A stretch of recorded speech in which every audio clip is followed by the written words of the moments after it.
on this fucking treadmill because this motherfucker is not looking good. I mean, all the problems that I done had with this motherfucker, I think it's finally coming to an end because the motherfucker's got a hole in the goddamn, I don't know, the tread part of the mill, whatever you call this fucking thing that I'm walking up. There's a hole in the middle of it. Like, cause when I be walking on it and then it fucking would do all that skipping shit, stopping is cause it was too loose. So I tightened the motherfucker up. And now, I think I made it too tight basically. And there's a fucking hole in the middle. And the hole is expanding with every step. So, last time I walked on this motherfucker, the hole was tiny. It was probably like less than a centimeter. And then by the time I was done, after about an hour, the motherfucker was stretched out to about at least 2 inches. So, I don't know. Once I see this motherfucker get to a certain size, I'm gonna assume it's probably already unsafe to be walking on this motherfucker. But it's not detrimental yet. So I'm gonna try to get through this shit pretty fast. I'm not gonna dwell on shit like normal. This is like a fucking recap basically. I've watched the whole diary from start to finish. I know the things that I said that I'm proud of, which is most of it. Shit, it's right off the top. I know the things that I said that made me cringe.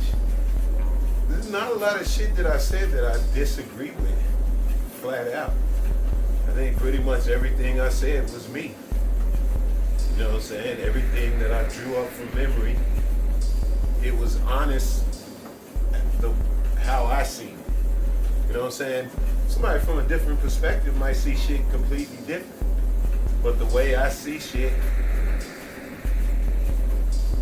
the way I explain like shit from my memories, it's spot on as far as I can remember. I was looking at all that shit. I was like, damn, did I really do that? Yup, fucking sure did. Damn, did that shit really happen like that? Sure as fuck did. So, I lived a pretty interesting life. I ain't tell half of it, but you can't. You know what I'm saying? I'd be sitting out here fucking 23 hours out of the day. You know what I'm saying? If I was going to really go through critical, like, take a critical look through every minute of my life. You know what I'm saying? That shit would take a long fucking time. But the shit that I went through are like the main plots of a movie. If my life was a movie, those were the main plots and themes. So this time I'm just gonna go through basically anything that's stood out since the last time I talked, which was, I think it was like last August. Fucking Kanye got out there acting an asshole, shitting on fucking Jews and black people. And fuck motherfucker been trying to get back in their good graces of the Jews. Fuck man, he didn't even lose most of these black motherfuckers, man. I mean, that shit gets on my nerves. It's like, well, it's why I say, you know what I'm saying, while I like Professor Black Truth and I respect a lot of the things that he says, I also called him a purity, one of those purity motherfuckers, because he is. And it's not even purity. It's like, if you black, then he gives you 100% of the doubt. You know what I'm saying? Unless you disagree with him, or in his fucking silly ass fucking shit, which really bugs me. if you smoke weed, then he motherfucking shits on you. And he ain't got shit to say about motherfuckers doing real drugs. He ain't got shit to say about motherfuckers drinking alcohol. He just be constantly shitting on motherfuckers that smoke weed. It's like, fuck nigga, shut the fuck up about motherfuckers smoking weed. Because there's plenty of motherfuckers that smoke weed throughout history. They got some real shit to say. You know what I'm saying? They done some real shit in life. And for this fucking motherfucker to be using that as a reason that you shouldn't listen to somebody or you can't fuck with somebody, that's fucking stupid, in my opinion. That's why I don't like that purity shit. Another purity fucking thing is, like, he constantly defended Kanye, which is fucking silly because I don't give a fuck what he said about the fucking Jews. That's up for them to be mad about. That shit that he said about fucking George Floyd, running around with a fucking White Lives Matter fucking t-shirt on, all the shit that he done did in the past, calling Trump his daddy, all this fuck shit, man. That shit is unforgivable. I don't give a fuck if you black, white, whatever the fuck, man. This dude is on the way to changing his fucking skin color. It's just a matter of time. Boosie fucking said that shit perfect. Change your fucking face then, nigga. Running around there shitting on fucking black people and shit. And then you got all these black motherfuckers defending his ass, trying to make it seem like it's just his genius and all this shit. And then it's like, no, that dude is a fucking asshole. And Professor Black Truth, get on my motherfucking nerves with that shit, man. Defending that dude. You get on my motherfucking nerves. Shit on black people that smoke weed, and then you out there defending fucking R. Kelly, which I don't give a shit what he did back in the day. I think it's the parents. It's Aaliyah's parents when she 15 years old and motherfucking making songs talking about age ain't nothing but a number, and you letting her hang out 24/7 with this old fucking 25 to 30 year old man. There's all these other parents doing the Michael Jackson treatment, just letting the motherfucker have your kids because he motherfucking rich and famous. Y'all, it's ignorant the way motherfuckers are going in on R. Kelly because they acting like R. Kelly the only motherfucker that was up to that type of shit. And while Jerry Lee Lewis, I think that was his name, he was married to a 13-year-old girl. Ain't nobody never had shit to say about that motherfucker. Great Balls of Fire. They made movies about how great this motherfucker was.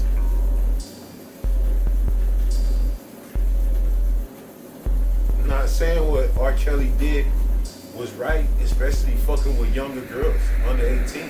That's fucking foul. As much pussy, grown-up pussy that was out there for R. Kelly back in the fucking 90s. Jesus Christ. With bump and grind. You remind me of my Jeep. R. Kelly had his pick. So he's stupid enough to be running around fucking with underage chicks. Yeah, stupid motherfucker deserve to get snatched up.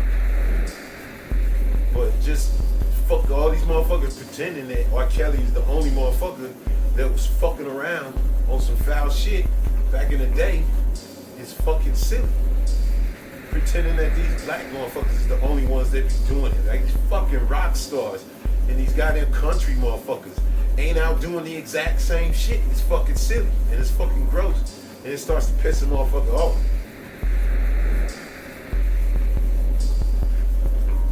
But that don't mean you need to get out there and defend that motherfucker. And of all the people that really fucking gets on my nerves that Professor Black Truth constantly be defending,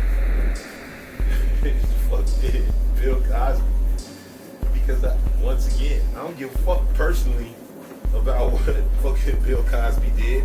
I know for a fact back in the 70s when he was doing his bullshit, all of them motherfuckers was doing that shit.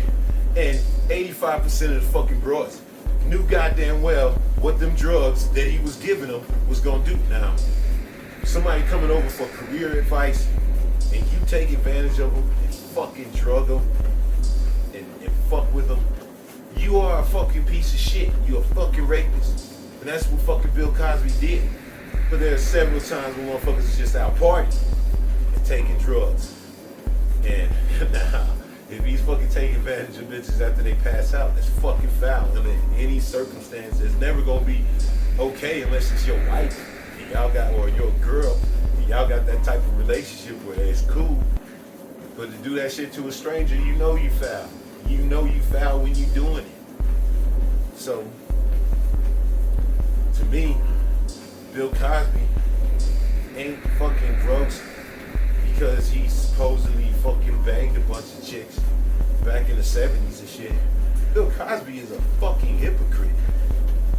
Running around here talking all that virtuous fucking bullshit, that house fucking slave mentality type shit, where, you know, you just have to strive to be good enough for these motherfuckers and they'll fucking respect you. And it's a fucking silly ass way to live. Pull your pants up, young man. All that bullshit. Fuck Bill Cosby. Talking all that shit. Back in the day. Wagging his finger like he's some motherfucking signaling all this how virtuous he is. When in reality he's a fucking scumbag running around drugging chicks. Then he fucking deserved to go to jail. If he was doing that shit, taking advantage of motherfuckers that looking to him for fucking career advice. And I don't give a fuck if he did it to a black chick or a white chick. It's fucking foul either way. That's what Professor Black Truth loses. And every other way, that motherfucker's great. That motherfucker, every day he say some shit that makes me think or makes me mad. You know what I'm saying? Or just makes me feel like I'm glad I watched that shit because I got a little bit smart from it. But I don't fuck with him because there's a narrow fucking minded way to be, is to shit on somebody because they cuss, or shit on somebody, or no, because they cussing on TV is what he don't like. And get the fuck out of here, because you know who don't cuss on fucking TV? Goddamn Bill Cosby. Bill Cosby don't cuss on TV, but he out there raping bitches. So what the fuck?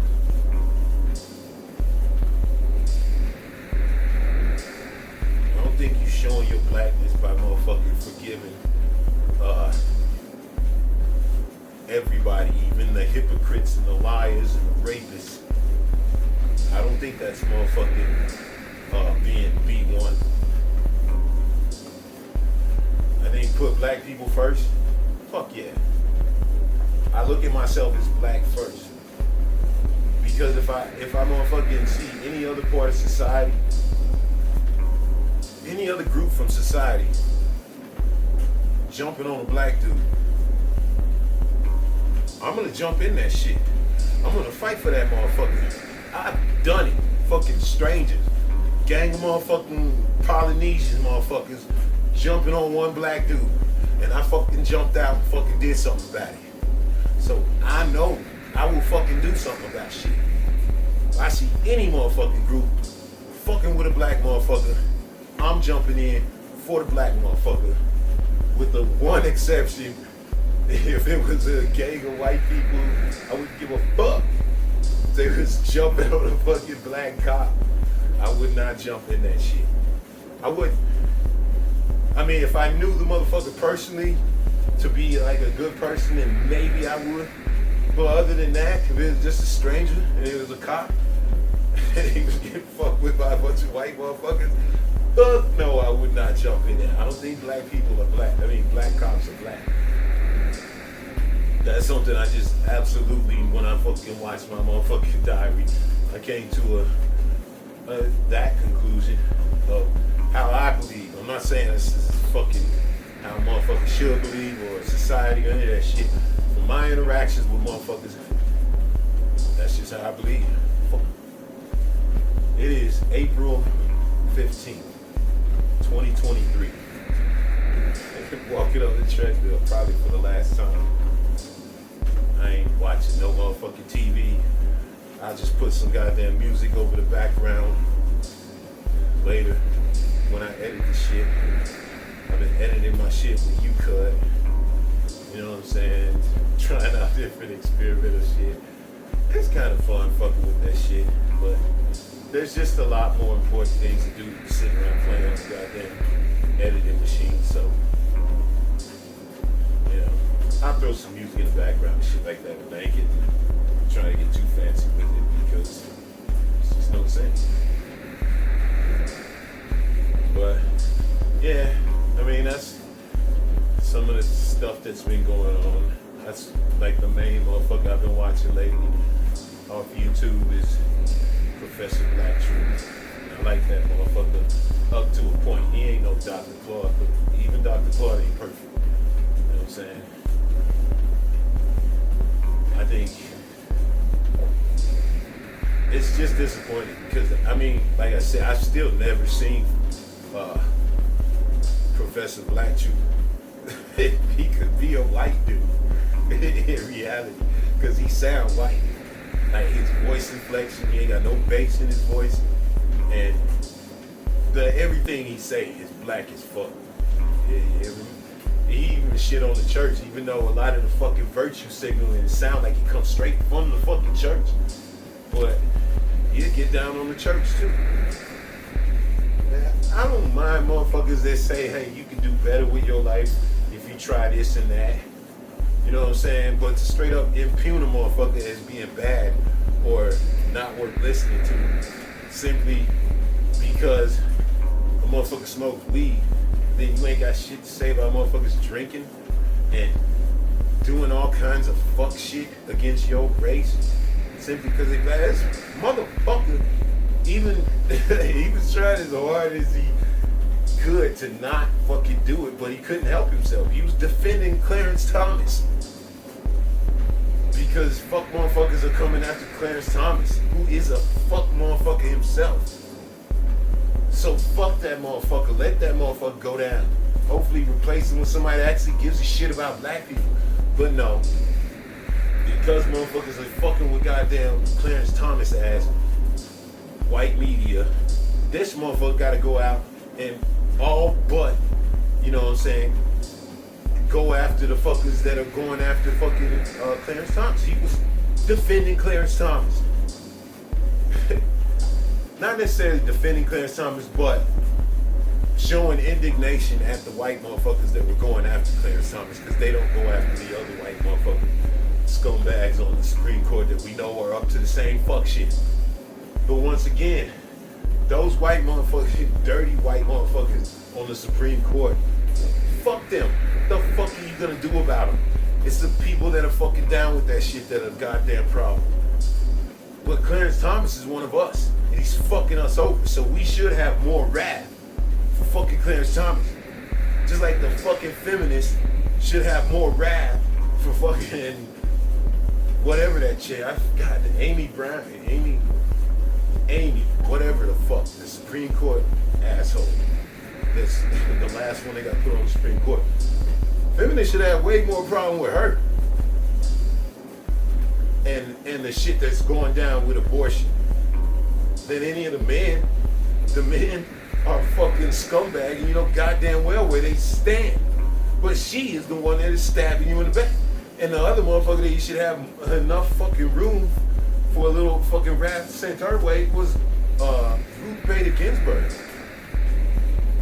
Cause still to this day, you never hear these motherfuckers saying, man, I was wrong. That bitch should have retired. Nope. You never hear that shit. It's always, you know what I'm saying, it sucks that it happened that way. But it's like, fuck man, it didn't have to happen that way. Motherfuckers was telling her to retire, and all you fuckers was out there saying, how fucking dare you, you bunch of sexist fucking assholes. And then she fucking croaks. Right when fucking Trump gets in the office, just like we knew it was gonna happen. But once again, feminists is all pissed off at every fucking man. And ain't got shit to say to these fucking women that are straight up stabbing you right in your fucking front. Susan Collins. All these other motherfucking feminist Republicans. Those are the motherfuckers that you should have your fucking wrath set aside for.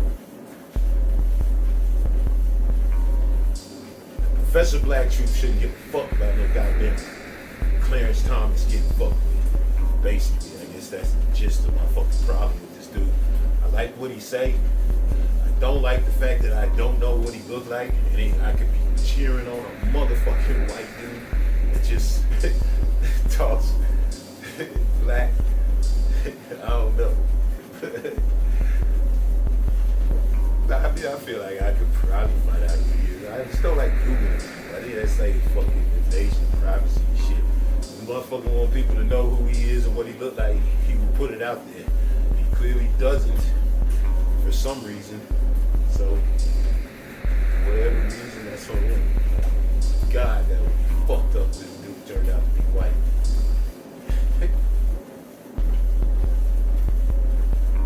As far as other shit in the news, let me see.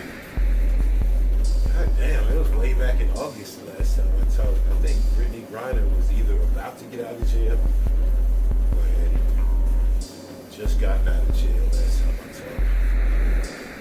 Or maybe she had just gone into jail. I can't remember. But Brittany Griner finally got out. They did a prisoner swap. We're still in the goddamn Ukraine war. That war is still going. And we're still using them as a proxy war against Russia. Giving them shit tons of money that we always claiming that we don't have as a government. But we got plenty of fucking money to support somebody's war machine whenever that shit comes up. Especially if you can use it as a proxy against Russia and China. So you're still in that.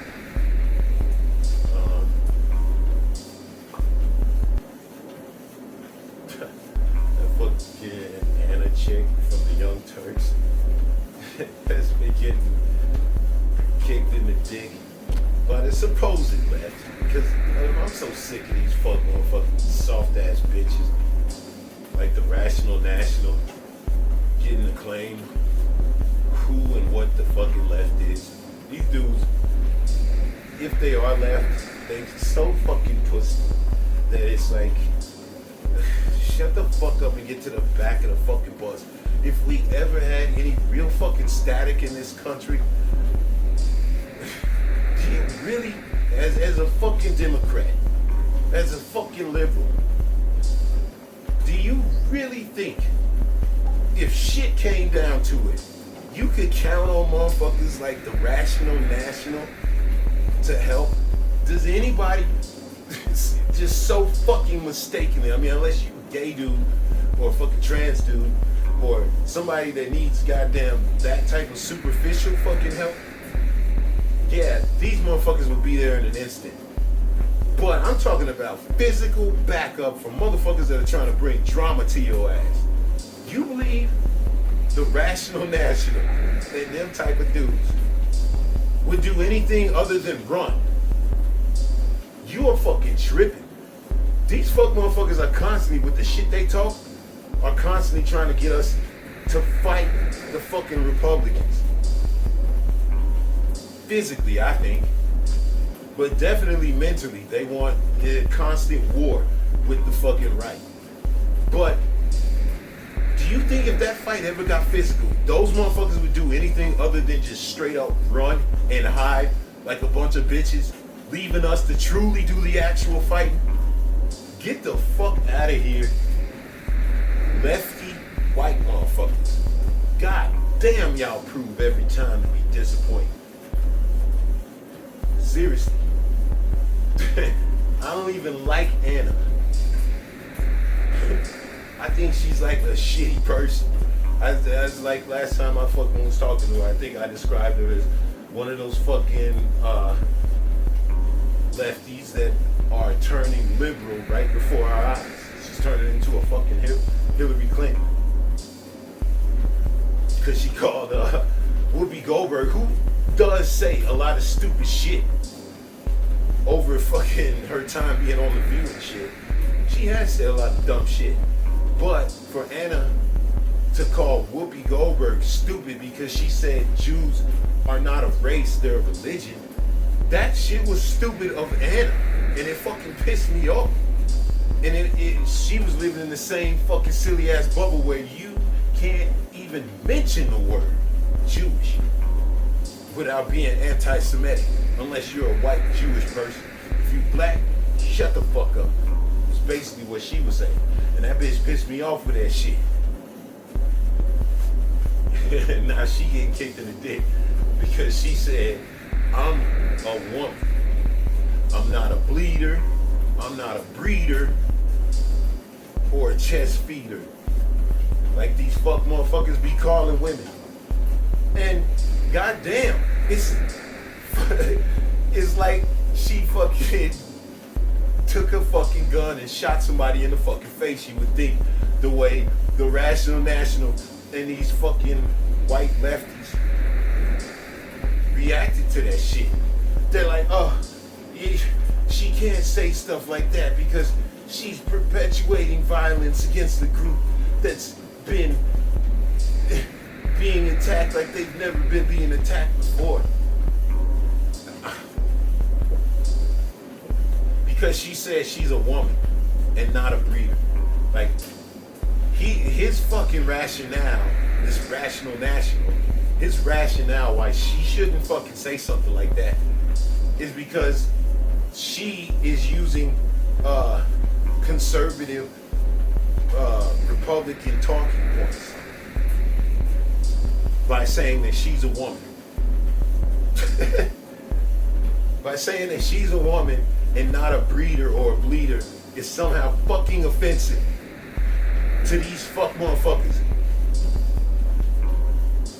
And then the motherfuckers get on and say that the reason why it's a Republican talking point is because there's no real people with any kind of a following that walk around talking like that, or that would ever like truly try to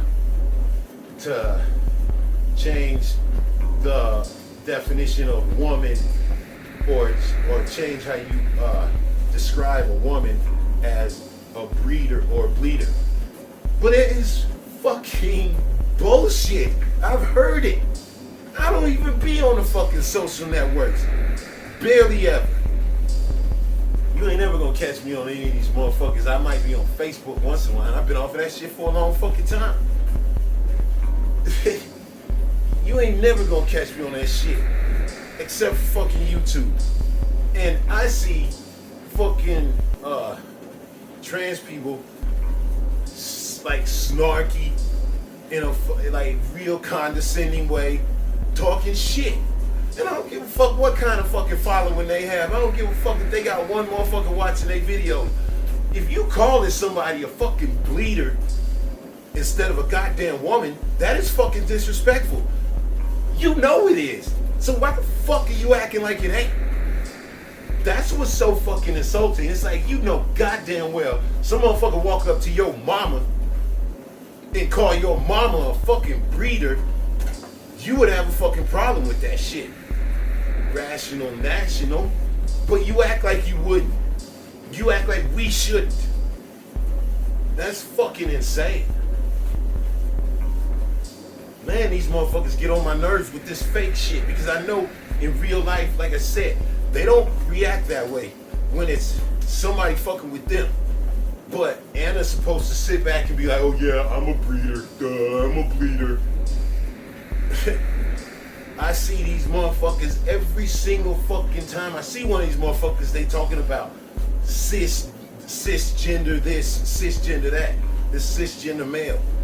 This shit is in the fucking lexicon now. That is trans language that has made itself into the fucking mainstream. So motherfuckers are walking around.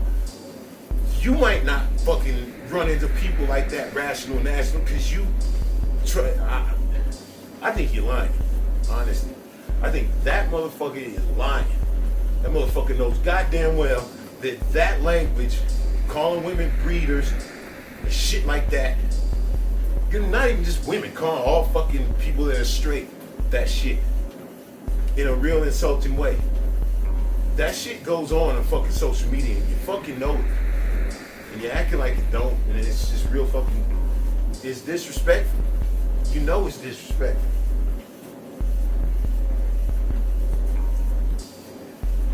Motherfuckers want us to goddamn treat them like they want to be treated. Like we would want to be treated ourselves. So when they say, call me a woman, even though I wasn't naturally born a woman, I feel like I'm a woman inside, so call me a woman. Address me as her and she. We fucking do that. But when a woman says, don't call me a fucking breeder, all the fucking sudden she's being violent. When a woman says, I don't want some dude walking around, the dude that has titties and might believe he's a fucking woman, that's great. But this is a spa where there's fucking young girls. I don't want this fucking woman walking around with her titties out and her dick out. Excuse the fuck out of me. And she gets attacked. All these different fucking things that happen where motherfuckers are acting irrational, but because motherfuckers are on the left, supposedly, you're just supposed to automatically assume they're doing it for the right reasons. It's pure altruism. They're just a little bit misguided. But it's bullshit. This is a fucking scam. The right, they got they fucking scam with keeping their people stupid and misinformed as possible. And the fucking left does that shit too. The rational national and them type of motherfuckers. Constantly running around, wagging your finger at a fucking shit. This is a dude wagging his finger at a fucking woman, telling her how dare she fucking spread this goddamn malicious words, like saying that she's a woman, not a breeder. How dare she? Like, the rest of them, they got this motherfucking like group of lefty twats. Because they ain't real lefties, as far as I'm concerned. If you ain't willing to fight motherfuckers that get in your face about shit, about real life fucking inequalities, not because a motherfucker said your fucking pronoun wrong, but real life fucking inequalities. Because if it's anybody running around and getting kicked in the fucking dick, it's fucking black people. And I don't never hear these fuck motherfucking white liberals or lefties ever say anything about motherfucking black people. Except the most fucking simple, obvious Black Lives Matter. Give me a fucking break. If that's the least you can do, then fuck you. Fucking sick of these motherfuckers, man. You think you a fucking lefty because you think my life matters. The fuck out of here. Of course my life matters, you fucking piece of shit. That is the fucking least.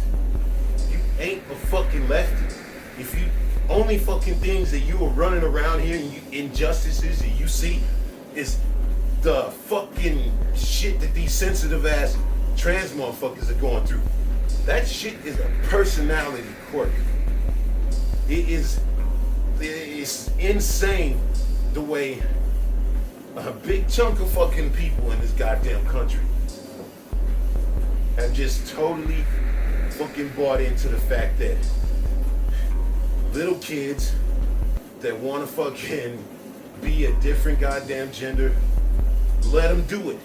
So go chop their fucking dick off right then and there, give them some estrogen, fucking 12 years old. You know everything that you're ever gonna fucking need to know at 12. They know they wrong. I think maybe they might believe that the whole fucking drag, like this shit with drag, like drag queens trying to like be reading the kids and shit like that, and they shutting them fucking shits down. I honestly believe that they're not doing that shit maliciously. I think they don't fucking get it. Like the way I was thinking of when I was thinking about the fucking similarity, what the similarity would be to a fucking drag hour. The only thing I could come up with, honestly, was like a burlesque reading hour for kids. Like women that do burlesque, they don't get naked, They it's supposedly classy and all that. It's just like the classiest adult shit you can do is burlesque. To me, it would be like having a fucking burlesque hour for kids. Why do you need that? Why do you need a fucking burlesque reading hour where the burlesque dancer is gonna come out dressed up like they fucking dress all the time? They ain't gonna be nude or nothing, and they're gonna sit down and read to a bunch of kids. In reality, it's not that it would be hurtful to the kids. It just, why? Why the fuck do you need to do that to kids? Or a stripper fucking reading hour, where a stripper comes and she's fully dressed. It's just well known that she's a stripper, and we want people to understand that strippers read too. It wouldn't make no damn sense. Motherfuckers know it wouldn't make no damn sense. And they wouldn't be stripping. They would just be in there fully clothed. They would just be reading the kids. Motherfuckers would have a problem with that shit. It's the same thing with the fucking drag shit. Drag might not be, this super offensive thing that a lot of fucking Christians make it out to be. But it still is an adult thing. It is. You know, say what the fuck you want, but it is. It doesn't have to be doing anything adult. It's still an adult themed exercise. When I was a kid, these fucking girls, they fucking dressed my brother up as a girl. Just pure drag. They made him look like a fucking drag queen with the wig and the makeup and all that shit. And then they sent him out on the motherfucking road to pretend to hitchhike, like show some leg and shit. And he was probably about 12 years old. I was a little kid. And he's about 12 years old. He goes out there and he fucking shows some leg to this fucking driver that was driving by. The driver fucking stops and slows down and shit. And then the girls come running out and laughing, and we all come out laughing and shit. And the driver gets super embarrassed and he fucking drives off. When he realizes that it was just a joke, and that kid that he thought was probably like a girl in her fucking 20s or late teens, because he's dressed up like a drag queen. That dude was embarrassed. That is one thing that I do remember. That dude did not look fucking happy or amused. It's like motherfuckers playing with this shit. Like in a way, it's weird how these motherfucking lefties are, because they know it's dangerous out there for these motherfuckers. But at the same time, they trying to fucking put it in your face. Like that, I heard that motherfucker say, "Oh, it's the you saying stuff like this that you're a woman, and it's dangerous because this is the most dangerous time that has ever been for trans people and gay people." I'm like, what? And Bachelor Nash not that fucking young. He can't be that much younger than me. And fucking clearly he's forgotten how motherfuckers used to talk and act towards gay and trans people when I was a kid. It was absolutely okay to be disrespectful to gay people, trans people. It was absolutely okay. It was absolutely okay for kids to be disrespectful to gay and trans people. Openly acceptable. They actually have people saying the F word. Don't even fucking say the F word no more. And they call it the F word, even though fuck is the real F word. They've changed that because nowadays it's not cool to say that fucking word. So motherfuckers would describe it as the F word if they were to fucking describe somebody saying it. They didn't say that shit back in the day. Calling somebody that shit was the most common fucking diss. And it probably still goes on with kids. But a lot of motherfuckers that used to say that shit just normally without even thinking about it, don't say that shit no more. You can't motherfucking shit on goddamn or kick somebody out of their fucking house. Or at least you're not supposed to. I gotta imagine some places might have laws like that. But Jesus Christ, that fucking goes on every day for fucking black people. Just getting kicked out because some fucking racist motherfucker don't like you. Or not being able to move in even. because some racist motherfucker don't like you. So trying to fucking act like that shit is only fucking, that shit don't even happen no more. It's frowned upon in society. When I was a kid, it was absolutely okay. Kick a motherfucker out of their house if you found out that motherfucker you was renting to was gay. It's absolutely okay to motherfucking fire a motherfucker if you found out they was gay or trans. When I was a kid, absolutely, it was fucking a wink and a nod, but it was physically okay to beat the shit out of these fucking people and hurt them. And now that's fucking frowned upon. So to act like this is the most dangerous time in the fucking life history of fucking gay and trans people is so fucking insulting. It's once again, it's asking you to turn your fucking brain off. And these motherfuckers get little insults here and there on the fucking internet that they give back tenfold.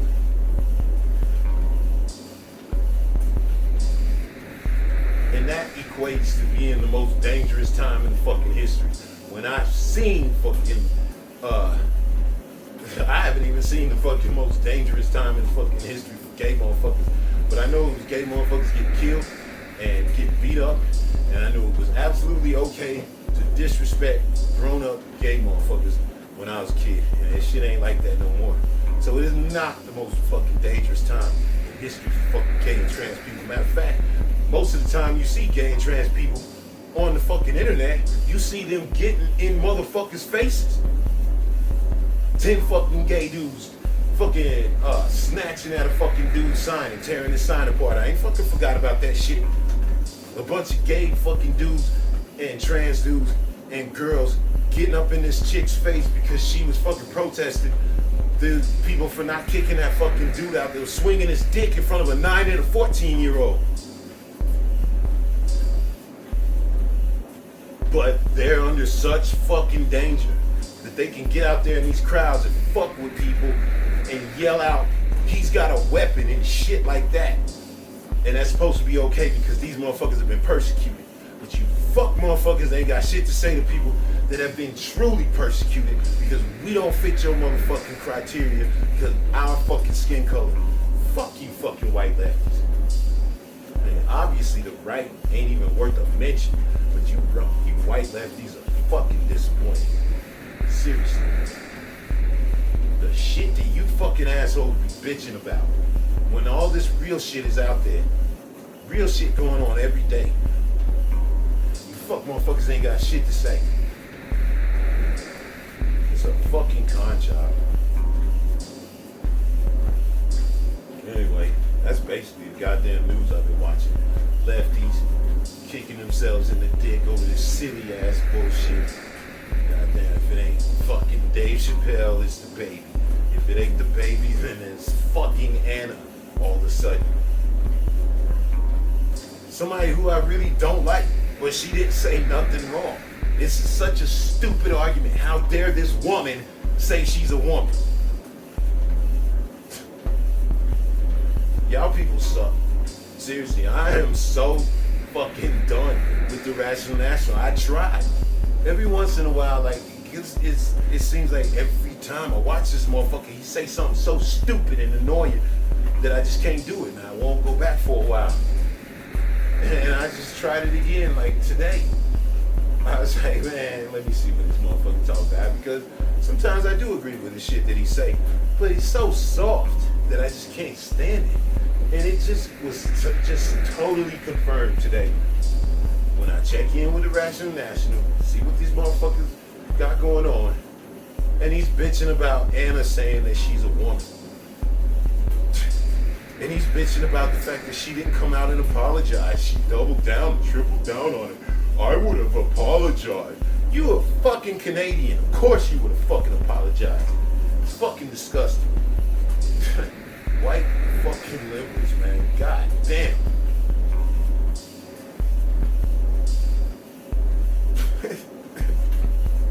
I wouldn't even go talk about this shit. Fuck, man. I don't have a lot of time on this motherfucker because I'm sure this fucking goddamn hole is growing.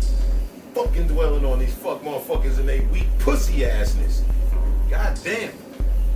We have so much good shit in common, but then you fuckers just ruin it with that pussy shit. Fucking sick of it, man. It is true. You can't trust none of these motherfuckers. It don't matter if they on the left or the right. Individually, motherfuckers that you get to know, yes. But as a group, hell no. And you can't trust they black motherfuckers that are down with them, because on this, whatever the leftist mafia, some stupid shit. Mafia, you fucking soft bitches should never fucking have a word like mafia in your name. Fucking, there's 2 fucking black people on this goddamn shit. It's 6 motherfuckers, 2 black motherfuckers, even though they both black women, and one of them ain't even American. I'm not sure if the other one's American, but one of them is definitely like somewhere in Africa. And once again, you got black representation on a fucking not even liberal show. This is supposed to be the lefties. They got lefty in their fucking name. And these fuck motherfuckers are bitching about trans and gay rights. Once again, more than they got anything to say about motherfucking black people. Boy, they get all that motherfucking energy and passion when it comes to fucking defending gay rights and trans rights. But they don't got nothing real to say about fucking issues affecting black people. And these fuck motherfuckers are black. Real black. But once again, they ain't got nothing real to fucking say. They are the fucking black people's point of view on a fucking lefties show. But because this lefty show is run by white people, they still gotta co-sign that fuck shit. That everything comes before me. I'm such a fucking altruistic person. I'm so great. As a black person, I think about everybody else before me. And boy, they'll pat you on your head so hard. It don't matter if it's coming from the right or if it's coming from the left. They want that shit. They want to see black motherfuckers sticking up for fucking white people. I don't give a fuck what kind of white people they are. As long as they sticking up for these white motherfuckers, they love that shit. I'm fucking sick of these motherfuckers, man. All white people ain't bad, but goddamn, if every white motherfucker in the media ain't a piece of shit, I don't know who is. Every single one of them in the media, y'all all trash. And anytime you see a fucking 1 or 2 black motherfuckers on some shit where there's a whole bunch of white motherfuckers and they try to call themselves lefty, you just watch. They ain't gonna have shit to say about black issues, and if they do, they gonna say it in the most bougie, trying not to offend anybody way. But when it comes to everybody else, whether it's sticking up for Jews, sticking up for gays, sticking up for trans, sticking up for women's rights, it's always got to go in front of your blackness. It better, or you ain't gonna be here for that very fucking long. It is very obvious. It's fucking disgusting.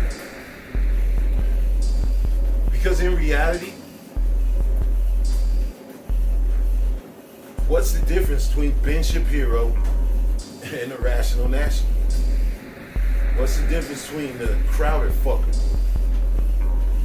and any of these dudes? Think about it. What's the fucking difference? They still believe in white man on top, on the left. So what if they fucking want equality for all these other groups? They still don't give a shit about the rest of us. We out there riding with these fuck motherfuckers that you know goddamn well will turn tail and run as fast as they can away from a real fucking fight. And beg for us to fucking keep, you know, those savages away from them. But look at us like we the biggest pieces of shit on the planet until they need our fucking help. This is a fucking joke. What the fuck is wrong with you people? And how the fuck do you not see this shit? Because I can see it from fucking mile away. Every time I watch one of these motherfuckers, man, whether it's Charlemagne and he doing that fucking liberal fucking stepping infection, or whether it's the Rational National with this soft ass Canadian bullshit, the fucking left in the media is trash. My God, y'all some bitches. Bunch of peaceful protesting, kumbaya, hold hands with my enemy, motherfuckers. I'm fucking sick of you. I'm not watching that shit no more. I ain't checking in on motherfucking Rational National with this bitch ass ever again. I find that shit offensive. And not because he's fucking shitting on Anna Kasparian or sticking up for trans rights. I think trans rights should exist. I believe trans people should be treated absolutely equally. I believe gay people should be treated equally. We should not other any fucking group. I don't think any fucking group should be othered. I don't think any group should be hated on. But I'll be goddamn if I'm finna be running around talking about these motherfuckers are special. They ain't. You ain't special because of your sexuality. You ain't special because your fucking skin color. You ain't special. Motherfucker.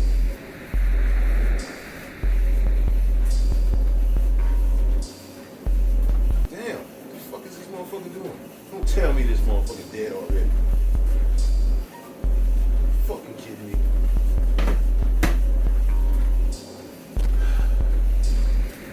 So this motherfucker died.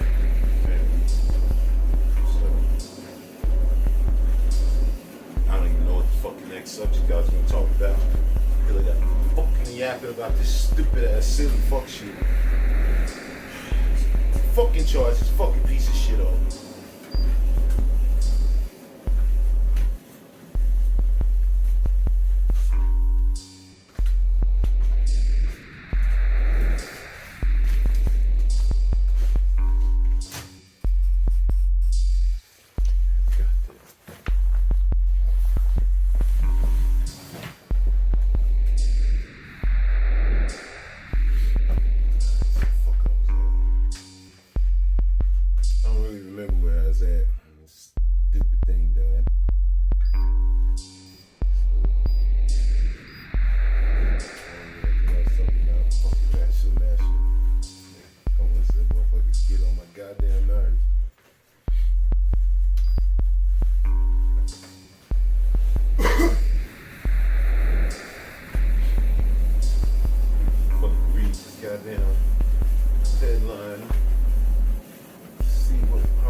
Nowadays on YouTube, as far as like white people, I'm watching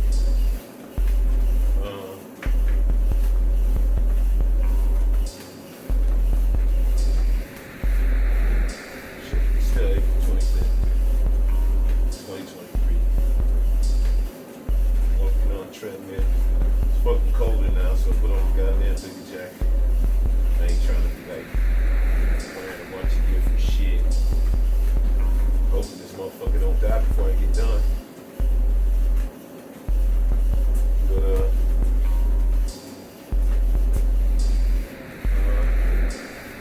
I'm watching Grace. Because even though I don't agree with like 90% of what she say, as far as like her reviews, like seriously, like where I do agree with struggle reviews, almost every time struggle review says something is good that I've seen before, I agree with it. Almost every time Grace says something's good, it's like it just tells me that it's not for me. It don't necessarily mean it's bad, it just means it ain't for me. Grace is white as fuck, but she do that behind the scenes shit. She do a good job with that shit.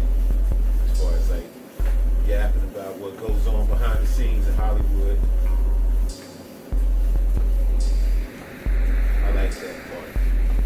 But as far as like if she recommends some shit, it's almost guaranteed it ain't for me. I still watch Angry Joe, even though not as much as I used to. But yeah, he's spreading out. I just think he's interested in games and dungeons, and like board games.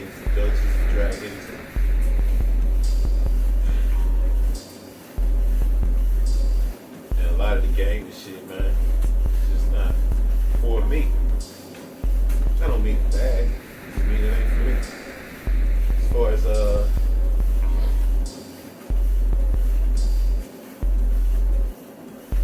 that's about it for white people. I stopped watching Breakfast Club.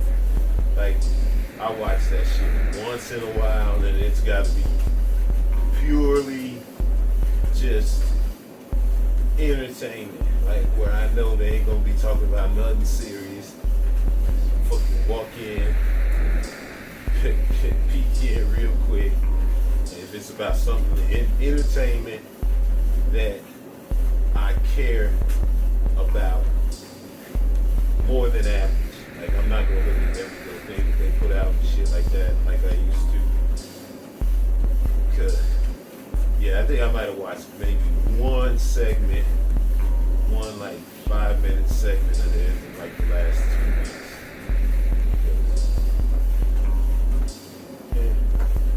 They got rid of Angela Yee, who I never really gave a shit about. But now it's just them two lame ass dudes. That shit was definitely not for me no more. And what's that one dude who do that satisfying racial moment? I've been watching a lot of them shits. Some of them motherfuckers be making me laugh out loud. Like, I think the hardest I laughed in the last month was watching that dude. Shit.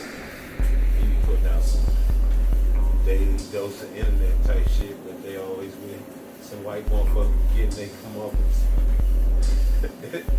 that shit. Some of them shits be hilarious. Some of them shits just be like, you motherfuckers suck. Some of them motherfuckers be goddamn hilarious. And I'm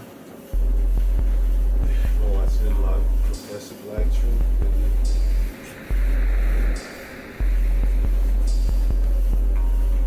I saw Dr. Claude on Big Diller, but he pretty much said all the stuff I already seen him say before. Just saying to Big Diller be acting like the motherfucker #1 fanboy when she get to interviewing motherfuckers. So, I mean, she didn't really ask no like really deep diving questions or nothing. It was just really just praising how great he is, letting him talk and shit. Which the dude is cool as fuck. There's no doubt about it. You know? I'm glad anytime I can watch him. You know what I'm saying? But that was an ass kissing fest. It was an ass kissing festival. Anytime Dr. Claude want to get his ass kissed, he's definitely gonna holler at people. Alright, let me see what this motherfucker's talking about. That's all about pretty much I've been watching on YouTube. I didn't fucking around too much on it. Anything else? Girl got sick. She's been dealing with that shit. It's like the only thing that's really been happening in my life. Like,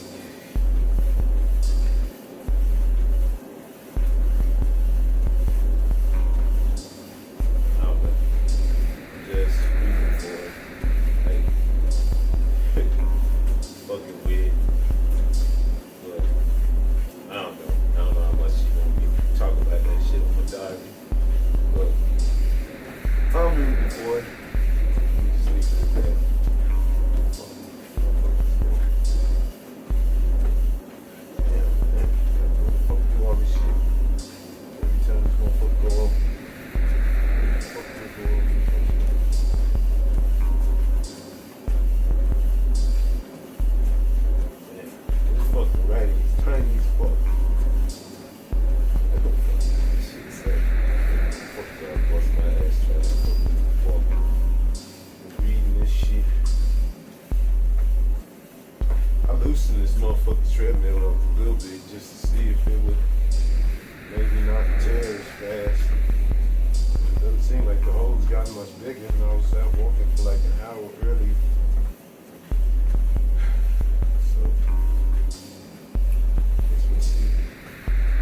it seems like it's over more than it should be.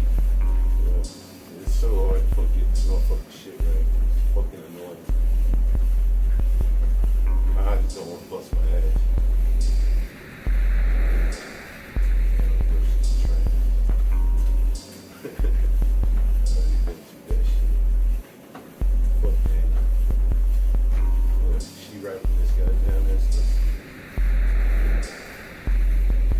Comment section is not the worst of us. It's not the worst of us at our worst time because we're anonymous. YouTube comment section is a microcosm of America. America is stupid. It's a stupid country. So when you look at the comment section, you're going to see a bunch of stupid people saying stupid shit. That's not the worst of us. That is us. This is a Christian country. Christians disdain intelligence. So it all makes sense when you see several different types and they fucking preach white supremacist ideology. So it all makes sense when you see several different types and genres of comment sections that all come down to small brain thinking, superficial thinking. Never thinking past yes or no. That's everywhere in the comment section. It's not just a couple of different shitty audiences. It's America. America disdains intelligence. There are no real Christian scientists. Christian scientists are only there to disprove actual science. Christianity has made us a really fucking stupid nation. Now I'm sure the Muslims nations and the Jewish nations and all them other ones probably just as stupid as us when it comes to, pushing their shit. But the comment sections in YouTube and Facebook and all these different places where everybody says, oh, that's just the worst of us. No, it ain't. It's us. That shit's true as fuck, man. I was looking in the comment section, I think it was Comedy Hype, and they was talking about fuck motherfuckers using rap lyrics against kids. And the dude made a very good goddamn comment, even though he's the Comedy Hype motherfuckers, goddamn if they don't stay walking on the fence. Like, they stay on the fence. These are some fence-sitting motherfuckers. Straight down the middle all the time. Some all lives matter type motherfuckers. Like, I don't think anybody ever said all lives matter on there, but they remind me of them type of black people. Like, really bougie and soft. But Comedy Hype, they had this lawyer dude on, he was talking about the motherfucking prosecutors using these rappers' lyrics and shit against them in court. And he was like, well, this chick wrote a book talking about how to kill your husband. And then she fucking killed her husband. But the motherfucking prosecutors and or the judges and them wouldn't allow that evidence that she wrote a fucking book talking about killing her husband and then she fucking did it. They wouldn't allow that to be put in there. Because as far as they was concerned, it would poison the jury and it would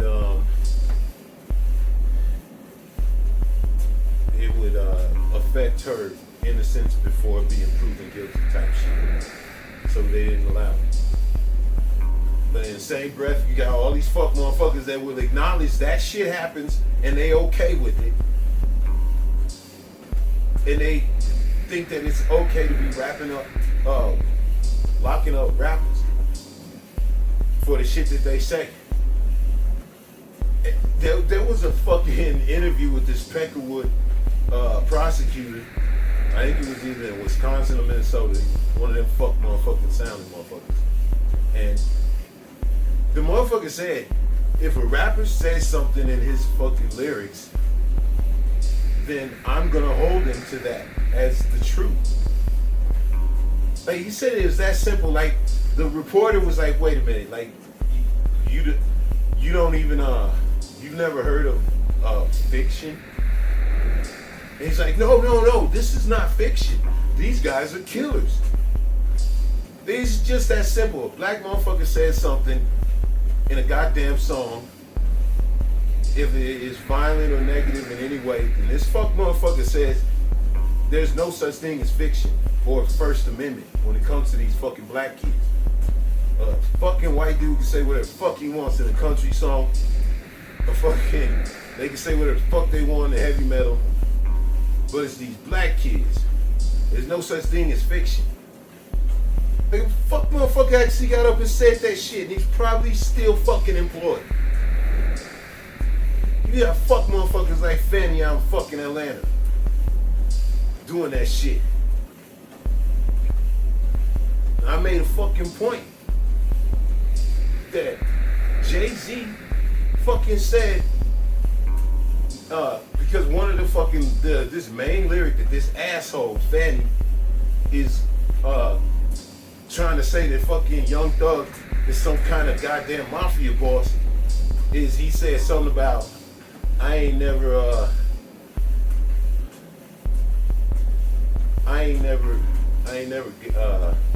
got a body, but I got something to do with that body.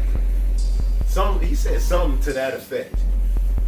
And they using that as a motherfucking reason why they can do a whole fucking RICO act on these fucking black kids. That's fucking insane. It's Jay-Z in the song It's Murder. He says, niggas is dead off the hits I approved. That's him saying that he fucking approved hits on people. In a fucking fictional song. In goddamn same song, Ja Rule comes out and says, I'm a murdering murderer. That's the first thing he says. Yo, I'm a murdering murderer. Anything that moves. Jay-Z says, shit, I got the feds wearing riot suits. Like, these are fucking words. Jesus, all the fucking different lyrics that you could just say, no, that's not fiction.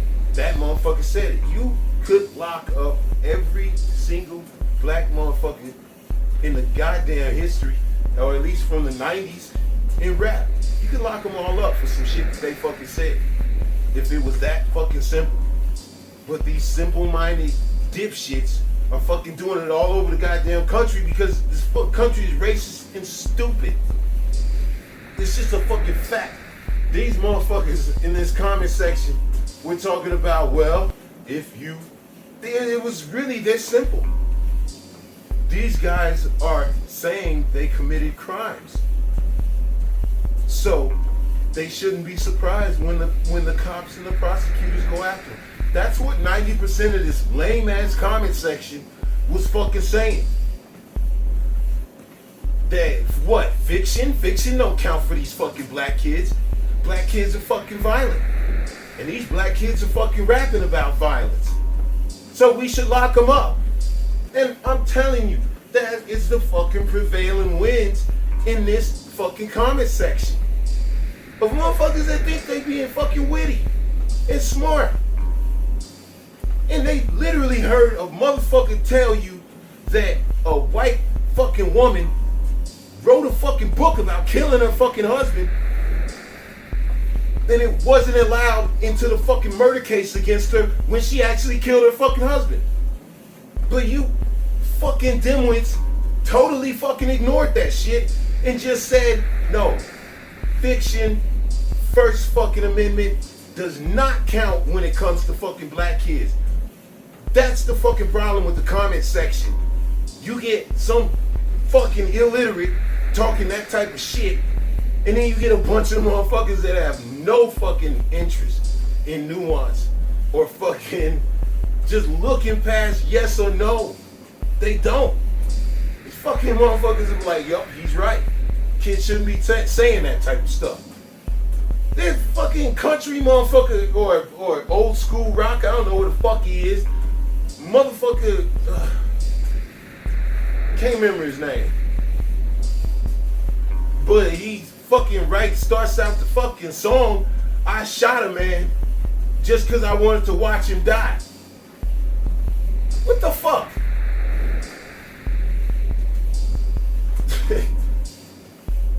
Man, you could go back to the fucking start of music and fuck with every single motherfucker about something that they fucking said that some fucking asshole didn't like. These black kids are just the fucking latest iteration. But these motherfuckers, these assholes that don't like them, they have prosecutors in their pocket. These prosecutors don't like them. I mean, Fanny is fucking making her bones off of this shit. This is just, I don't know. Prosecutors have fucking hit a goddamn brand new low with this shit. And they doing it in such lame ways and getting caught and called out, and they still get away with it. And they still keep their jobs. Motherfucker locked this dude up for quite a while before he got out because he supposedly murdered some dude because he said he killed somebody in a song. But the fucking person that they accused him of he didn't get murdered in any way like what's described in the song. But it didn't matter. The racist jury, the racist prosecutor, and the racist judge, and probably the racist defense attorney, didn't give a fuck. This motherfucker had to sit in jail for some time before motherfuckers came to their goddamn senses.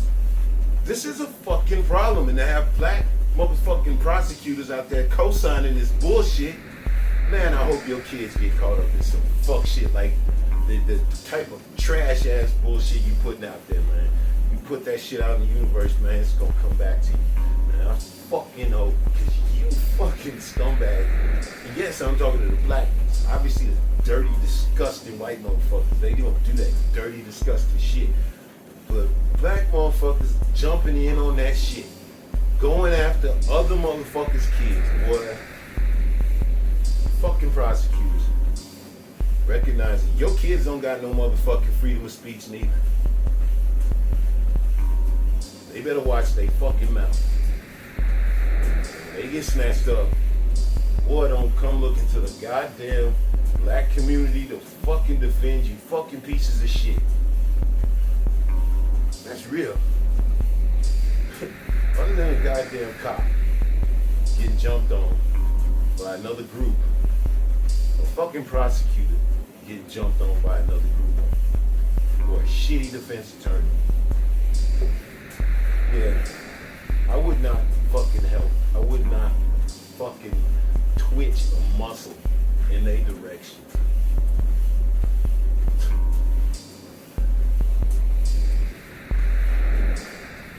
That's how I feel about family. That's how I feel about all these fucking prosecutors.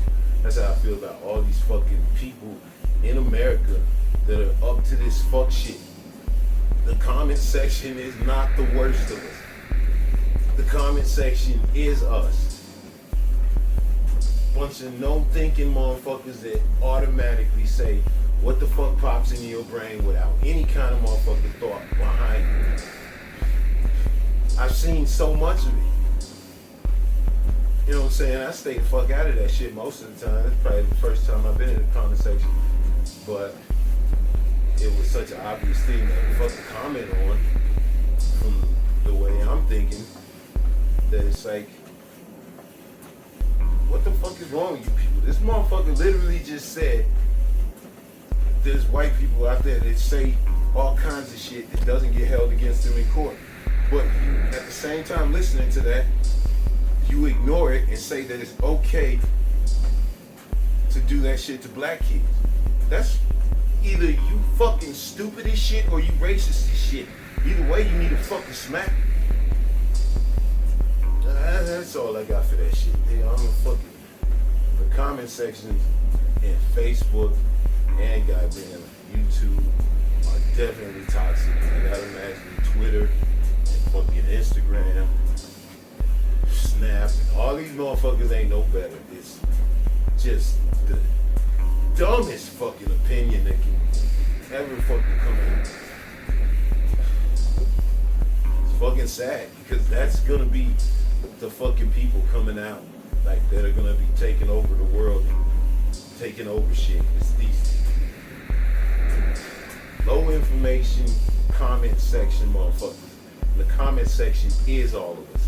And just because you anonymous, that doesn't make you worse. Being drunk doesn't make you racist. It is who you are. If you a fucking asshole when you get on and just because you anonymous, you a fucking asshole in real life. Ain't no good people that turn into fucking total piece of shit trolls. These are all fucking disgusting, small brain, kid intellect individuals. It's just a fact. Motherfuckers don't like it. God damn it, read a fucking book.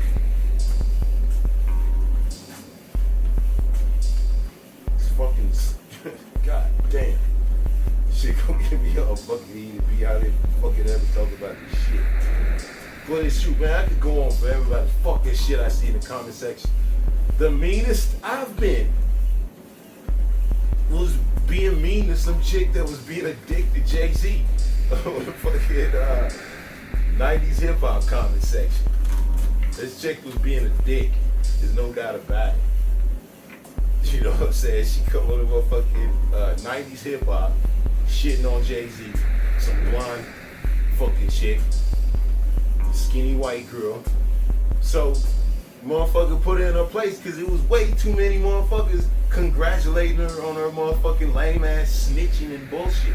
So I had to fucking put a stop to that shit in my mind. But think about what I just said. This asshole leave a fucking comment and I feel emboldened to motherfucking speak for all of hip hop when I tell this bitch to shut the fuck up. And I did it in a real fucking clever way. It savaged her. Without even like cussing or nothing. It was just all Caucasian-y and mayonnaise-y and all that shit that I could fucking come up with. Because that's what it was. There's a white chick get on 90s hip-hop to shit and snitch on motherfucking Jay-Z. And I had a fucking problem with that shit. And it was way too many motherfuckers laughing and giggling in her comment section instead of motherfuckers saying, what the fuck? Who the fuck are you and why the fuck are you saying shit like this over here? So that's what I did. I shut that fucking conversation down real fast.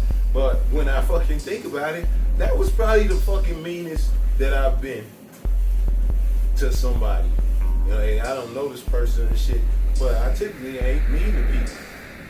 Even when they being dicks, I just either fucking ignore them or goddamn like try to correct them in the nicest way that I can. But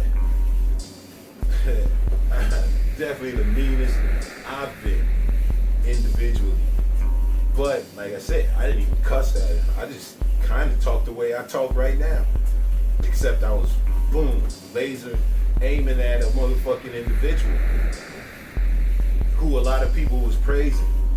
And I don't fucking like that shit. Because you praising this motherfucker for the wrong shit. She snitching. She dry snitching. Trying to act all innocent and shit. So I caught that shit out. But at the same time, it was fucking mean. There's no doubt about it. I threw some of that, some of them extra words in there because of who she was. But I think anybody coming to a fucking comment section like that, and 90s hip hop is one of the few places where people do seem like on the internet, as far as the internet goes, because you get your few motherfuckers in there. Even I've got into it with motherfuckers over arguing about rap shit. But typically, out of all the fucking comment sections I've been in, 90s hip hop, motherfuckers try to keep it as respectful as possible. You know what I'm saying? So when she come in there talking that shit, I was just like,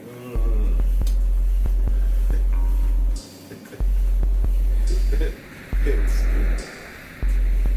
But yeah, it also got, I was like fucking getting personal and shit. And mean. And you know what I'm saying? Now I think she was being mean shit on Jay-Z like that. And I thought the motherfucking rest of the comment section was being lame by just motherfucking acting like it was cute. Motherfuckers trying to get this bitch number and shit. You know? I'm just saying, being in the comment section, definitely, the different comment sections can turn you into an asshole. You know what I'm saying? If you an asshole. But I think that's just the way I am. If I was sitting across from this chick and I heard her talking shit, like, you know, she's talking shit to me and my people about somebody, I'm gonna motherfucking have something to say about that shit. I just don't think I would have got all like fucking Caucasian and all that Karen and shit. You know. So I do think that there's something to that shit. The comment section is us. That's exactly what I would say to a motherfucking face, pretty much.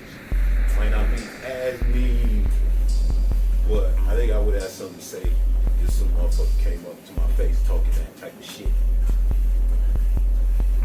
But it's still, like I said, I added some sauce to it, probably because I want to get a couple laughs and shit. You know? I said mean shit about different pictures. You know what I'm saying? Now, almost every time it was about motherfucking famous person. I don't think I shitted on any like stranger's picture just because motherfucking being a dick. But yeah, I don't normally talk about people's how people look and shit like that, unless I'm like commenting on some celebrity on the internet and shit. Now, once again, I think because I ain't an asshole, I don't think I ever did that about a woman, but I definitely, you know what I'm saying, talk shit about dudes. And that's just part of motherfucking, what we call it capping, call it motherfucking snapping, call it dozens, call it signifying, call it, there's a million different words from motherfucking kids talking shit about each other. People going back and forth, and I think I just got that in me from childhood, where when I see some shit, I want to talk shit about it. You know what I'm saying? Not in a mean type of way, it's just the way I am. I don't know. But I think shit definitely comes out more in different comment sections. It's still me, it's just probably a little bit meaner. It's the same way with these motherfuckers. It's them. Just, they fucking dumb as shit. They say dumb, racist shit because they dumb and racist. Like, this is not the worst of them. This is who they really are.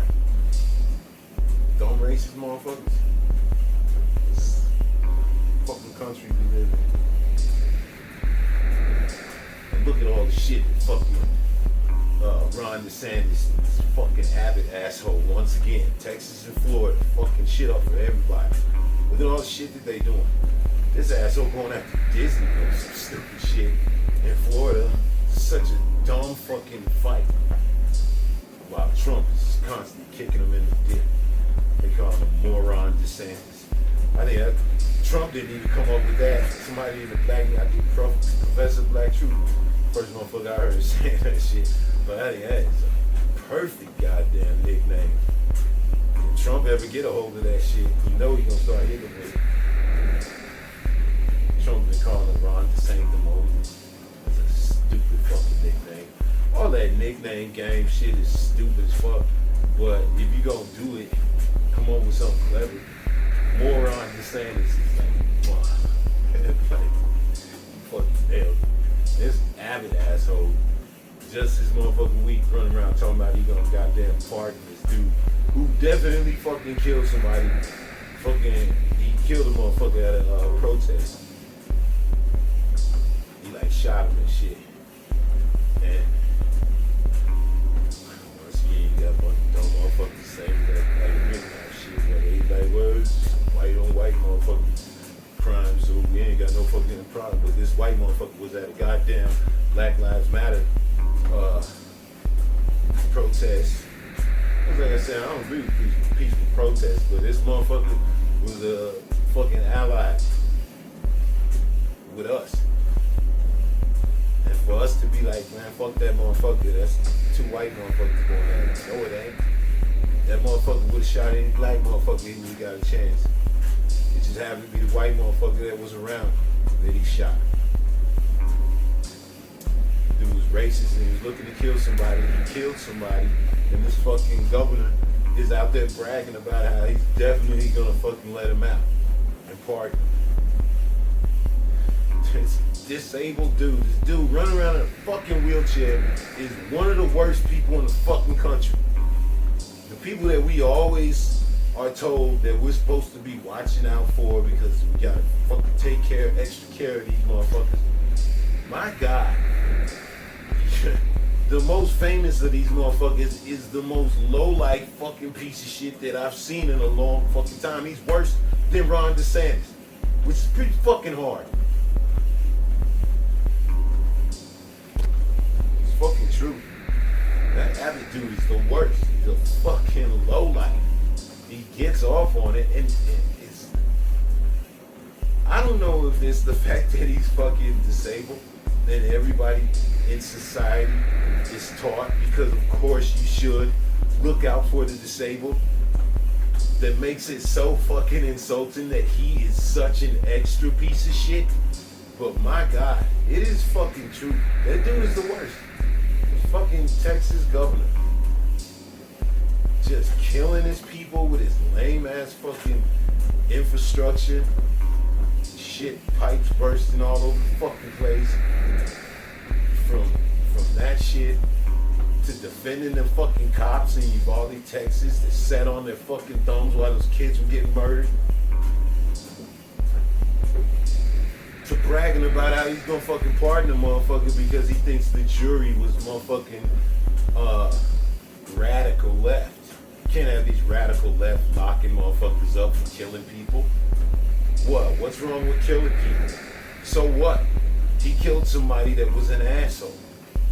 So who gives a shit what the jury says? I'm gonna go above the jury because I'm apparently the king of fucking Texas. Because isn't that the type of shit that a fucking king should do? And they say, oh well, he has to go through some pardon board. Get the fuck out of here. These people are all named by him. So he already knows. That's why he's bragging that they gonna rubber stamp his fucking whatever he wants. This is a fucking joke. How somebody hasn't walked up and slapped the shit out of that motherfucker is beyond me. Like, seriously. What the fuck is wrong with you fucking people in Texas? You got somebody that's that fucking disgusting running around being your motherfucking governor. Fuck y'all motherfuckers.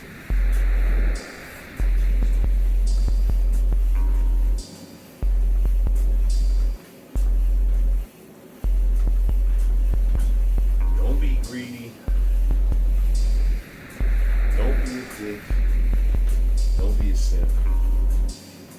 I think that's probably the best way to live. Like, if you just come up with 3 motherfucking like maxims to live by. Don't be greedy.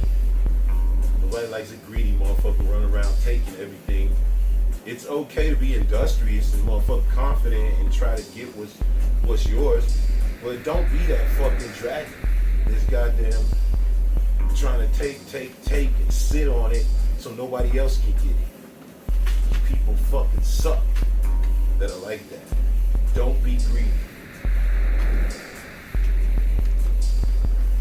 Don't be a dick. It's just don't be running around being fucking mean. There's no fucking sense in it. If people are nice to you, I don't give a fuck who, what color they are, what sexual orientation, none of that shit matters. If a person is nice, you should be nice to them. You should fucking show respect to motherfuckers that respect you. Don't be a dick. And last, don't be a simp. Don't let motherfuckers walk all over you. That is fucking just as big a sin as the other ones. Don't let people fucking take advantage of you. Don't let people talk shit about you and just sit there and take it. Don't let somebody put hands on you and fucking just take it. Don't let some chick just fucking walk all over you. Don't do any of that shit. Don't be a simp. Don't be a simpleton. Don't be a sorry motherfucker. Those are words to live by. If you can manage to not be any of those things, you're probably gonna be a pretty good fucking person and a pretty good person to be around.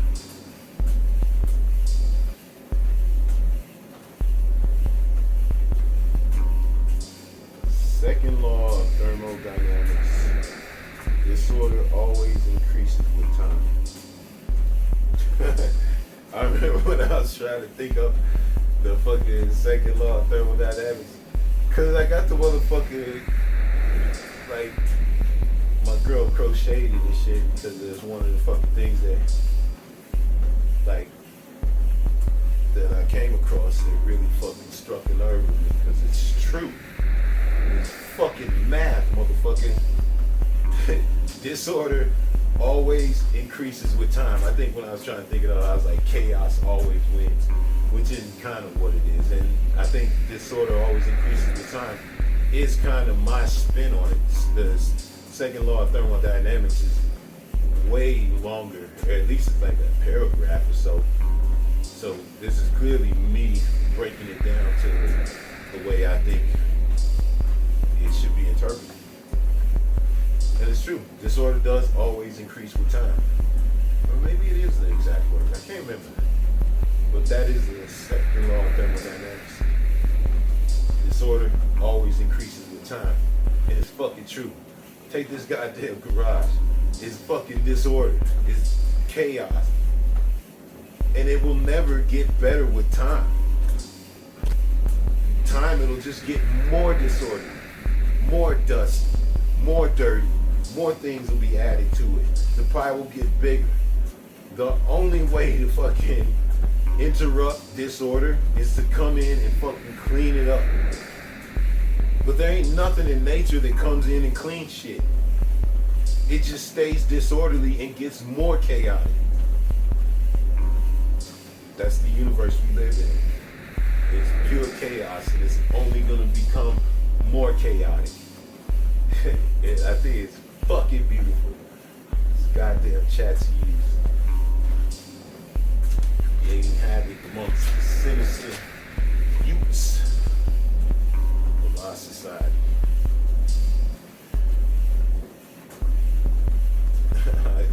I used to like motherfucking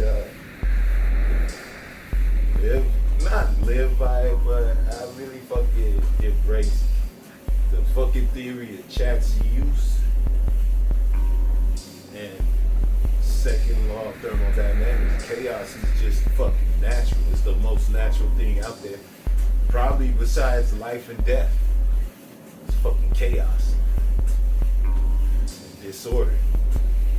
So I think when I was a kid, without knowing it, I embraced adding to it. Second law of thermodynamics.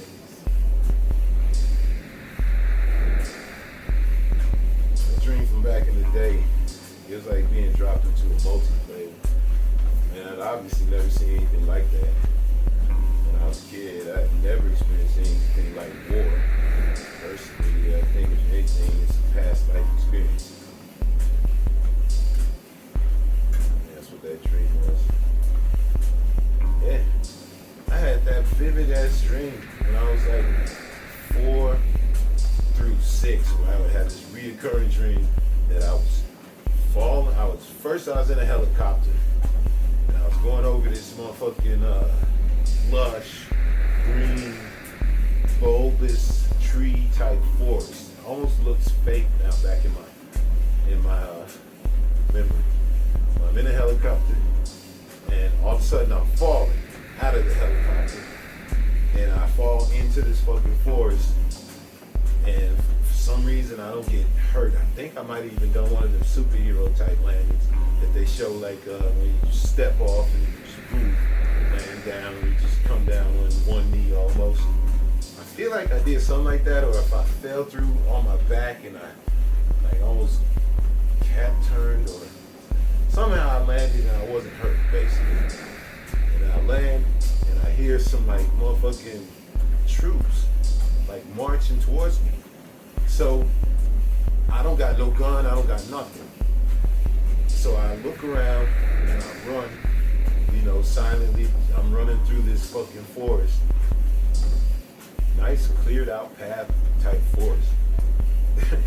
And I get to this like hut in the middle of the fucking forest. And I go in there and try to hide from what sounds like troops. They're like marching behind me. They're marching to, find me and shit. I can hear them. They're like, you can hear them all behind me and shit in this dream. I had this dream so many times, it's insane. I think it's the only time I've had a recurring dream. And I get into this hut that's like, it almost reminds me of like a mushroom. Like a house made out of a big red, white mushroom. And I go in there and there's like a little table and I duck behind the table. And I hear somebody open the door and I guess they either came up behind me or I stuck my head out to see who it was, and then boom, I get shot in my head. And I literally stick my hand in the fucking hole in my head and I feel around and I pull out the ball. It's a ball. It's not like a smashed up bullet or nothing. It's a goddamn ball, got little craters in it. And I look at it and that's when I wake up. And I fucking had that dream over and over and over and over and over again. When I was a little kid, where I ain't know shit about war. I ain't never fucking seen no war movies or any of that shit, or at least I wouldn't have fucking remembered if I did. But that shit was so fucking vivid. That shit wasn't no fucking memory of something that I experienced or lived through or any of that shit. None of that shit was. It was a fucking horrible nightmare that I used to have over and over. And it just seemed real as fuck. And I've had some really realistic ass dreams. And that was the first one. And I pulled that bullet out of my head and looked at it. And it wasn't even a bullet. It was like a little marble made of steel that had pockmarked craters all through it. I think it's more likely that was a past life experience than some fucking made up goddamn memory. I think the dream world is real as fuck. We just don't know how to fucking access what's really going on. But I don't want to get off into that fucking my philosophy, vast type shit. Some of that shit is, I don't know if I necessarily believe it, especially when it comes down to like the evolution theories and monkeys and shit. I don't necessarily believe in Darwin, but I don't necessarily know what to believe because I do believe something. As far as that shit goes, and the birth of the planet, Pangea, all that shit is really just conjecture, if anything. But I do believe, as far as my philosophy and my religion, as far as why we're here for the fucking planet, not the other way around. I definitely am 100%. I could make that my religion, my religious belief, if we just gonna be real about it. I absolutely believe 100% that we are here for the planet, not the other way around. The universe is made up of planets and stars that are way more important than fucking persons ever goddamn ever lived. This earth is way more important. It's just a fact. We're here to feed this motherfucker. Because of that, that's why I believe that, I could write it down in my will or whatever the fuck, but I know I want my kids to understand that. I don't want to be embalmed. I don't want my fucking organs to be dispersed. I don't want anything taken off my body. I truly believe that you're supposed to go into the ground with what you got. If you lose parts here and there along the way, that's one thing. But to give away your organs and shit like that, to me, sounds like the greatest sin. Because it seems admirable, but it also seems like you're withholding the one thing that you're supposed to give to the true God. Or at least the only thing that I could think of that's tangibly worth worship. It's this fucking planet. It sustains us. We should treat it way better than we do. And I guess I don't want to get all preachy and get into that shit. But I do believe that shit. So, yeah. I would like to fight your funeral if I could, but if I can't, then I would like to just go into the ground. I don't need no fucking fancy funeral. I need no motherfucker to be sitting around on ice or getting embalmed so I can sit in front of a goddamn crowd for a couple fucking hours. No, put me in a goddamn cheap coffin or a motherfucking, like I said, do me a Viking funeral. But I don't want to be like burned by the state and put in some urn to be in, sitting in some goddamn garage. I think that shit's foul. I would not want to be cremated by the state. I would want to be either a Viking funeral with my fucking closest loved ones, or, throw me in like a motherfucking corn husk coffin where they put you in a fetal position and fucking wrap you in corn leaves. I don't care. Something like that would be good enough for me.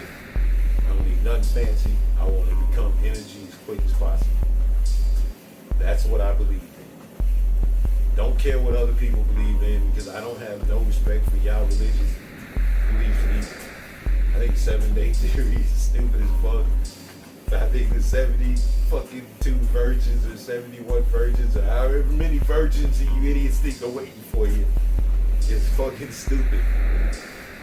So you can think what I think, that we're all planet food and we're not special and the planet's actually special. You can think that's stupid. So we all just think we all just some stupid motherfuckers.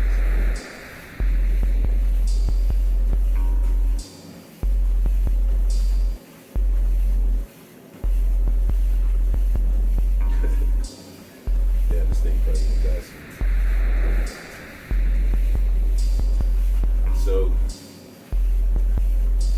when you're growing plant, take your finger, you get your, let's start from the beginning. You take the dirt, make the dirt really loose. So if you're outside, you have to really till the fuck out of the garden area that you're gonna use to make sure that the dirt is really light and airy. Then you're gonna take your finger, after you fill either the pot 3/4 of the way with really airy, light, sifted out between your hands dirt, or if you're outside, like I said, you till it really good. Take your finger, stick it in about 1/2 inch to 1 inch. It doesn't really matter. And really, depending on how big you want to make them, is depending on how much light you're gonna have for them. So typically, I think the best thing to do is you put them about, like I said, 1/2 inch to 1 inch. Boop, boop, boop. Give them at least, depending on how big you're gonna make them, enough room. If the leaves are touching each other, that shit does not matter. That's fucking silly. Because if you're doing it right, the leaves are gonna start pointing up. So they're gonna fucking actually, they don't need as much room as motherfuckers think. You know what I'm saying? 1/2 inch to 1 inch. Plant them far enough apart, but they don't need to be super parts. You can actually put quite a few in one pot if you choose to, or in one little section outside if you choose to. Typically though, the outside they get bigger and rounder, so you probably do want to give them a little more room outside. But inside, I'd say if you give them about 2 to 3 weeks to start out with the normal light cycle, those motherfuckers are going to be the perfect size for when you take them into their second life cycle. Once you got them going in their second life cycle, and you're gonna always keep whatever light you got on them. In the early stages, like the first week, maybe first 2 weeks, depending on how they're doing, you're gonna keep the light at least 30 inches away. And that gives them even a little bit of time to grow and stretch, which is okay in the beginning as long as they're not stretching too much. Because when they stretch, then they get a little more fucking active in the wind once you put that wind on them, whether it's a wind from natural or from a fan or something. So it's okay for them to get a little stretched. You do not want to burn them. That's the easiest way to kill babies. So you're about 30 inches away at least. Sometimes 40, depending on how strong your lights are. You give them about 2 or 3 weeks, depending on how big you want them to be. You know what I'm saying? If you're outside, that shit really don't matter. The sun's gonna take care of all that. But if you're inside, you gotta be more careful. You gotta keep the lights a certain distance away. You gotta keep the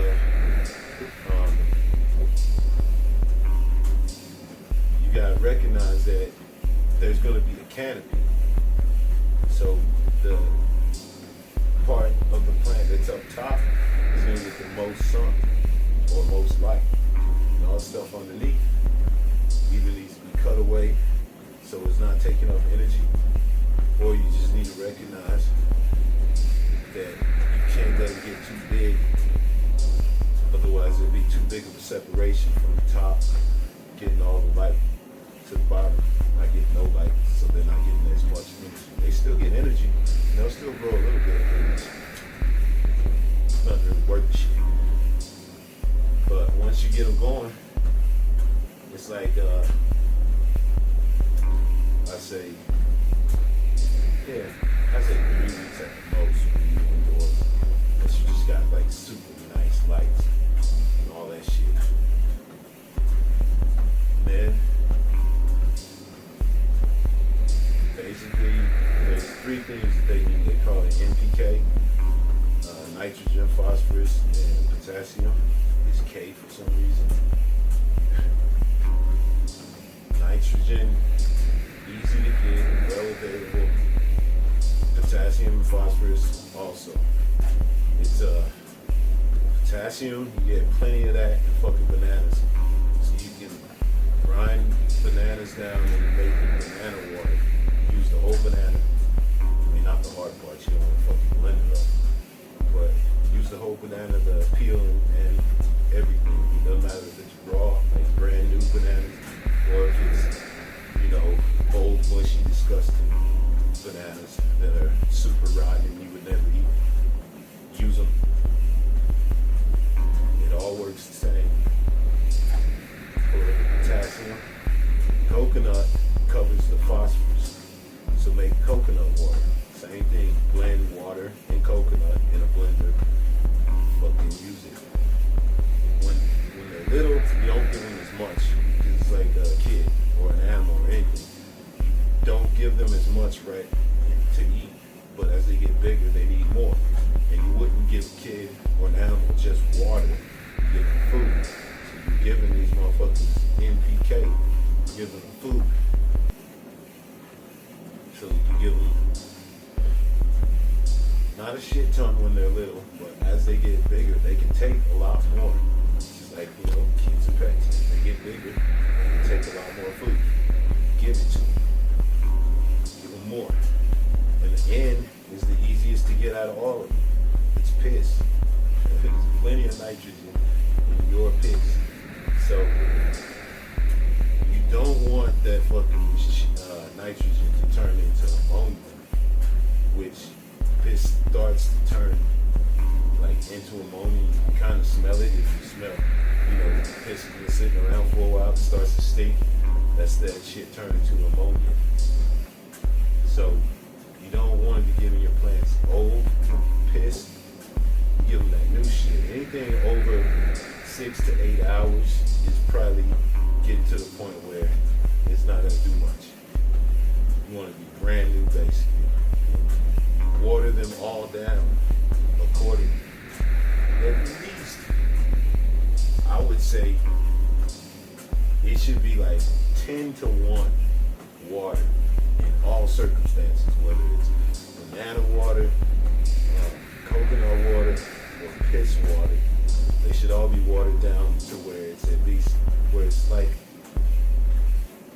10-1, basically. You kind of figure it out from that. And then let the motherfuckers go for about, really it depends. I'd say some can go up to 12 weeks, probably even longer. Some can go as low as 8 weeks. Probably some that are shorter. Typically 10 weeks is the Goldilocks, as far as I've seen. So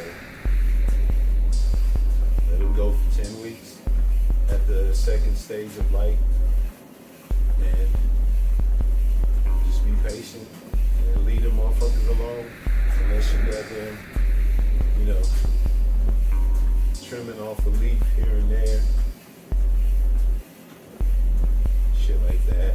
But don't be in there constantly fucking with them and touching them and messing with them. Leave them the fuck alone. That's every plant, no matter what you're growing. That's pretty much universal.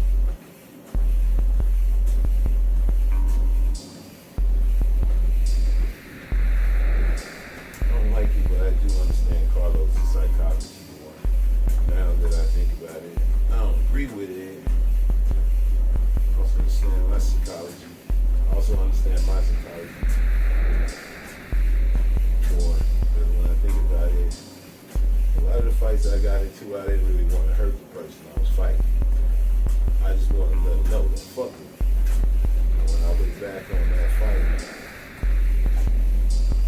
I did want to hurt them. Like when I talk about that meat grinder, I never done that to nobody before. I hit somebody, before I hit somebody, I let him fall. Always. But we held him up and just let him have it. Like when he would try to fall, just hold him up and keep hitting him. And he thought he was protecting some kind of fucked up honor. And I was pissed.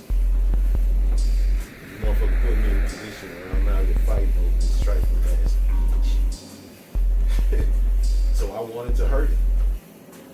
So yeah, I guess there are times where I actually did want to hurt people.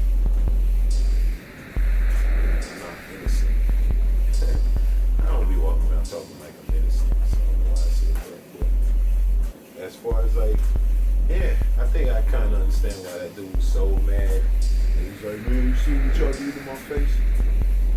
It's like, yeah, you fucked that dude up. Like, I ain't never fucked nobody up before. And I think when you think about the psychology of it, man, I always am gonna think that was some weak-minded, pussy-ass shit wanting to fight me over this bitch. Because we would have probably been cool if it wasn't for this chick egging him on to fight me over her. You know, I ain't even want her. It was insane. It pissed me off. So when we finally fought, after this motherfucker had disrespected me and shit, police was around, so obviously the motherfucker, I don't know, either he crazy or what, but letting that shit slide, motherfucking, that shit set me off. I ain't trying to go to jail for no motherfucker. This motherfucker want to fight the police 20 feet away. We let that shit go, but when I finally did fight that motherfucker, it really did happen like I said. We did jump on him first, but he steps into the middle of the fucking crowd of us and swings on me. So of course, my dudes is gonna jump in. And his dudes see him getting jumped on, they jumped on us. And I fought my way through the crowd somehow. And I got to my brother. And we fucking held that dude up and punched him. And I never once thought of letting him go, letting him fall. I just kept hitting him. In his face. take time to like look and see what the damage was. And a lot of the damage doesn't come out till the next day and hours later anyway. But I knew we fucked that kid up. And I know that I put more fucking heat and damage into that, those seconds of holding there when that fucking shit that we call the meat grinder, than I ever done to anybody else. And I think my psychology was, okay, motherfucker, you gonna put me in this bitch ass position where I'm out here fighting over this fucking Snow White. It's like, I'm gonna fucking hurt you. I'm really gonna fucking hurt you. Because every fight I can think of, when I hit somebody, blah, it was like, hit that motherfucker, and if he stand up to it, then I keep going. Blah, blah, blah, blah. Throwing punches, punches, punches. Until the motherfucker either fall back, fall down, or it's very obviously over and shit like that. I've never like held somebody up and kept hitting them. You only do that shit when you really want to hurt somebody. I think that's the first time I really wanted to hurt somebody. It's because of the position you put me in, psychologically. I didn't want to fight this motherfucker, but if you gonna make me fight you, yeah, I'm gonna fucking try to hurt you. And his pride was hurt, and he's young and dumb. We both were. So he wanted to fight anybody. His fucking pride was hurt. He didn't want to fucking fight her. So take it out on me. So I understand where both of us are coming from in that shit. I don't look back at that shit towards him with malice. I look at it as like it was a dumb, young motherfucking thing to do. Probably wouldn't do that shit nowadays. Or at least I hope he would fucking learn something from that shit. And I think I got so extra with it. I wasn't trying to impress nobody. I wasn't trying to do anything. I felt put into a fucked up position, and I wanted a motherfucker to pay for putting me in that position. That's the only dude that I ever really, when I think about it, in a fight, wanted to hurt. Like even them big motherfuckers that attacked us. They was just big, dumb assholes. Like me and Carlos, like I said, we were cool when we come across each other after we squashed all the shit, but I've seen them dudes around, the big dudes, but never fucking went up and talked to them or any of that shit, and I don't know if they recognize me. And half the times when I be seeing these motherfuckers, I didn't even recognize them. It'd be like Dre or my brother, somebody would point out, you know, that's one of these motherfuckers. I'd be like, oh, I remember that motherfucker. And they probably didn't even remember who I was. But that shit really did happen like that. Those dudes were assholes, running around starting shit. Simply just because they felt like being dicks. That is so fucking weird when you look back on that. Like, even though I didn't hurt him, it's like, that's another dude that I didn't mind seeing him get hurt at all. You know what I'm saying? Because they were so over the top, ridiculous, put us in a fucking position where we have to fight for our lives. So of course we go hard as fuck. Cause y'all some big motherfuckers that apparently you fucking stupid as shit. Because you did not use the one obvious thing that you had to your advantage. Your size, your athleticism. The one thing that you probably been fucking playing your whole life. Football. You could have tackled us, you bunch of big dumb motherfuckers. And these dudes were big. I mean seriously, picture Brian Russell with a fucking like 60 extra pounds of motherfucking muscle on him. That's who fucking tried to take my head off with a goddamn hammer from behind. He tried to hit me with a fucking hammer. Big, slow, dumb motherfucker. Instead of just running up behind me and tackling me. Imagine the fucking, how he could have just blew me up if he ran up behind me. I wouldn't even be paying attention and just fucking tackled me.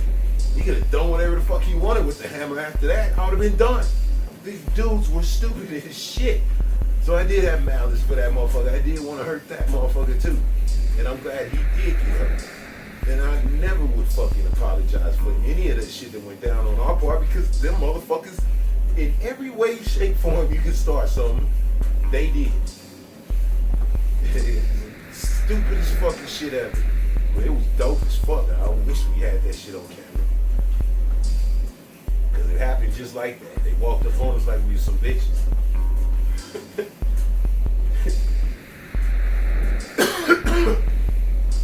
Fuck, this motherfucker just died. And I cannot remember the rest of the shit that's on there, so I don't know, man.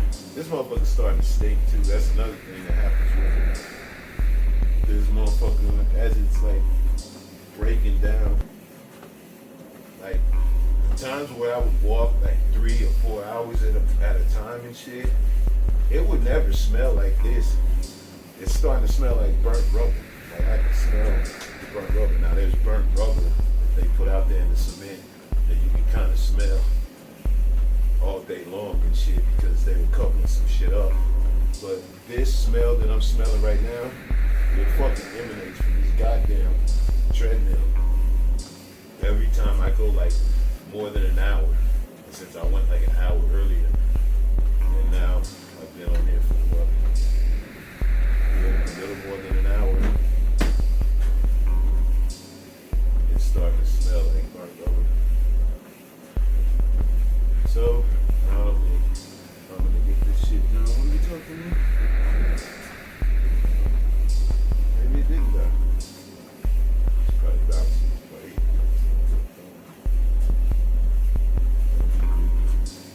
Training. I made this diary specifically for people that are going to miss me when I'm gone.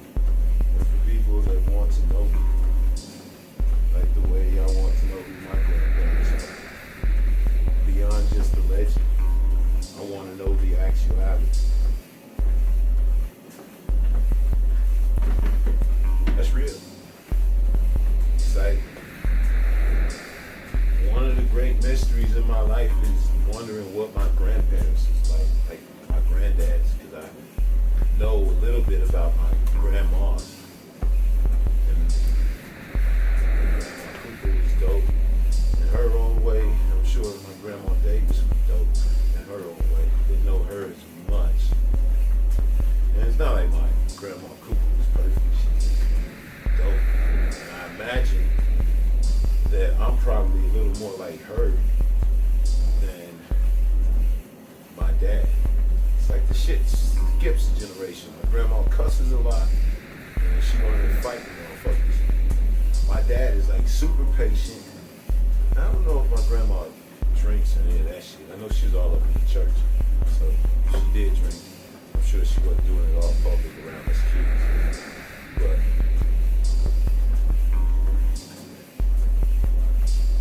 yeah, I cuss. I've been in a lot of fights. Drink. And just outwardly, I would say, if I was doing an impersonation of anybody as that became my personality, it would have been my grandma. And then with my dad, who's probably just like any other kid, they don't want to be like their parents.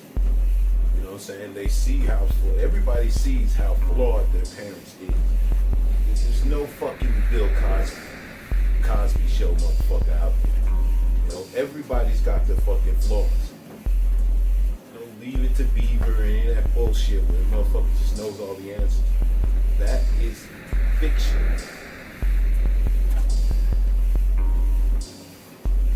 But there are good versions. There's huge fucking, you know,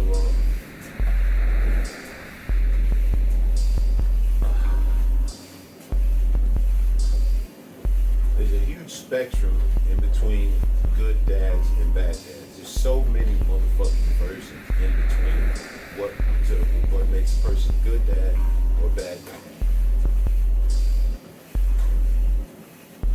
Yeah. So, I don't know. I think finding out who your grandparents are, knowing who your grandparents are is a really fucking good thing to know. It's an important thing that we got robbed of. These are things that we used to know, but They fucking stole it from us when they fucking brought us here. And it's something that we just gotta goddamn understand and deal with, that our shit got stole from us. And a side note on how fucking Hollywood trying to goddamn turn Africans against Black Americans. I mean, that shit ain't new. That ain't just Hollywood.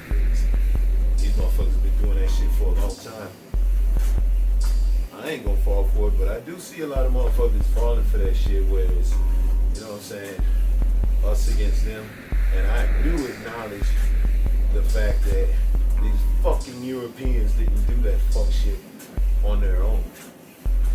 There's a lot of us that sold us out. They snatched us up, sold us to these motherfuckers. And that shit is unforgivable. But not every one of them did it. Just like not every fucking crack ass motherfucker was goddamn holding slaves over here. But some of them motherfuckers is guilty and making goddamn movies, trying to glorify these fuck motherfuckers because they was women that was doing it. I thought that shit was fucking disgusting and foul. And I ain't never gonna fucking co-sign visionist fuck shit history. Trying to motherfucking do some fake ass girl power. I did not fucking like that shit. I did not fucking appreciate that fucking movie. And I don't give a fuck how entertaining and how good the fucking actors were and how fucking special it made fucking girls feel. It's a fucking lie. It's a goddamn lie about my motherfucking history.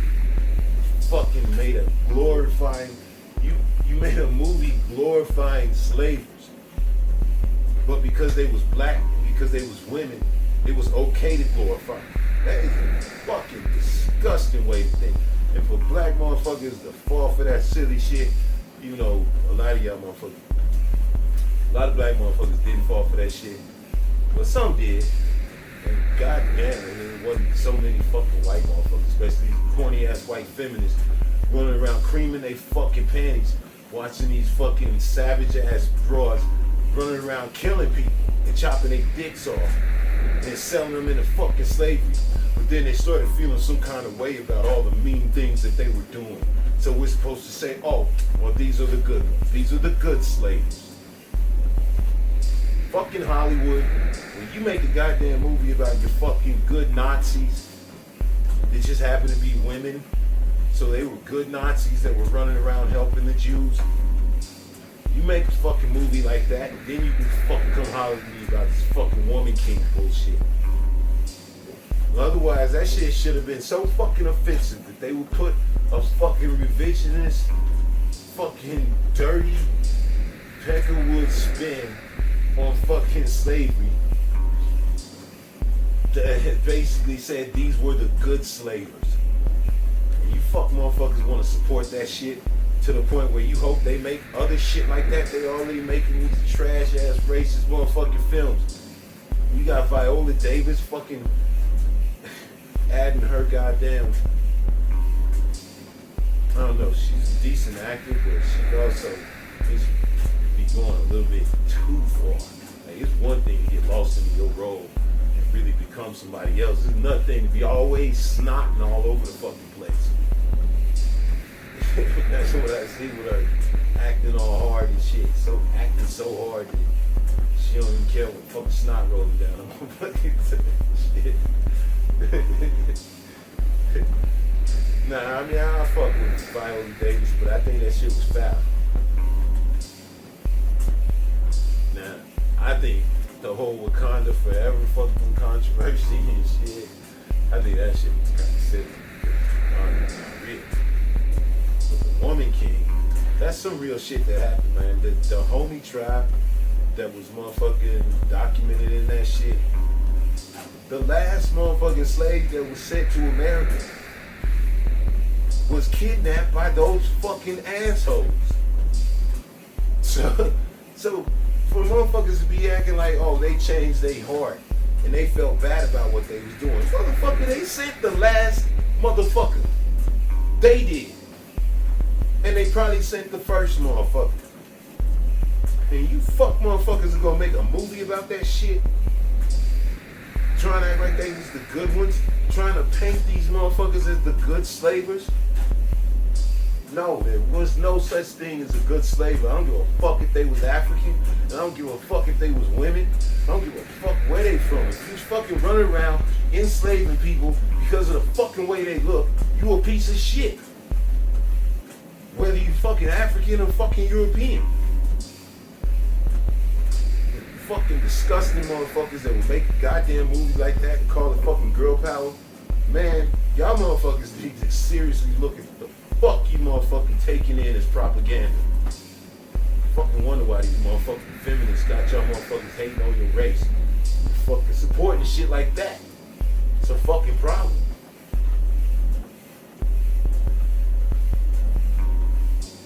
Supporting your gender over your race. It's not a good thing. It's not a good look.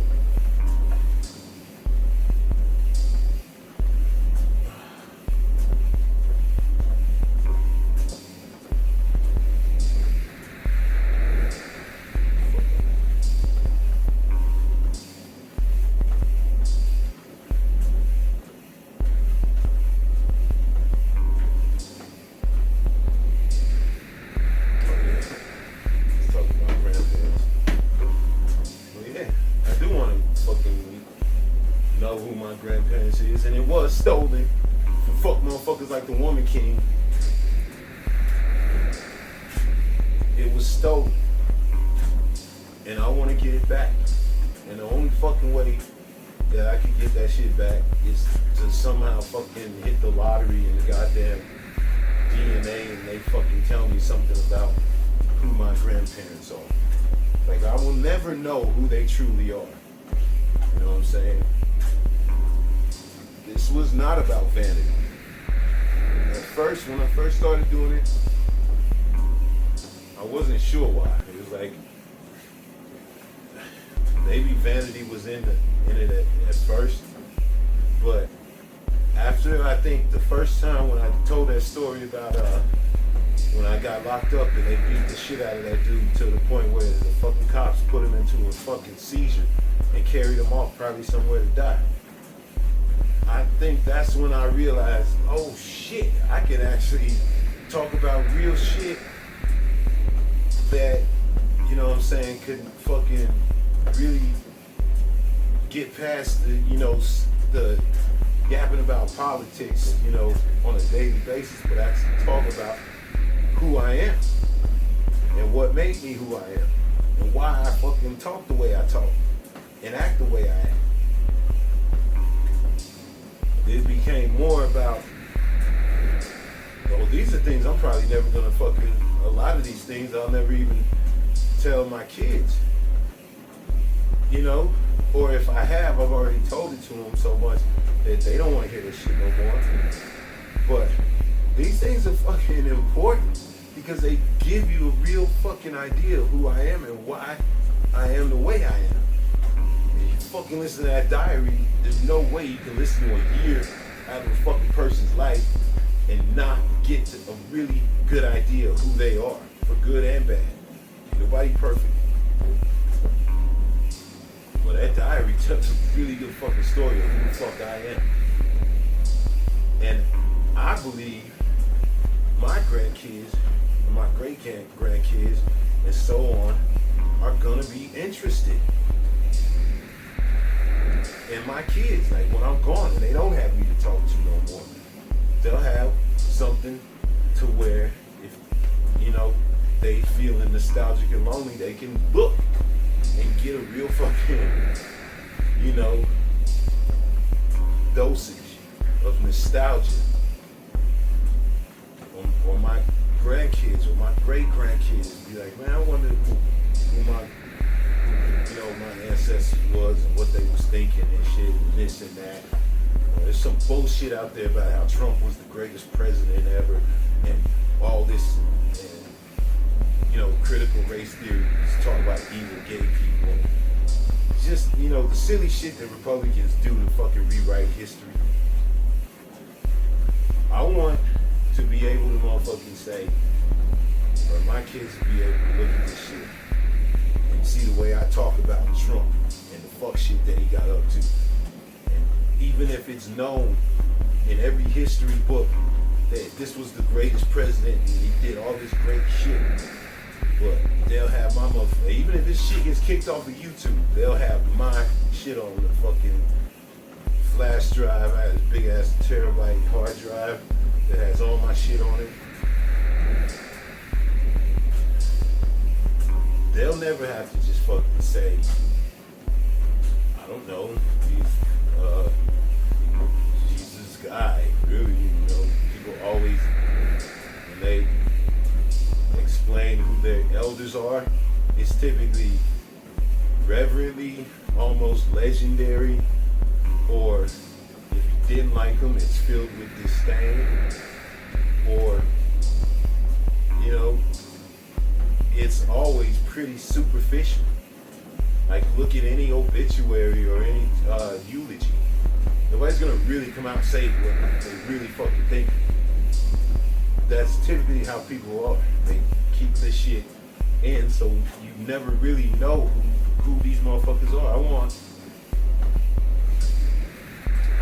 more than anything I can think of, if I had a year of informational type shit coming from my grandparents, whether it was my grandma or my granddads, I would appreciate it. I would love to know what the fuck my grandma was thinking through a year of her life, so I could actually get to know her. I would love to know about the people that I don't know about. White people past who the fuck they great fucking asshole from goddamn Ireland was, all the way down. Family pictures and family stories and shit. White motherfuckers got that shit. And that's one thing that I do find myself being envious about. This motherfucker, I wish I fucking knew who my people was. I understand why. Because we let ourselves get taken advantage of and fucking split apart and torn up. Fucked up. It's fucked up what they did to us. That is fucking terrible fucking thing to do to somebody. Fucking split up their fucking family. Fucking people suck. All of us that had something to do with it.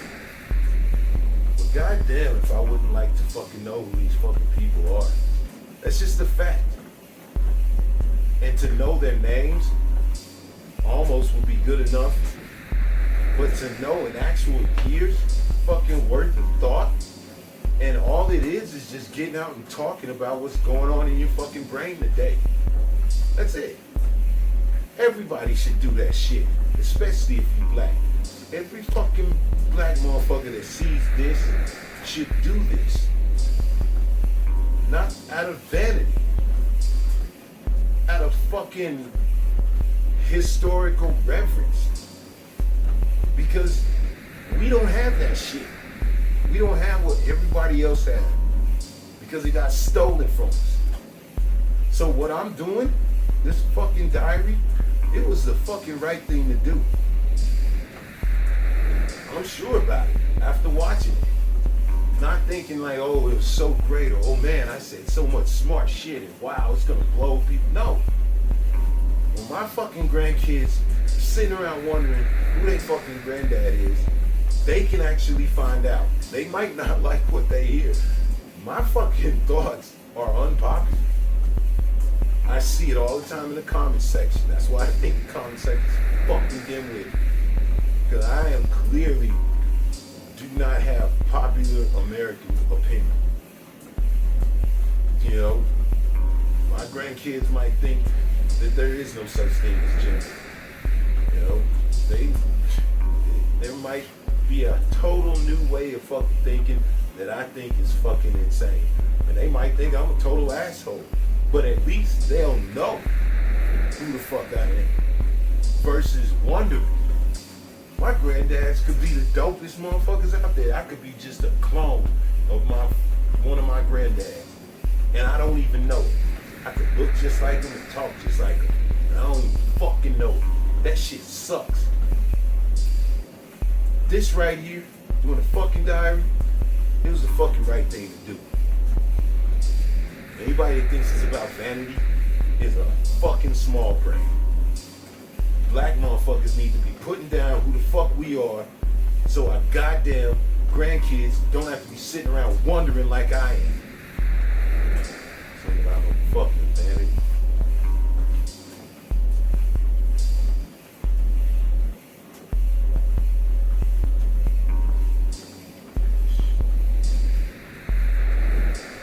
State your dying wishes. Which I think I just did when I said I want to be buried in. Right away in corn with all my organs or Viking funeral. So I think I already stated that shit.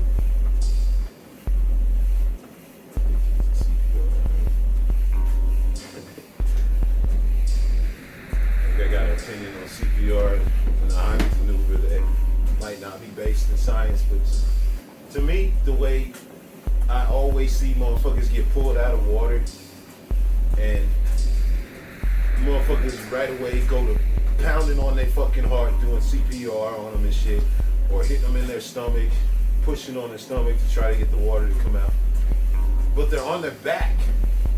And the one thing you know, if you fucking like somebody overdoses and shit, you don't set them on their back because they're fucking drowning their own puke.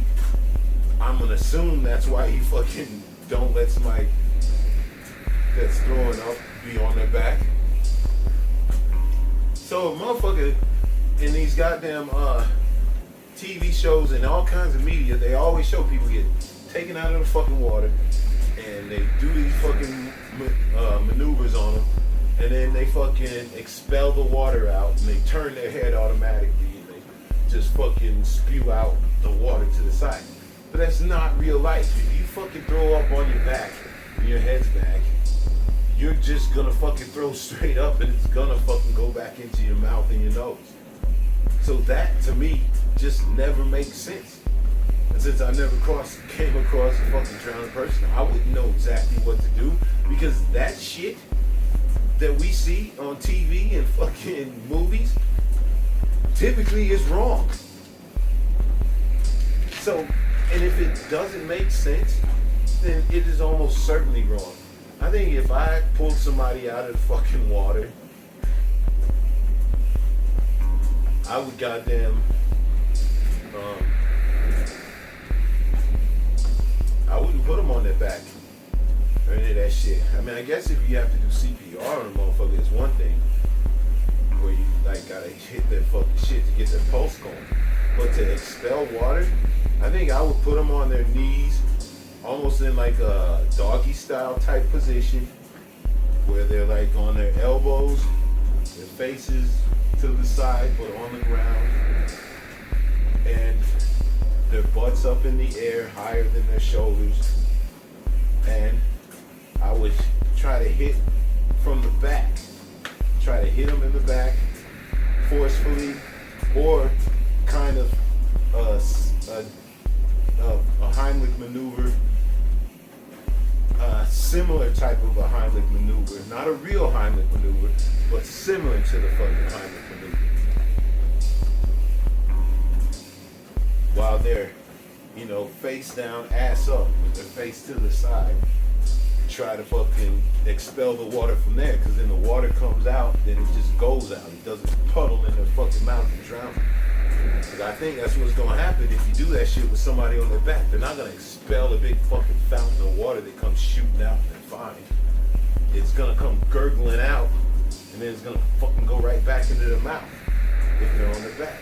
So to me, that seems like that's what would happen because of gravity and shit. I might be wrong, but I think that's what I would do if I was able to pull somebody out and they had a pulse, but they were obviously filled up with water. I don't think I would put them on their back and try to expel it. Doesn't make sense. I would put them on their fucking knees as best as I could. I'd probably lift them up on their knees by their stomach so I could be expelling it while I'm fucking lifting them up. Speaking of pulling motherfuckers out of the water, like, there are exceptional fucking people out there. A lot of times when I get going on fucking gay and trans shit, it's because I think Jews, and different Christians, everybody. I see motherfuckers out there trying to gain an advantage, trying to be like, I'm special. You should treat me special because I'm better than everybody else. And I'm never gonna agree with that with anybody. I do not think that there's anybody that's fucking special and better than anybody else because of who they are and how they were born. No, I don't fucking think that. But I think there are exceptional people out there that deserve praise and deserve to be honored. I saw 2 fucking things that I thought were fucking noteworthy and praiseworthy. And these people were special. Versus, oh, I'm special because I was born a certain way. Get the fuck out of here with that shit. Versus that dude that was fucking skiing, and he was skiing past the fucking snowboarder that was buried. And that motherfucker was buried for real. Like, he was gonna die. He knew he was gonna die. And the fucking dude is skiing out in the middle of nowhere, and he just fucking happens to see this dude. It was lucky that he seen him. He fucking sees him out the corner of his eye. He's like, what the hell is that? And he's skiing. So he's already past him, and he's on a downhill ski slope. So it's fucking steep. So he sees this thing out of the corner of his eye, and he's like, what is it? Not even sure what it is. I see shit like that out of the corner of my eye on my scooter all the time. And I'm not going uphill. And there's often times where I'm not fucking getting off to stop and see exactly what the fuck that was. So this dude thought he saw something that didn't look natural in nature. So he stops.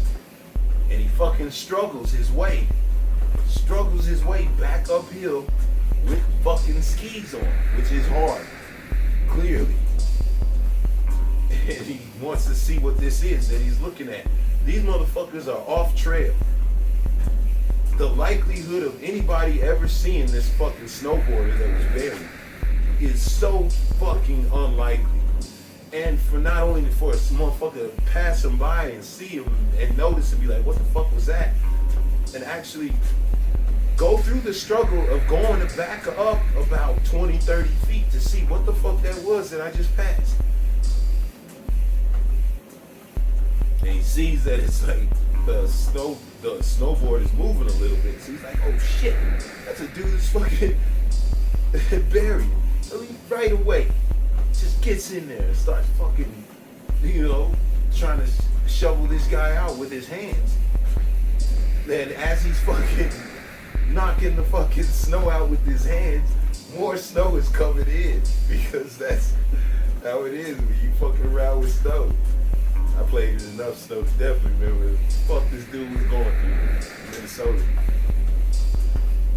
So he's digging him out fiercely with his hands and shit. He finally gets to his fucking face, and he like uncovers his face, and the dude is so fucking calm.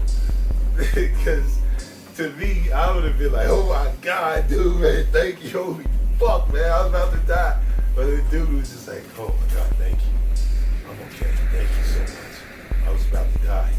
He's like so calm, which I don't know if it's just stunned and shit or what, but the motherfucker, he was about to die, buried in snow. Snow all up in your face and shit. You got a couple fucking minutes maximum before you die.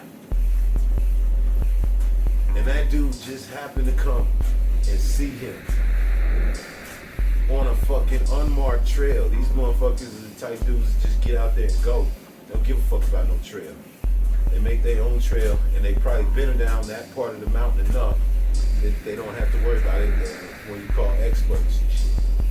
Like, I'm an expert on some of these trails that I go up and down, and I'm a beginner on some of them. There's a major difference on how you go about handling yourself out there. And it's got to be similar to skiing.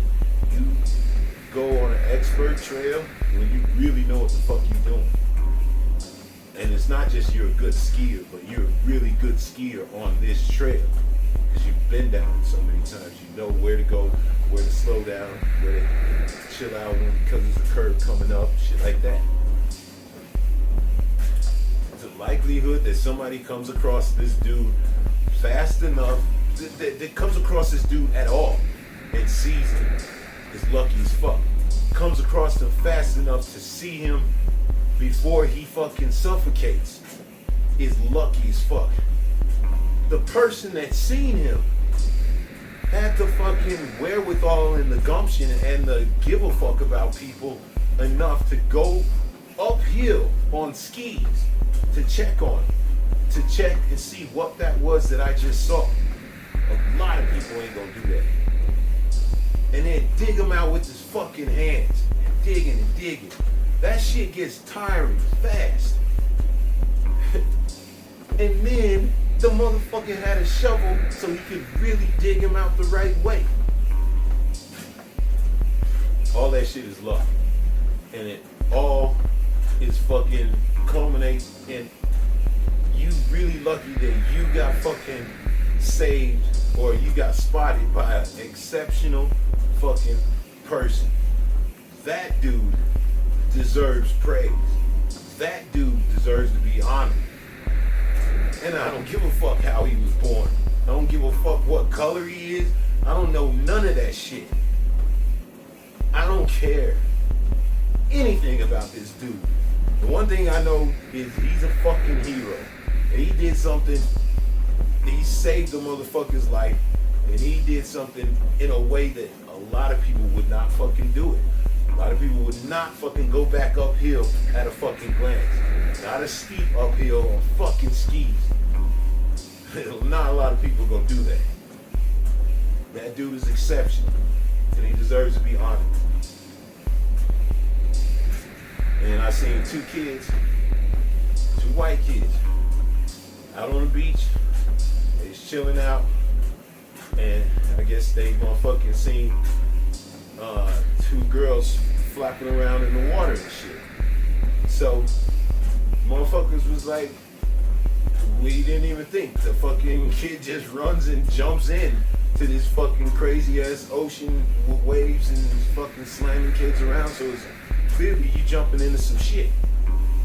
And he grabs one of the girls, and then, you know, he's trying to get her to safety, but he's realizing he's not going to be able to get the other girl too. So the other kid screaming, should I jump in? And then he's like, yeah, I can't get her. So the other kid jumps in, and then he goes and grabs this girl, gets her up on his back, and then shoves her up on the rocks and shit, and then he climbs his way out. Those two kids are fucking exceptional. They deserve to be honored. That shit is amazing. Not only would a lot of people not do what they did, a lot of people might try to do what they did and end up getting themselves killed.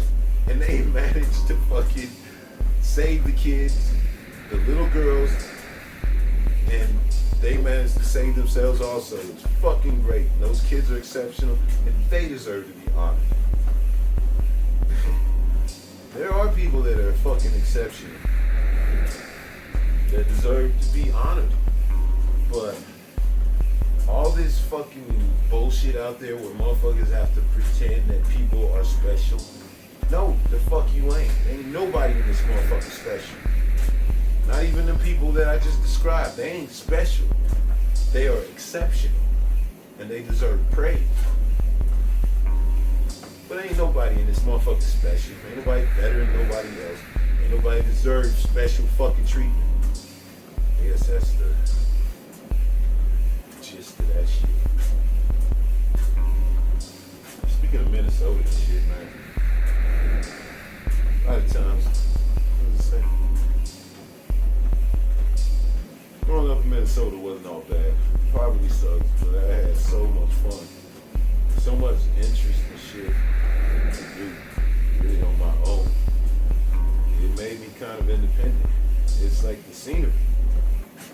There was the minnows, the frogs, the toads, big trees, the swamp.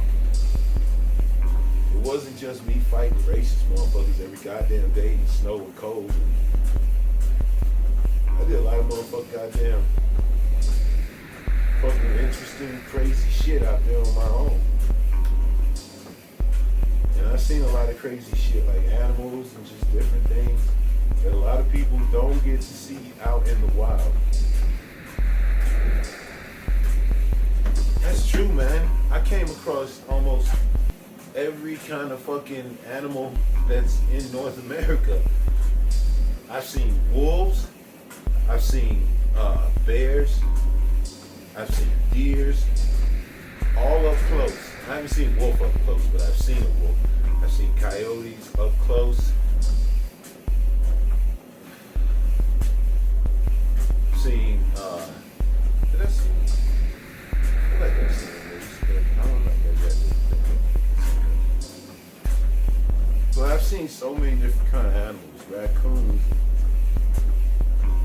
porcupines, you know, just constantly being in the swamps, checking out frogs, playing with frogs, toads,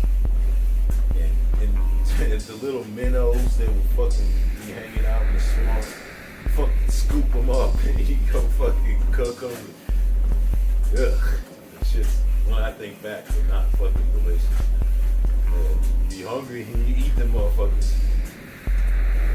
I would be all up in the swamps, like just constantly, all day long, just be going out looking by myself, just looking at nature and just being truly interested in what I was seeing.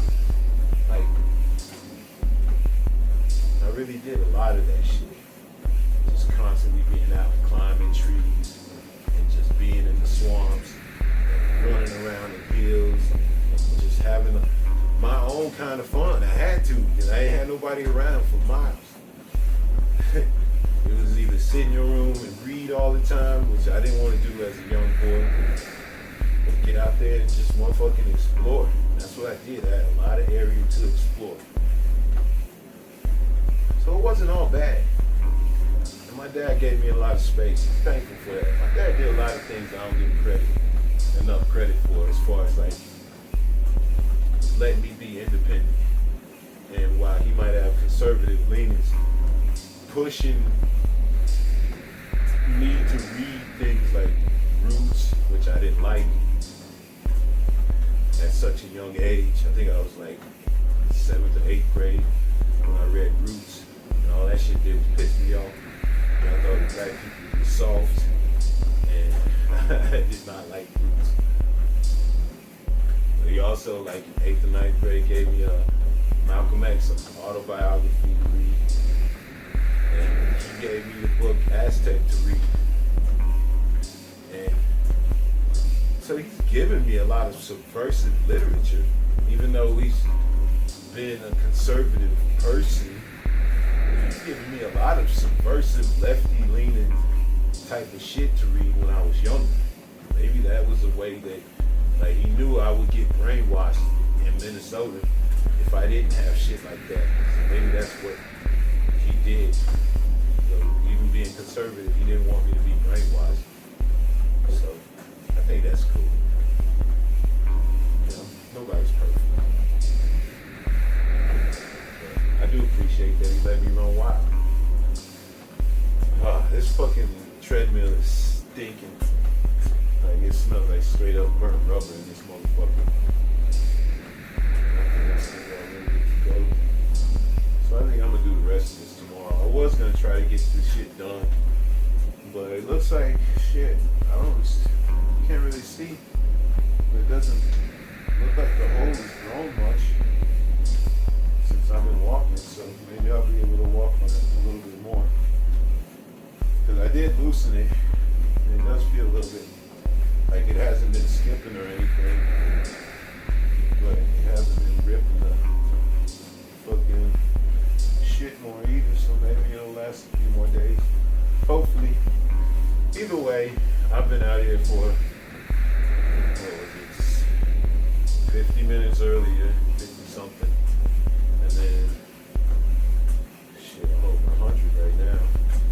So yeah, I'm probably at like 160 minutes. So that's definitely enough for the day.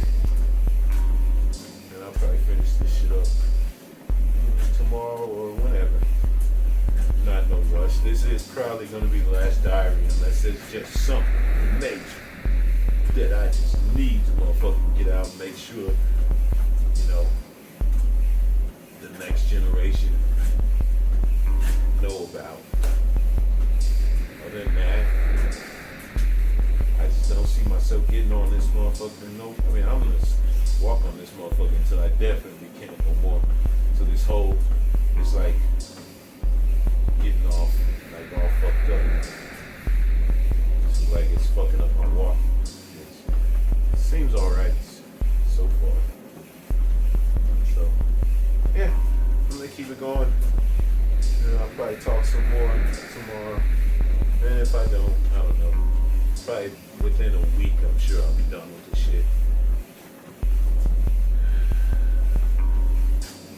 April 15th, 2023.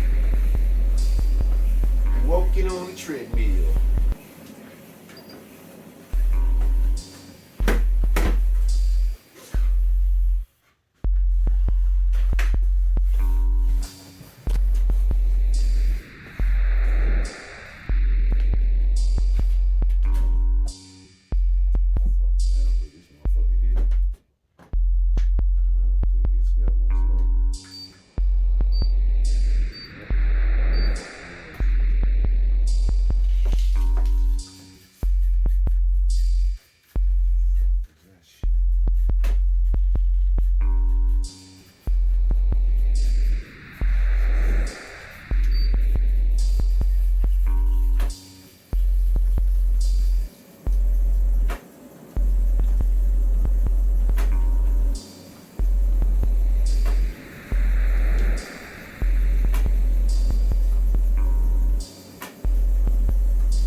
Seriously, don't know how long I got before this motherfucker gives out because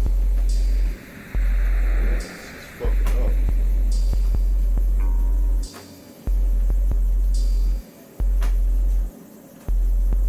It's too far open. And then because it's so far over, it's like you hear that pop every time. That's the motherfucking hole hitting against the goddamn shit, getting bigger every time.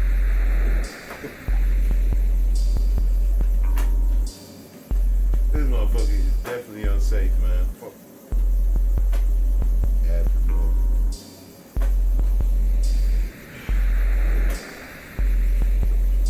Gonna hold up for a minute though.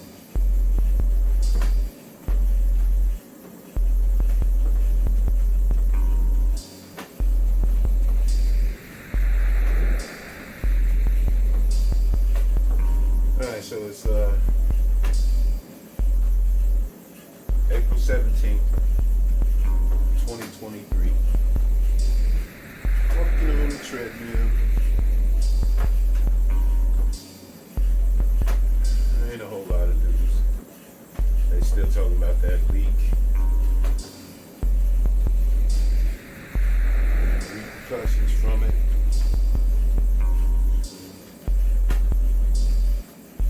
Asshole 21-year-old kid.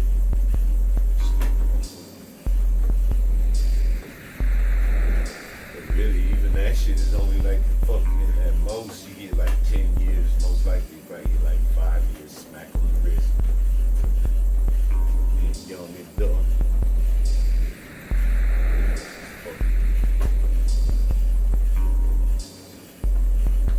See, growing up in Minnesota.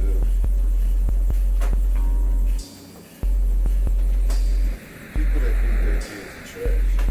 Seriously. Black people pass that shit down from their parents because they learned that shit from their parents. They learned that shit from their parents.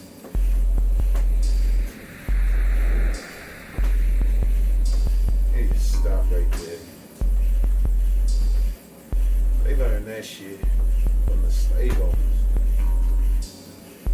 Very exact way to not raise your kids is beating on them. That's what they taught you. And that's what you passed down. Motherfuckers is trash.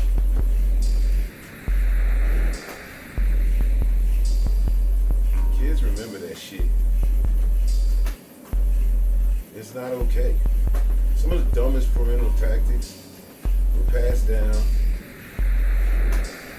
to me, even though I don't hit my kids. I did make a point to intimidate them.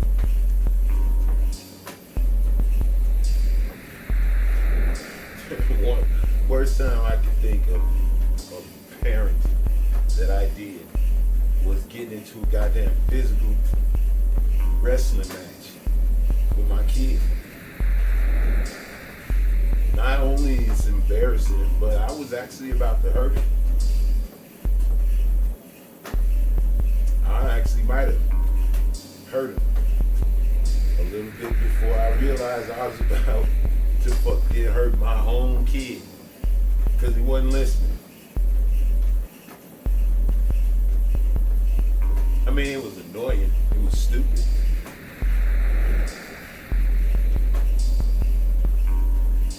But the kid was being unreasonable. But still, I don't want to ever hurt my kids. Part of that intimidation, yeah, I don't know.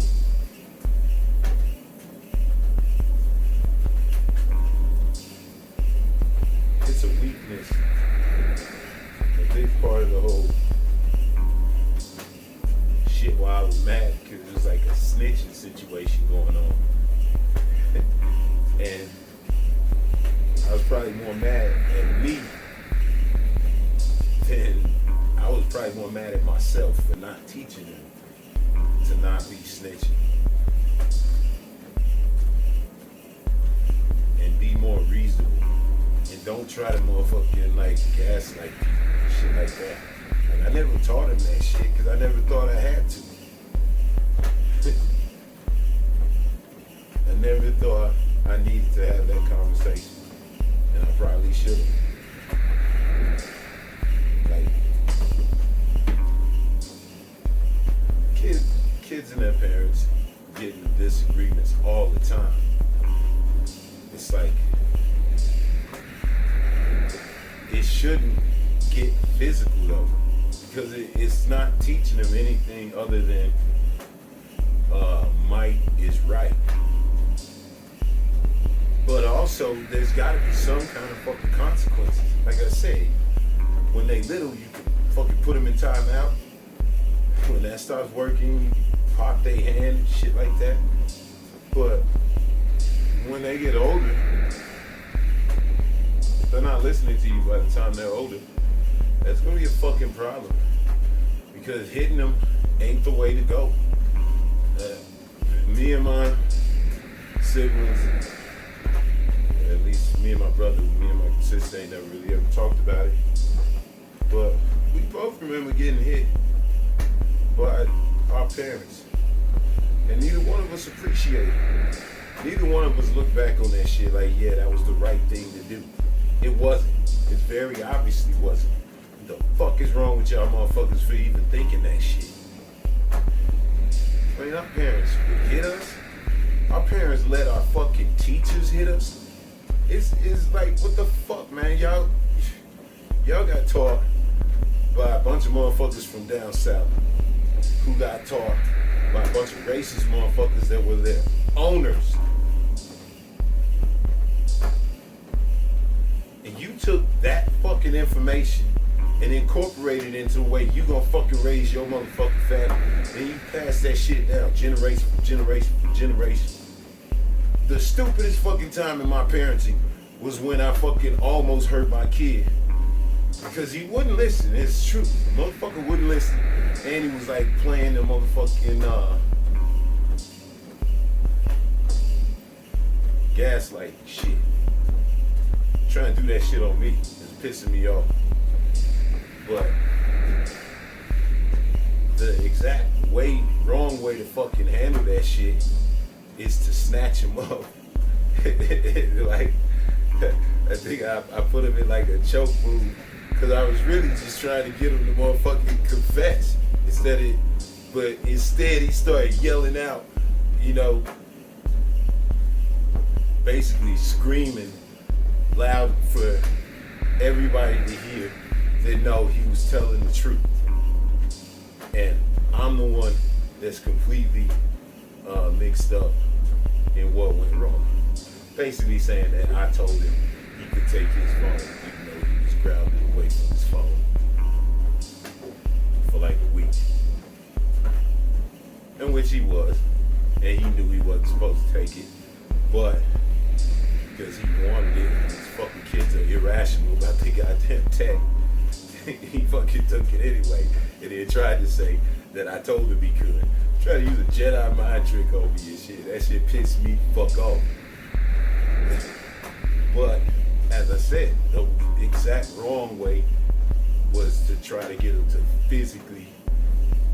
try to physically coerce a motherfucking confession. You know what I'm saying? And I got so pissed off, I really did start to squeeze a little bit. And I immediately realized, oh, shit, I'm gonna fucking hurt him if I actually did squeeze. So I stopped. But there's always a better way than physical confrontation, especially when you're dealing with a kid. Even if the kid is a fucking contrary, even if the kid is pushing your goddamn buttons, there's always gonna be a better way than physical fucking confrontation.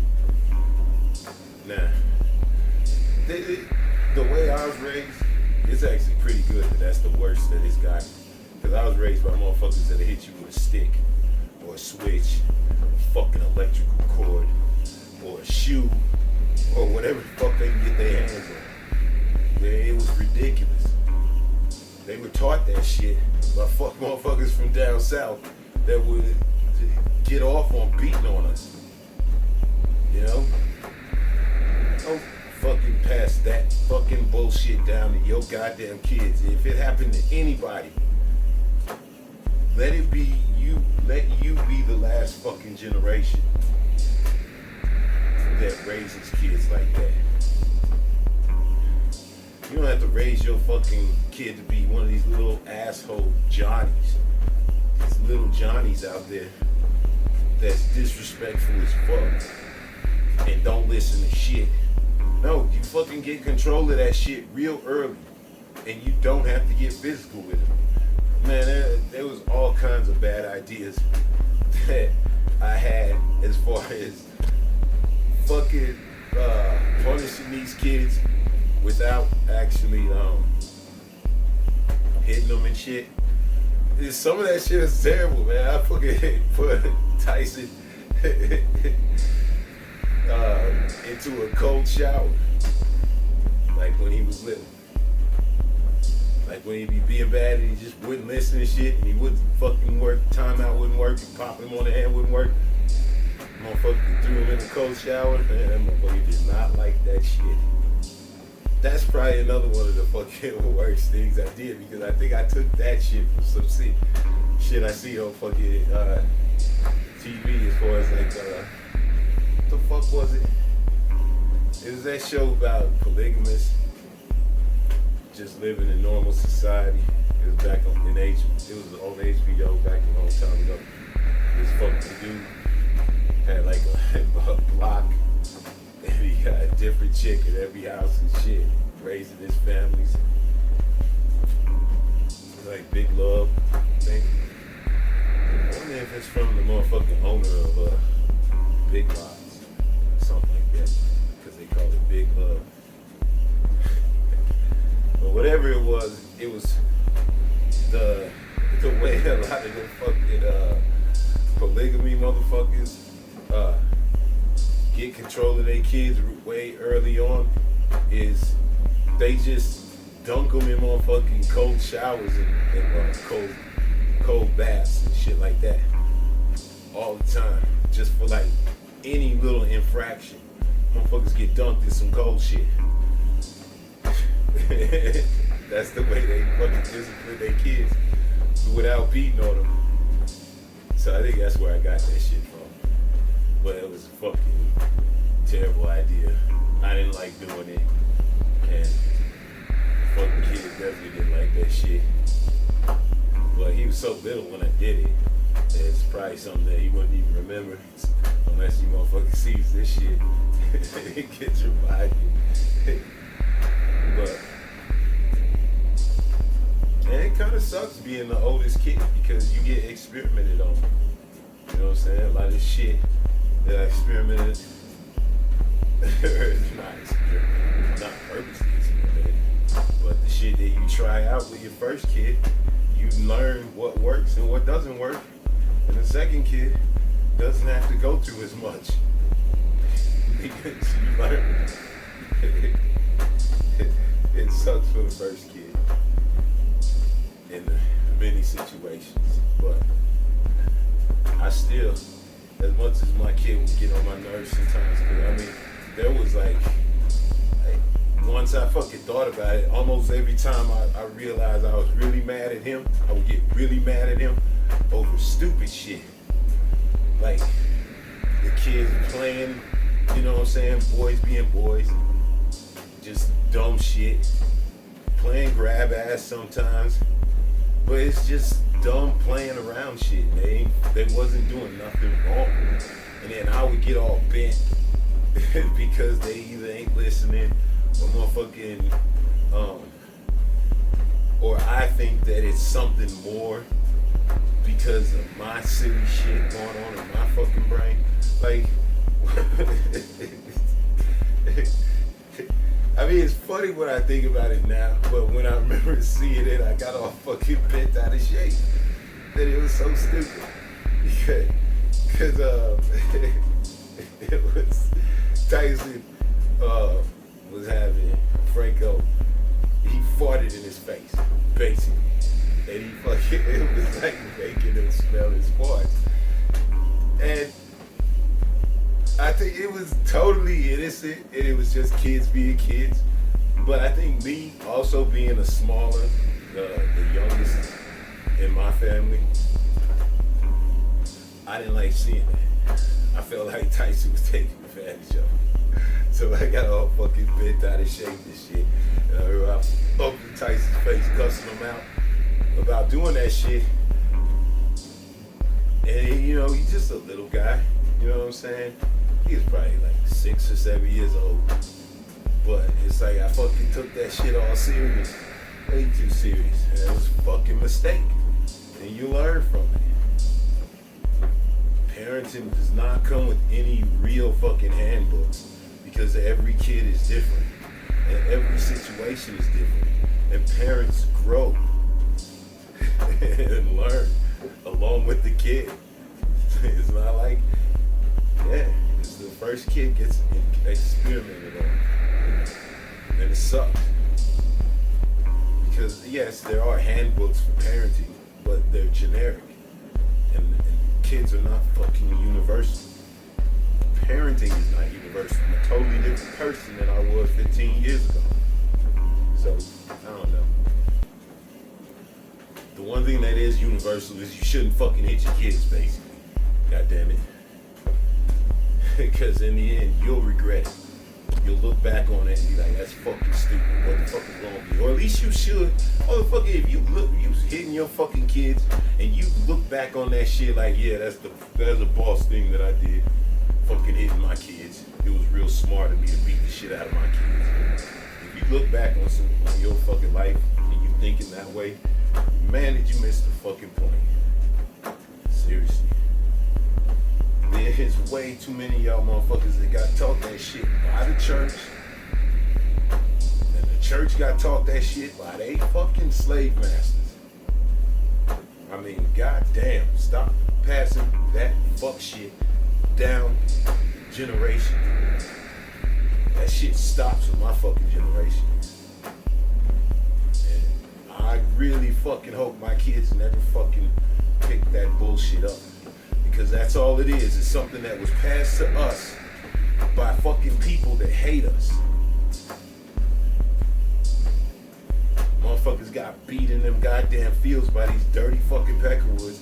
And then we pass that shit down by beating on our kids because our fucking person, the pastor at the fucking church, tells you to beat your kids. They tell you that. I remember that's another fucking thing that I remember about going to the fucking church is motherfuckers encouraging these fucking parents to be hitting us all the time. And You got some grown ass man that sitting up there that we supposed to respect, telling your fucking parents to hit you. That's fucking bullshit. I'm telling you, that tradition comes from fucking slavery.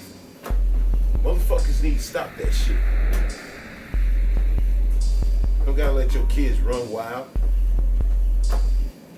But the last thing you should do to fucking rein them in is be hit. You a shit parent if that's the best fucking thing you can come up with. Now there's kids out there that's straight up sociopath, and there's nothing you can do about it because they born all fucked up in the brain. Yeah, you might have to hit a motherfucker to defend yourself, no matter how hard you tried from fucking basically 1.5, 2 years old is around the time you should start disciplining them if they're not listening. But even if you've done that, and you've done everything right in the fucking parental generic handbook, and it's never worked, there are some motherfuckers out there that are just crazy. You will have to fucking do something to defend yourself. I absolutely understand that. But how many kids are violent because their fucking parents taught them that that's the goddamn answer and solution to all fucking problems? I bet you it's a fucking lie. I bet you we would be alive. I don't mean you gotta be walking around some pussy ass motherfucking simp taking shit. But your first motherfucking answer to every fucking problem should not be fucking violence. And that's what the fuck we teaching our kids. Only way to get somebody to act right is to smack the shit out of you. Man, there's plenty of ways to fucking manipulate the situation to where you motherfucking don't have to hit people. So that's all I'm saying.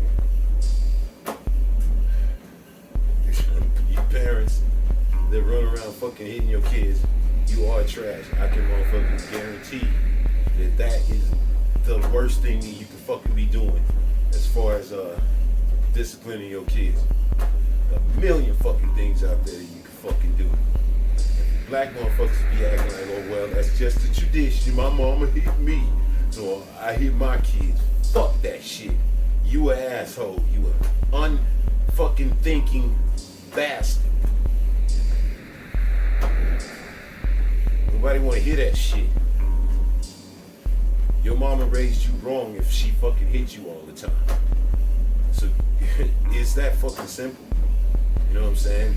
That's not a fucking good excuse. Well, I got hit, so I hit my kids. Fuck that shit.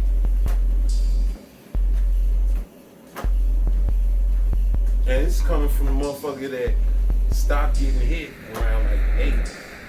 So I barely remember most of my whoopings. It ain't nothing that's a big deal. But I know my brother was older, and he definitely fucking feels some kind of way about that shit. And I feel some kind of way about that shit. I don't fucking appreciate that shit. And I'm sure that's how most motherfuckers feel. So, yeah. I'm fucking sorry about intimidating, putting them in motherfucking cold showers, and once almost motherfucking hurt them. But I can't imagine how terrible I would feel if I was fucking hitting them with sticks and fucking beating the shit out of every little thing, every little mistake that a fucking kid makes, you fucking hit him for it. That is such a stupid way to fucking raise a kid.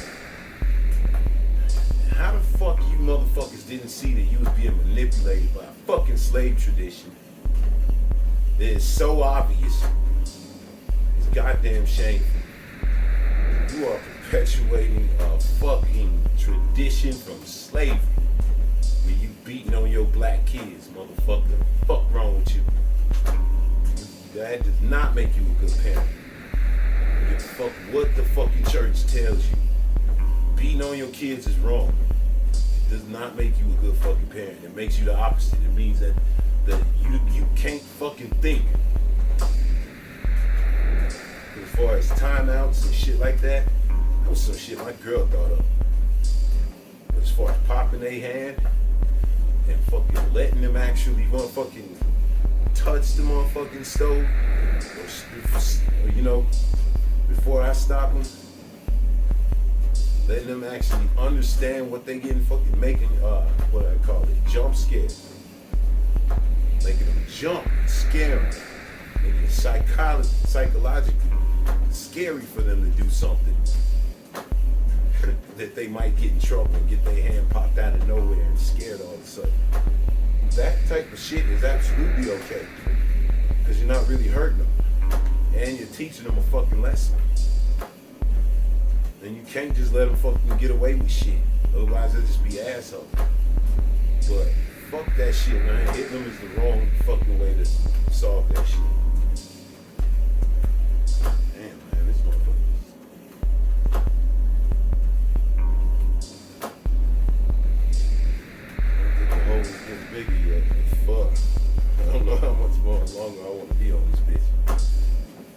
This song is definitely hitting. Every time it hits, it's tearing. Yeah, that's my opinion on the motherfucking parents that hit their kids. You're fucking trash.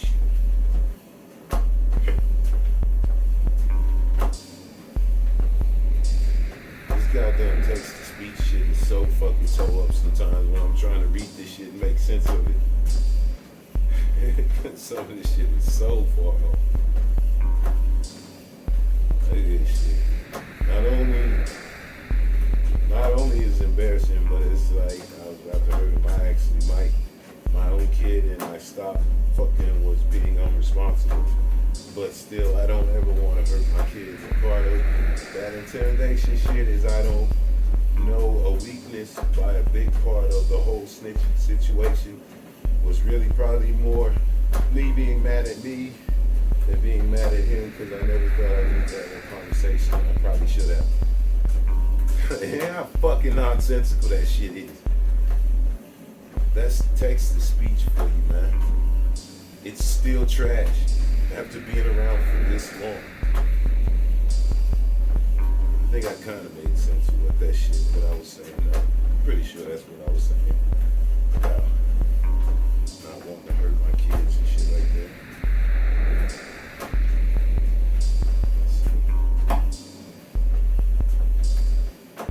Going after Trump for campaign finance is stupid.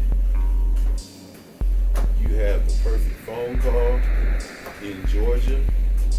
You have him inciting a riot. You have this tax situation with a reporter, which a reporter exposed years ago.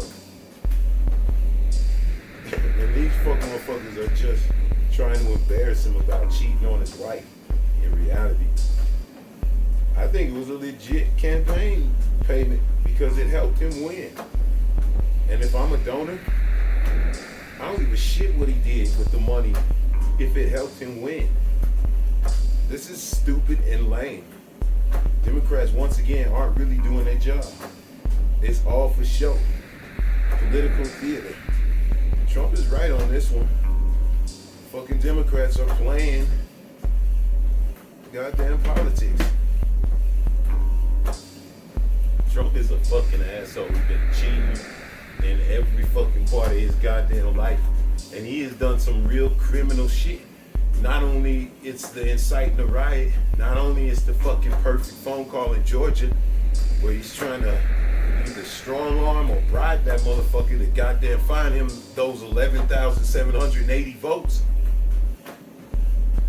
That shit's illegal as fucking. If Fanny would get off her ass and stop fucking with these goddamn kids and they rap lyrics, she should have been had him on that fucking phone call. Sitting on her motherfucking thumbs. But this ain't about that. This is about these motherfuckers are trying to embarrass him about the Stormy Daniels situation. Bring that shit back up so we can all fucking be talking about Stormy Daniels and her motherfucking titties.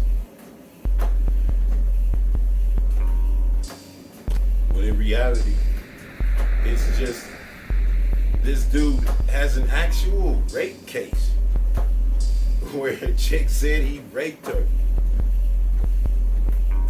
This dude has been accused of walking in fucking like them pageants he used to do. He used to do them for teens also. And he would walk backstage while they were getting dressed and shit.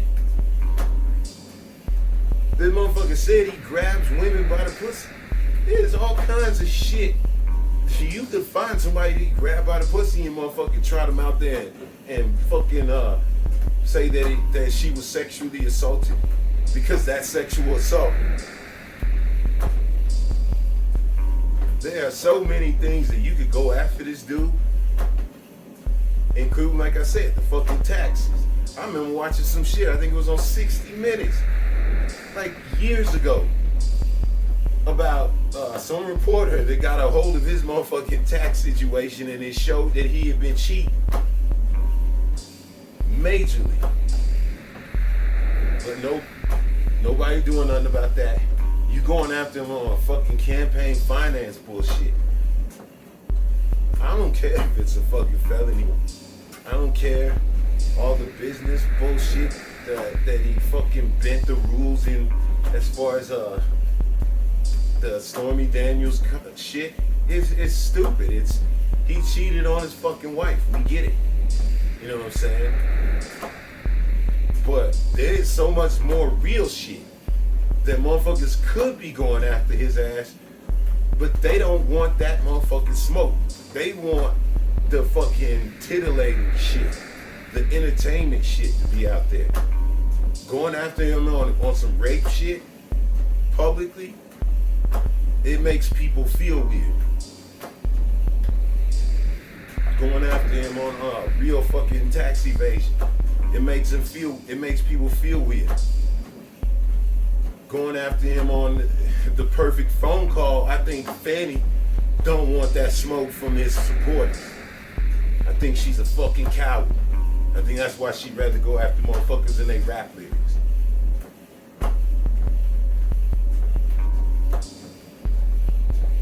But I think there's so much real shit out there. And not only that, it's the very obvious public incitement of a fucking riot at the Capitol. That's the most obvious criminal thing that he did. Nobody said he was the only reason that them motherfuckers went up in that Capitol, but he is the main reason. The fucking Democrats made a huge fucking mistake when they did that impeachment shit, trying to act like he was the only reason. Because fuck no, he wasn't the only reason. But he was the main reason. He was the main reason they was there. He was the main reason they went to he was the main reason they was in Washington, D.C.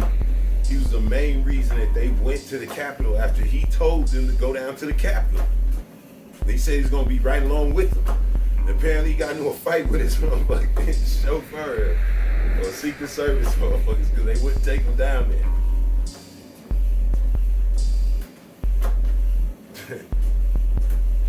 He incited these motherfuckers to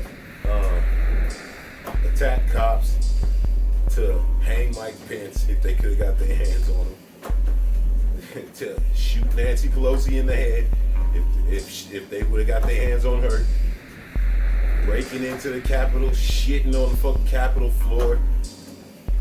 I mean, it's fucking disgusting and disgraceful. He incited that shit. It's disgusting and disgraceful that these fuck motherfuckers can't put actual criminal charges like that together on some real shit.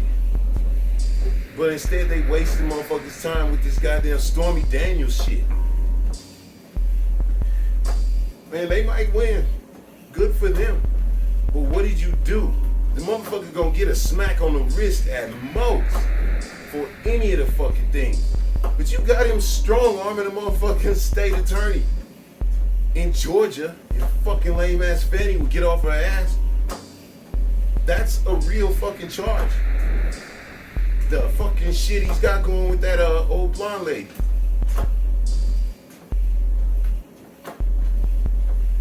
I think he's even got a sexual harassment charge from The Apprentice with another blonde chick. Cause you know this dude is weird about blondes. Even the shit he says about his own daughter. It's fucking weird. The weird motherfucker. There's a lot of shit that you could go after Trump for, in my opinion, if you wanted to be real about some shit. But the only reason you go after him on this motherfucking Stormy Daniels shit because you know it's titillating. You know it's entertaining. You know motherfuckers is gonna peek in at that shit and you know it's really embarrassing. But I don't see nothing truly criminal when it comes to this dude sound like the scumbag that was trying to cover up the fact that he was cheating on his wife. Do you know how many motherfuckers got that shit in common with him? Maybe they didn't have to pay out $130,000, but give me a break. That is not something that's gonna turn his people against him. What the fuck is wrong with you fucking Democrats? Always going after the lamest possible thing that you can go after. Yeah, you're gonna get your fucking headlines and you're gonna keep showing Stormy Daniels in her titties. But other than that, it's a big fat nothing. And it's guaranteed he ain't going to no motherfucking jail. They didn't even goddamn take his picture. That's a joke. He didn't even get a mugshot. So how real is this shit? Because everybody else who gets arrested in New York gets a mugshot. This motherfucker ain't gonna go to jail for a second. It's gonna be a smack on the wrist and a fine. And the whole time they gonna be showing Stormy Daniels and talk about how he cheated on his wife. That's it. That's what it's all about. I obviously ain't no big fan of this man. So if motherfuckers like me can see that it's bullshit, just think about how the motherfuckers that really support that motherfucker feel. It's trash. Motherfuckers need to do better. There's a lot of shit out there that you can go after that motherfucker for that will make a lot more sense than this bullshit.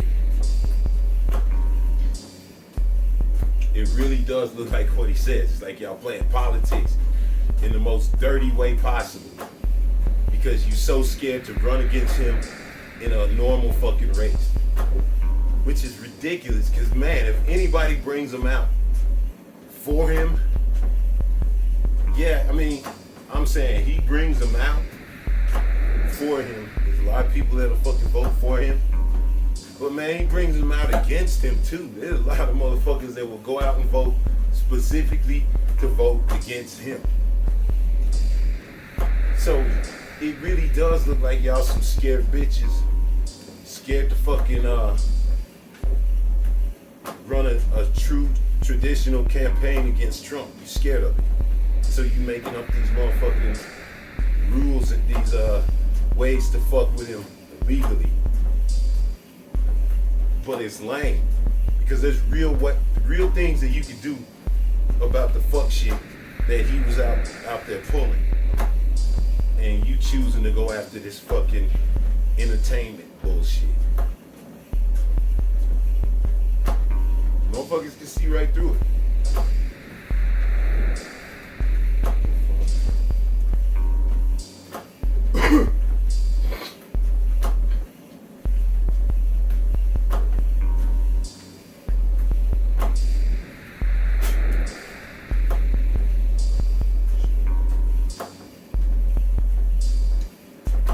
Goddamn garbage boxes out here.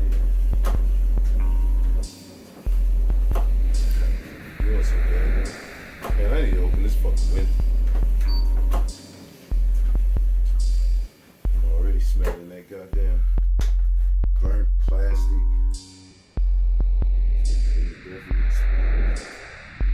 Electric type smell.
basically living like steam through my puberty.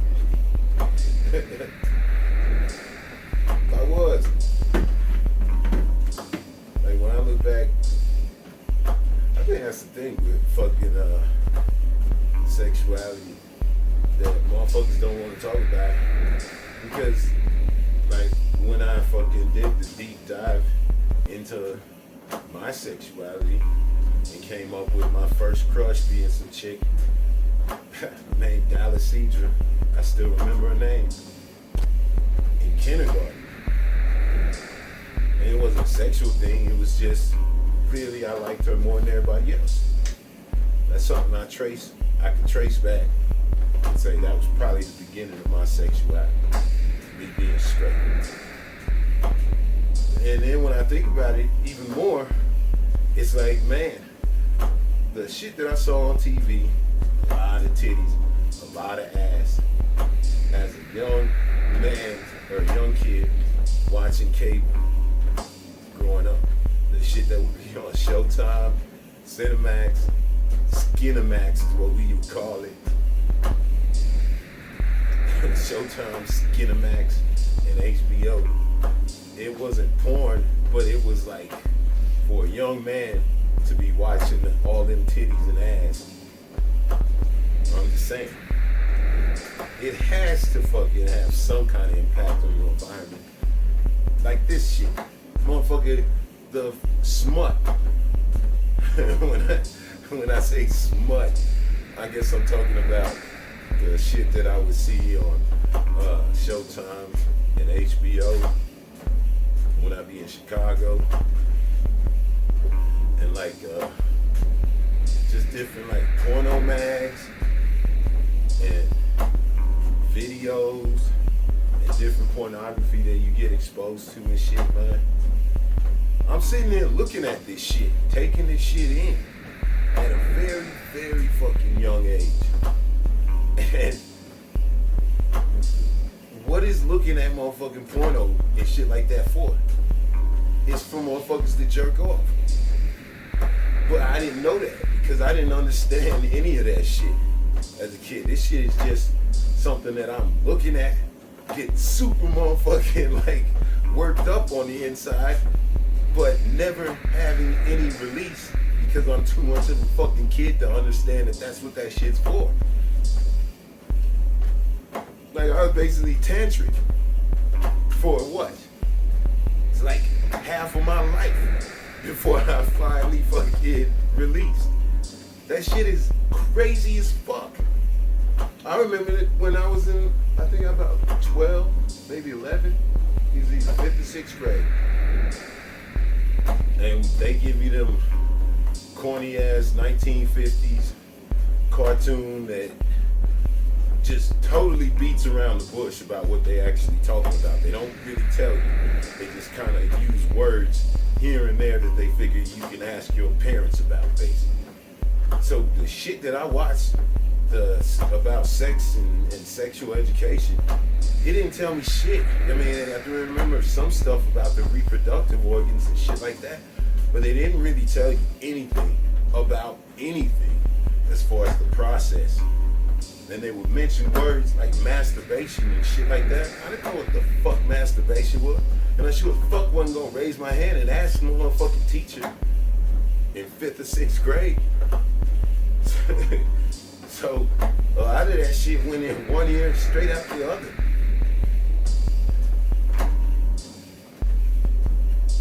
Sexuality, a lot of that shit, when you think about it, some of it has to have something to do with the environment. It just has to. There's no way that kids that get fucked with sexually,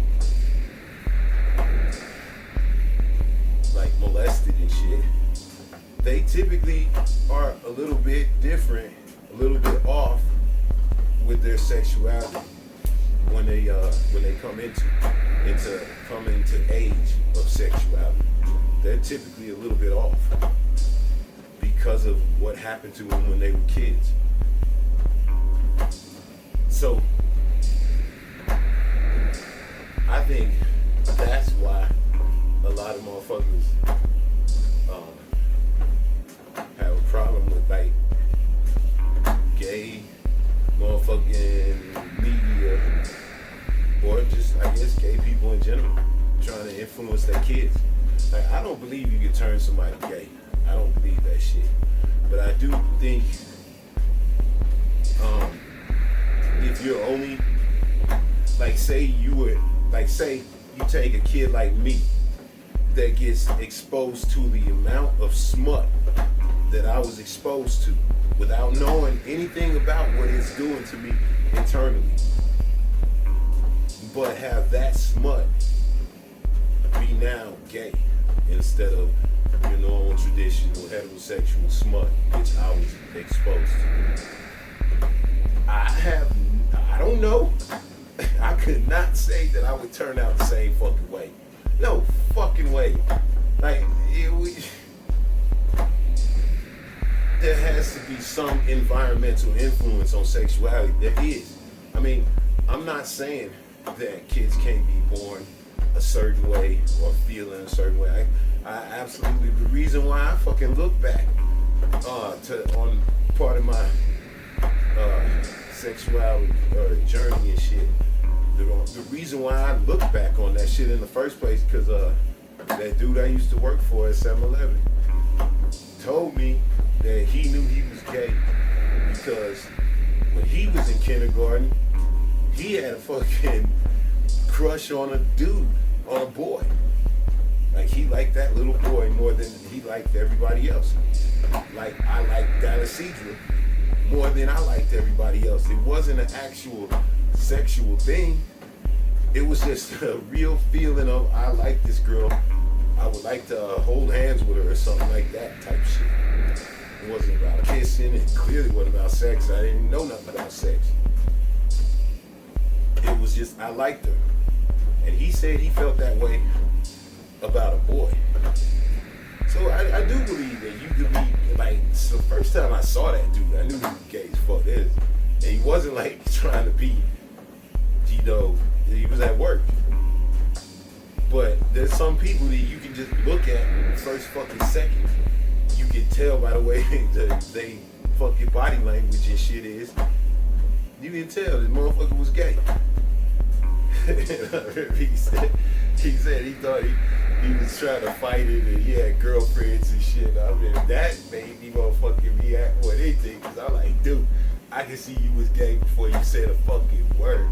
So there ain't no way in hell that you got girlfriends that didn't know that you was fucking gay. But I do believe the environment has something to do with it. I do believe that the proof is in the fact that, man, I don't know if it's proof other than proof to myself that I was super fucking horn dog when I finally did release. Especially when I fucking finally released it to a girl. It was almost like, god damn. It was like something that it must be like what Sting feels like, because I had been holding it in. If I had started looking at smut around 7 or 8 and I'm never fucking released till I'm 15, then I'm running around like Sting for half of my life.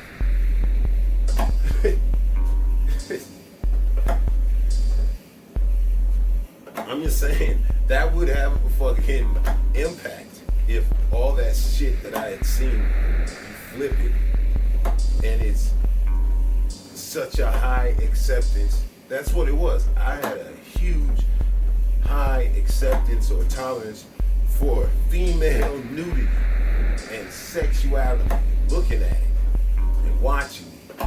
I love watching that shit. When I was a kid, I had no fucking clue what it was for, but I just knew I liked watching it.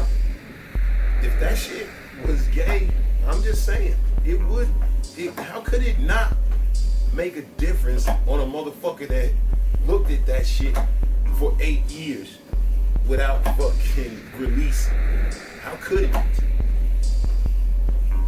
I'm not saying that would be the ultimate end all be all, But when I'm looking back on my sexuality and the things that make me me, man, I watched a lot of tits and ass. I saw a lot of that shit before I even knew what the fuck that shit was about. So, I don't know. Sexuality, I do feel like it is influenced by environment. I don't know how much, but your environment is going to influence your kids and their sexuality. The environment that they choose to, surround themselves with, it's gonna influence them. And the environment that we're seeing, you got these super assholes on the right, with all that Christianity and shit, that are constantly going in on gay people. And then you have the opposite, these assholes on the left that are constantly praising and putting forth how great gayness is. And that's pretty much all liberal media is like that. So you got the right-wing media, who a bunch of fucking bigoted assholes that push shit way too fucking far. And you got the left-wing media, who are a bunch of lying motherfuckers perpetrating the fraud. But they're doing that shit because the both sides are doing that shit because both sides are so fucking egregious. Like, gay people are not the fucking devil spawn, but they're not these perfect angels that we need to be subjecting our kids to their literature and shit like that. I think if you gay and shit, then you should live a motherfucking out, proud, loving, your fucking, lifestyle type of life. You should. You shouldn't be ashamed of shit if that's who you truly are. But, man, I don't know. A lot of this shit I see is like,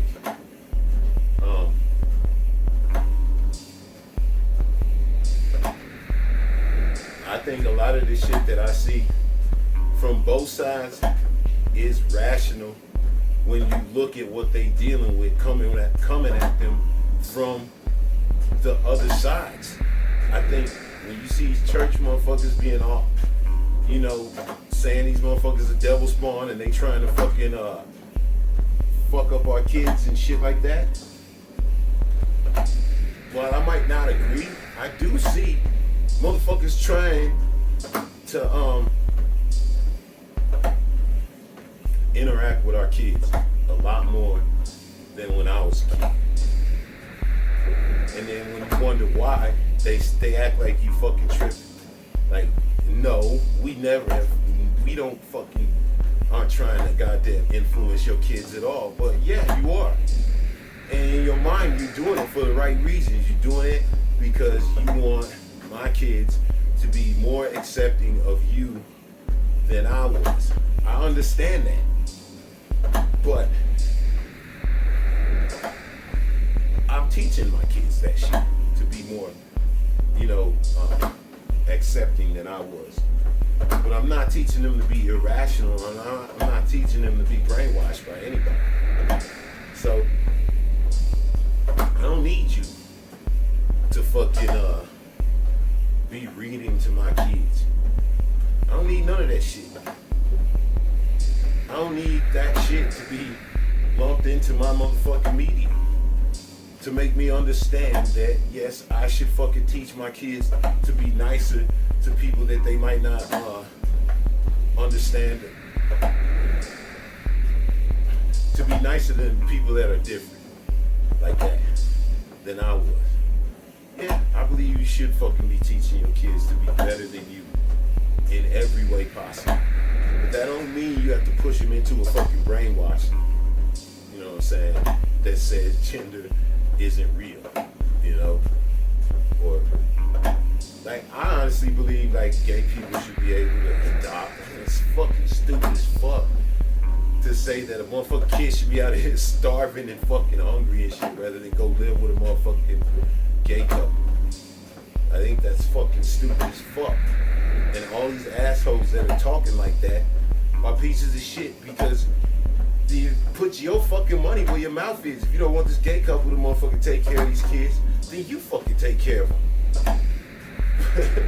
But they don't. So they need to shut the fuck up. I don't got a problem with none of that shit. I think my problems come up when there's both sides go way too far with this shit. I do think sexuality can be influenced by environment. I don't know how much it can be influenced because I ain't no motherfucking scientist. And I don't know how much science is even out there on that subject in reality. But I do believe that there's a fucking, you're born a certain way and then your environment influences you. I do believe that. I do believe I was influenced by my fucking environment. I believe the fact that I didn't have a mom growing up influenced me to be a certain way. There's no fucking way that it couldn't. Me growing up without a mom definitely had a fucking influence on the way that I look at and treat women. There's no fucking way that it couldn't. So you just can't tell me that motherfucking environment doesn't have some kind of fucking influence on the way that your fucking personality ends up. You just can't fucking convince me of that shit. There's no doubt that I was born a certain way. I would have probably always been stubborn. I've probably always been kind of tough and fighting because I'm insecure because of I ain't had no moms. It makes sense that I grew up tougher than most people because most dudes grow up with their mom to fucking kind of coddle them and offset the fucking shit that the fucking male parent does. I didn't have that. It was all testosterone in my fucking household. So there's no way that didn't fucking make me a little bit different than everybody else. They grew up with either a normal parent situation or most people when they grow up in single family, they grow up with their moms. I didn't. I grew up in a single family with a fucking man in charge. And there is no way, with only a man. There's no fucking woman influence. There's no way that didn't fucking, that environment did not affect my fucking growth. There's just no way it didn't. So, yes, I do believe environment plays a role in the person that you fucking end up being. How could it not? That's why rich assholes that only fucking grow up spoiled and shit all the time end up being fucking assholes when they gotta fucking hit the real world. They ain't fucking ready for it. That's why fucking people that tend to be fucking poor and impoverished commit more fucking crimes against other people because they're fucking poor, hungry, and desperate. So it naturally, if I don't got no way to fucking pay for it, I'm gonna sit here and fucking starve. I'm gonna fucking take it. It doesn't mean they fucking bad. It just makes fucking sense. It's the reason why rich fucking scumbag assholes steal from their fucking parents and different shit in different ways that they can get away with it. Or at least think they can get away with it. Everybody, I don't know. I just think environment is a huge fucking influence. Was a huge influence on me. And I think it is on a lot of people. I think we all realize it. But because of this fucking thing that people say that you need to leave people alone about their sexuality because they're born this way. Yeah, they kind of are.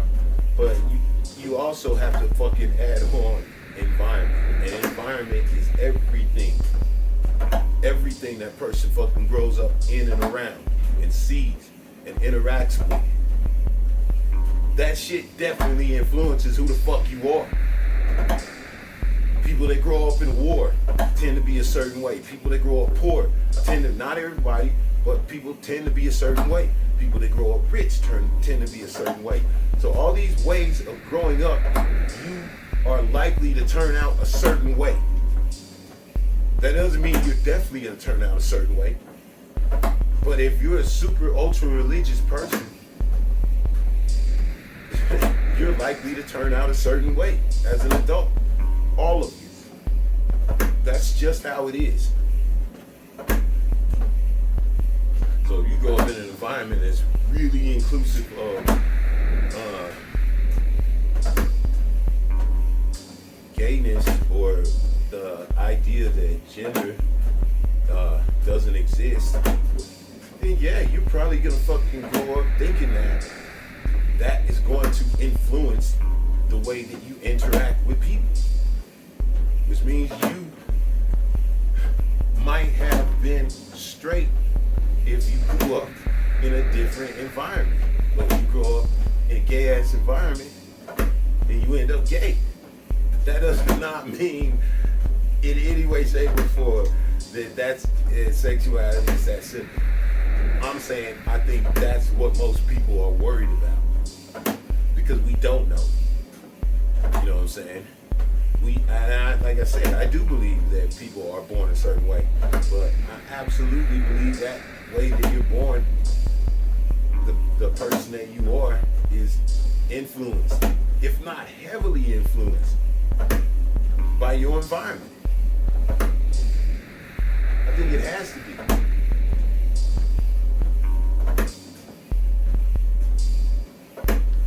In my opinion, ain't like I'm a fucking scientist or anything. I know anything about this shit. That's just my motherfucking opinion. And I think that's a lot of people's opinion. People understand a lot of the things that they went through and seen had something to do with the way they are and act when they become older. They become adults. So when they have a bunch of people saying, no, environment never influenced me at all, this is just the way I am simply because I was born this way.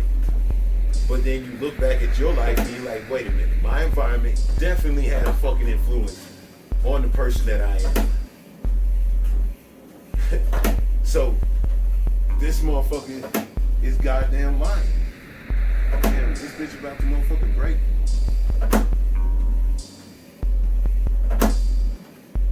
This motherfucker. I'm looking good. I'm in up busting my ass. I just realized that shit. If this shit breaks while I'm walking, then you're probably not gonna be a very good look. I need to get this shit done.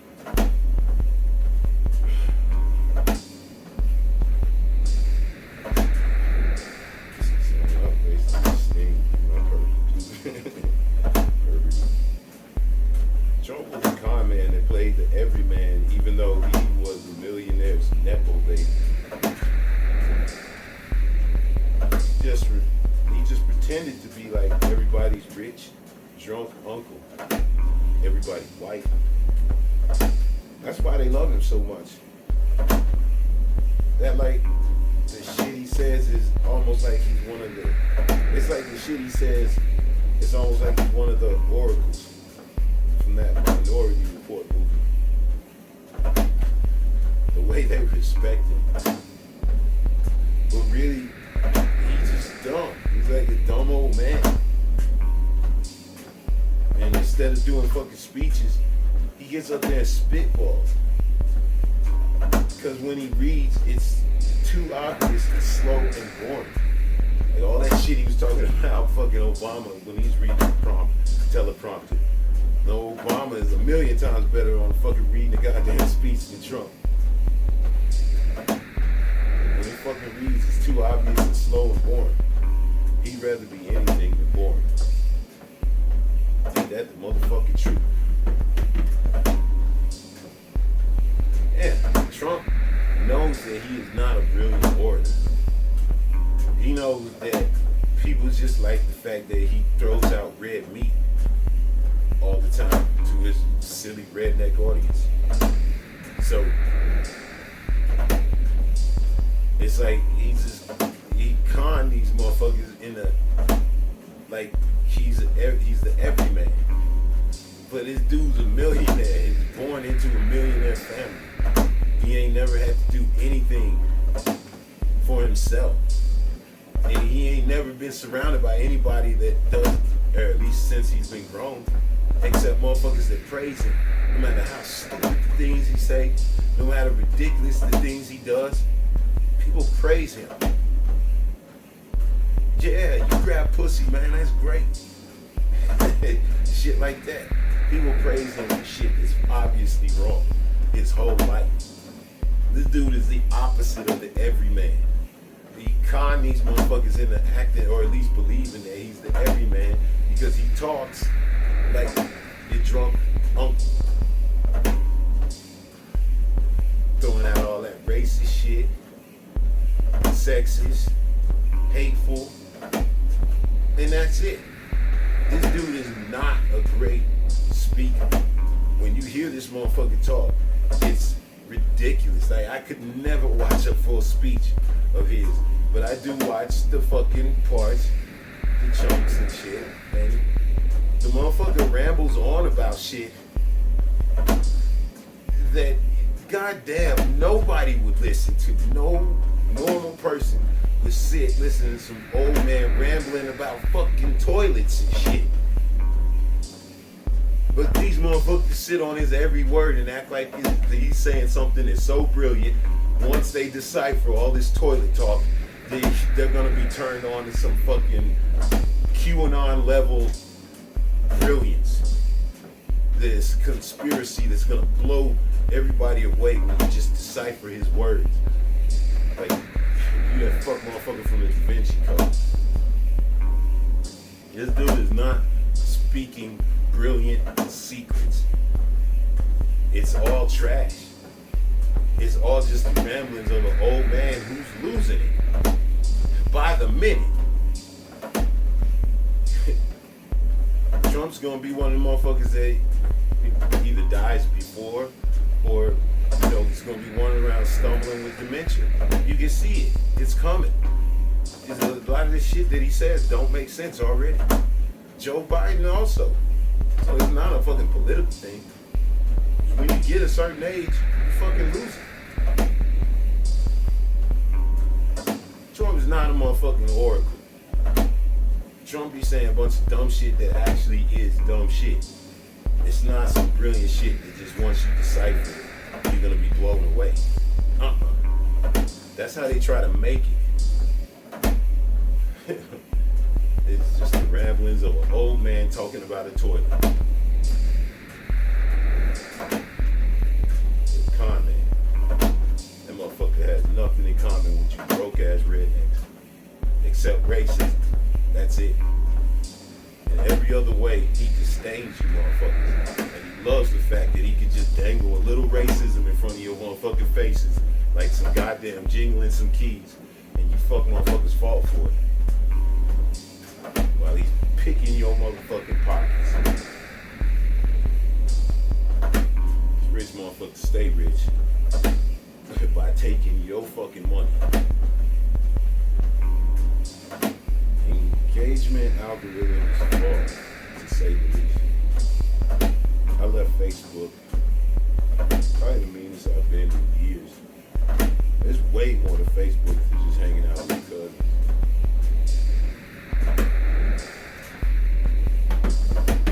Yeah, that's why I got on Facebook. I think I already talked about that shit though, because it wasn't bringing anything new or good into my life. It was just constantly motherfucking, like, when I got on that shit, I thought, just accepting everybody, every friend request would be just a way to, engage when I want to with a big fucking group of people.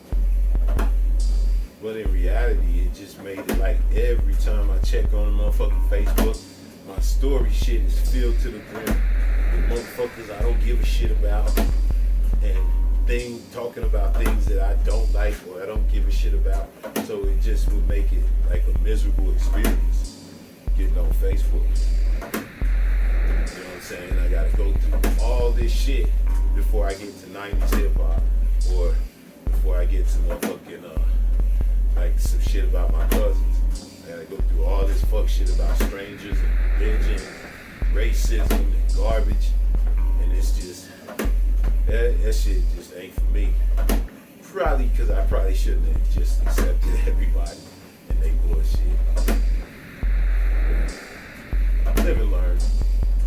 And they make it ridiculous when you try to motherfucker get off Facebook.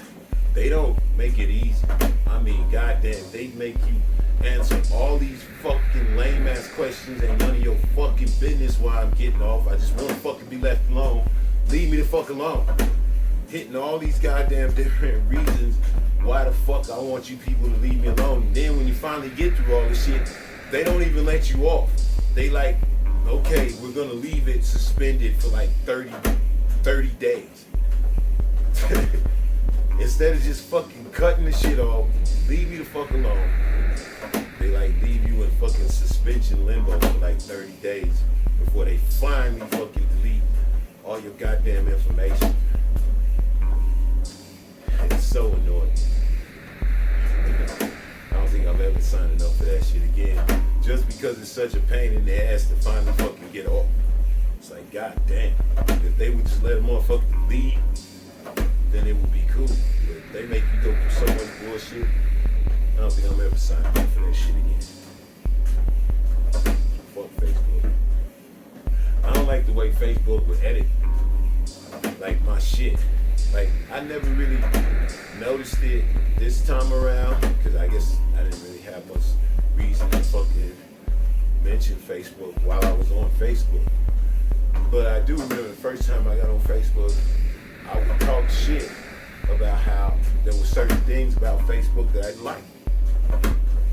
And they would edit that shit out of my motherfucking conversation. Like, I would write some shit, send it, and parts that were talking about Facebook, if it wasn't talking about Facebook in a glowing light, then it would be gone. Like, what the fuck? These motherfuckers are censoring my shit. That's not free speech. That's motherfucking, you better watch your mouth if you talking about Mark Zuckerberg. So fuck that shit. I never fucking liked that shit when I saw that. And while YouTube is definitely not fucking perfect, far from it, their fucking algorithm definitely pushes hate, in my opinion. The one thing I do see is people on YouTube complaining about YouTube. So they're not censoring people, at least for that. Which I definitely can't say about Facebook. Say something about Facebook on Facebook, they probably gonna motherfucking censor your shit. I've seen plenty of motherfuckers talk shit about YouTube. I've talked shit about YouTube. They haven't censored it so far. Now I imagine if you say certain things, you go too far, then they definitely will. And there's certain times where they fucking whack your video without goddamn explaining why, which is really annoying. But it does seem to be like a place where it's pretty much free speech, as far as you have the ability to talk shit about Big Brother. Where on Facebook you talk shit about Big Brother, they gonna edit that shit. They gonna edit it out.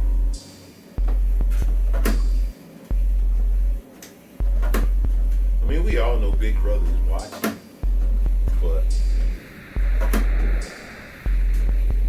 it's when you can't talk shit about Big Brother is when it becomes a problem.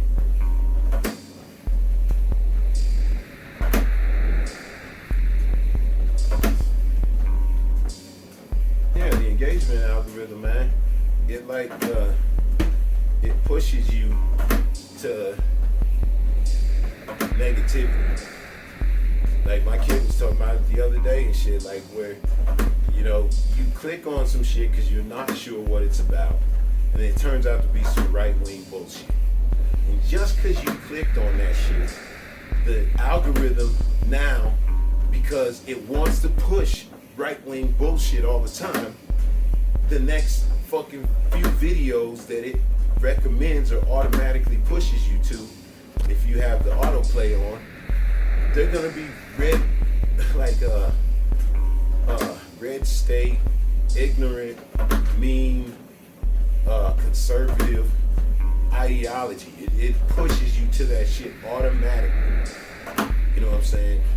You have to watch like Rachel Maddow, MSNBC, and all kinds of shit just to get your motherfucking, get the algorithm to start fucking, you know, getting back to normal. Otherwise, it will just constantly hit you with motherfucking right-wing bullshit, because that's what the algorithm wants to push to all of us. No matter if you're black, if you're white, it's constantly pushing you to fucking right-wing shit. And then once you reject that right-wing shit, then it'll steer you a little more towards normal mainstream or normal, sometimes left-wing, rational, national type motherfuckers. Soft left shit. And the algorithm it rarely recommends like really good left-leaning black people, but it won't put them on your recommendations as much. But if you look and search for something, the things that the algorithm finds similar to that can lead you to find similar things that you're looking for. Like if you're looking for black, left-wing, left-leaning type people, the algorithm is not going to typically point that shit out to you on your recommendations. But if you search out something like left-leaning, then there's things that say people also watched, shit like that. I think that's where I find most of my things that I would recommend to myself are things that I search something out, and then it shows something similar to it. If I just went on the shit that it recommended, almost 90% of the shit that it shows would either be stuff from MSNBC or Fox News and Ben Shapiro and them type of motherfuckers. You know? It steers you to that shit. And then the comment sections always steers you to negativity. Almost every, you think about the engagement algorithm. If you like something, then you give it a thumbs up. You know what I'm saying? But if you dislike something, you know that your thumbs down is not going to be seen. So if you typically dislike something, you either just give it thumbs down and go on whatever. Or if you really dislike something, you go in and motherfucking write a comment about how much you dislike what the motherfucker said. Rarely do you go and write a comment about how much you liked something that somebody said. That doesn't mean that doesn't happen. I'm just saying, most of the time you like something, you like it by motherfucker, you show that you like it by giving a thumbs up. But most times you disagree with something, especially if you really disagree with it, you gonna hit that motherfucker up and tell him why. So I think the engagement algorithm, it embraces negativity. And I think that's why a lot of times when you see these motherfuckers, they be like, whether you agree with me or not, hit me up in the comment section because I want to know your thoughts on this and that and shit. Some people really antagonize motherfuckers with that shit, like Amazing Lucas. He's always trying to get motherfuckers to fight with them. Because he understands that's what the engagement algorithm wants the most. It wants people to be engaged. It doesn't matter how they engage as long as they're engaging. So piss people off, that's a good way to get people to engage with you. And that's what Professor Black Truth be doing. I think I'm done with that motherfucker. As much as I do agree with a lot of the shit that he say, I don't like the way he is constantly sneak dissing motherfuckers, man. I think that's the same reason why I stopped fucking with boys.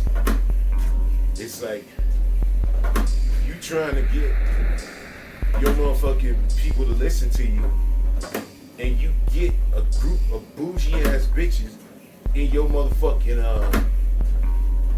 in your fan club or whatever that love it when you be like a snarky, pissy little bitch. But when you trying to bring new people in and they see that all you got real good ideas and shit like that, but while you got these good ideas, they gotta listen to a whole bunch of snark and fuck shit and sneak dissing and fucking just you be acting like a little bitch. It's just a fucking fact. You can be listening to a motherfucker talking about some real shit, and every fucking conversation leads back to the fact that he don't like motherfuckers that smoke weed.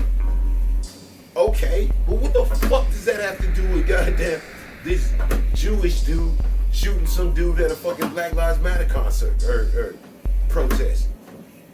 The fuck does one thing, what does motherfuckers smoking weed have to do with that? It has nothing to do with that. You just got some weird ass fixation on motherfuckers that smoke weed that it leads you to fucking dumping on people that smoke in every single one of your motherfucking videos, and it don't make no damn sense. Cause you ain't even talking about anything that has anything to do with motherfuckers smoking weed. But you will work it into your script. Cause it's very obvious as fuck motherfucker is reading. You write that shit into your script. It's a fucking weird thing to do. If you black, to be a black motherfucker that writes into his script every fucking time some shit about motherfuckers smoking weed. Like, you some fucking old white lady from the 50s. Like, I don't get how you fucking equate weed to being like fucking heroin. But that's the way you talk about this shit. Every single time Professor Black Truth get the yapping about some shit, he gotta fucking start sneak dissing and dry snitching about weed. It don't make no goddamn sense for a grown ass black man to be this fucking fixated on motherfuckers that smoke weed. And motherfuckers they tend to agree with his fuck ass. Fuck motherfucker, shut the fuck up and let people agree with you. Instead of always pressing and pushing and picking at a motherfucker until he gotta strike back and slap your dumb ass because you talking this stupid shit. I ain't that's the fucking problem with this motherfucker, man. That I got most. Like, I like the way that he gets down, but I am truly fucking sick of these purity motherfuckers. And they think they know the right fucking way. Motherfucker, you walking around all stressed out and pissed off and fucking flipping the fuck out about every little goddamn thing. Maybe you need to motherfucking smoke a little weed and settle the fuck down a little bit. Cause you constantly trying to get motherfuckers all riled up and pissed off. And it's one thing to be riled up and pissed off, but what you gonna fucking do?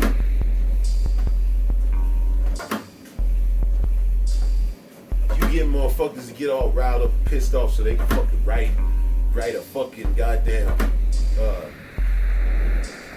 letter to their goddamn congressman, or you know, talk some shit to a fucking news anchor, or any of these things that are simple and superficial.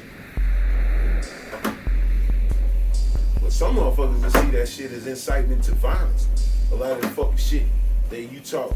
There is a huge amount of people in your fucking audience that smoke.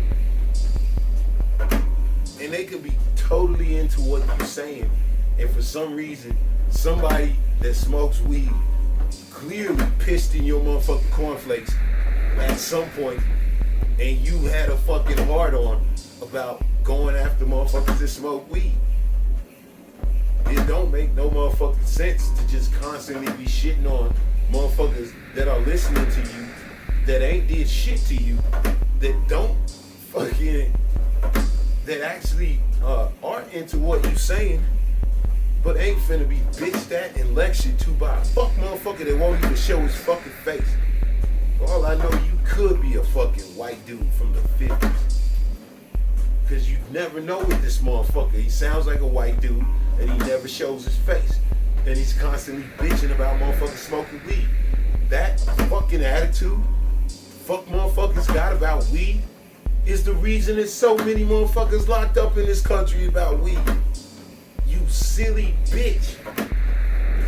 You might not fucking know it, but it is. It is that fucking mentality that causes these motherfuckers to think that it's okay to have these fuck ass laws. Because you got black motherfuckers like Professor Black Truth out there fucking acting like weed and heroin are the fucking same thing. That is a goddamn fucking problem. And motherfuckers can act like, oh, it's just, oh, this guy is superficially about weed, getting all bent and shit. But no, motherfucker, the only time I ever fucking went to jail, every time I went to fucking jail, it was about fucking weed. Except for the 2 times that I got caught fucking selling goddamn real drugs. Every other time it was weed, some fucking way, shape, or form.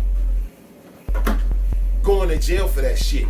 And the only reason that shit like that happens is because fuck motherfuckers like Professor Black Truth and that silly ass fucking shit that they got in their brain that all drugs are all bad, except you never mention any other fucking drugs.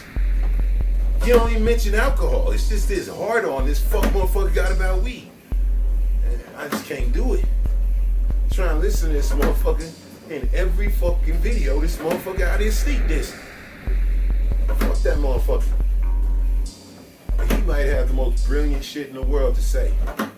But ain't nobody gonna listen to that shit if you constantly bitching about little dumb shit. Little dumb shit that ain't got nothing to do with the actual subject that you got me over here fucking watching your video for. If you fucking put on your goddamn headline, I'm gonna sit here and bitch about motherfuckers smoking weed, then people ain't gonna click on your motherfucking shit.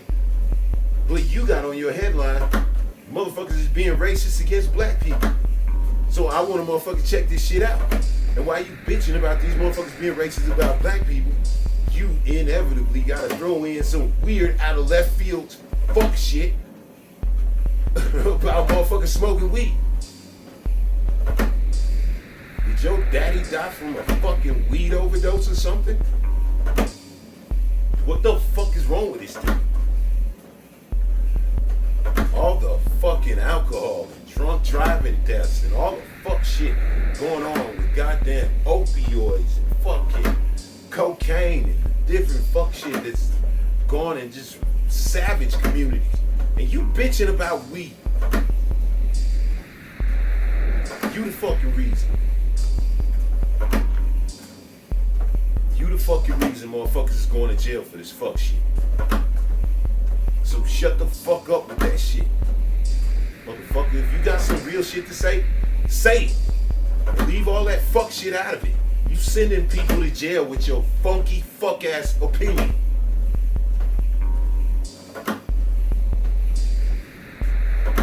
Fucking motherfuckers can always say shit. You Professor Black Truth don't even fuck with motherfuckers smoke weed. You should lock all them motherfuckers up. Fucking asshole. That's what motherfuckers is using your opinion for. You fucking getting black fucking people locked up with your lame ass opinion. Because that's popular American opinion. You have the same opinion as some lame ass, old ass white lady in Oklahoma. Lock those black kids up. I don't care if you gotta lock them up for something as silly as weed. do it. That's what your opinion is fucking equal to on that shit. It don't make no goddamn sense for a black motherfucker to be running around talking about B1 in one fucking sentence and in the next fucking sentence bitching about motherfuckers smoking weed. Fuck Professor Black Tree. That's how I say all that shit to his fucking face. Sick of these fake motherfuckers. There was violence in the Capitol, and 5 years later there was the Civil War. Yeah, they had a fucking Capitol riot back in the day. Apparently 5 years before the fucking Civil War was declared.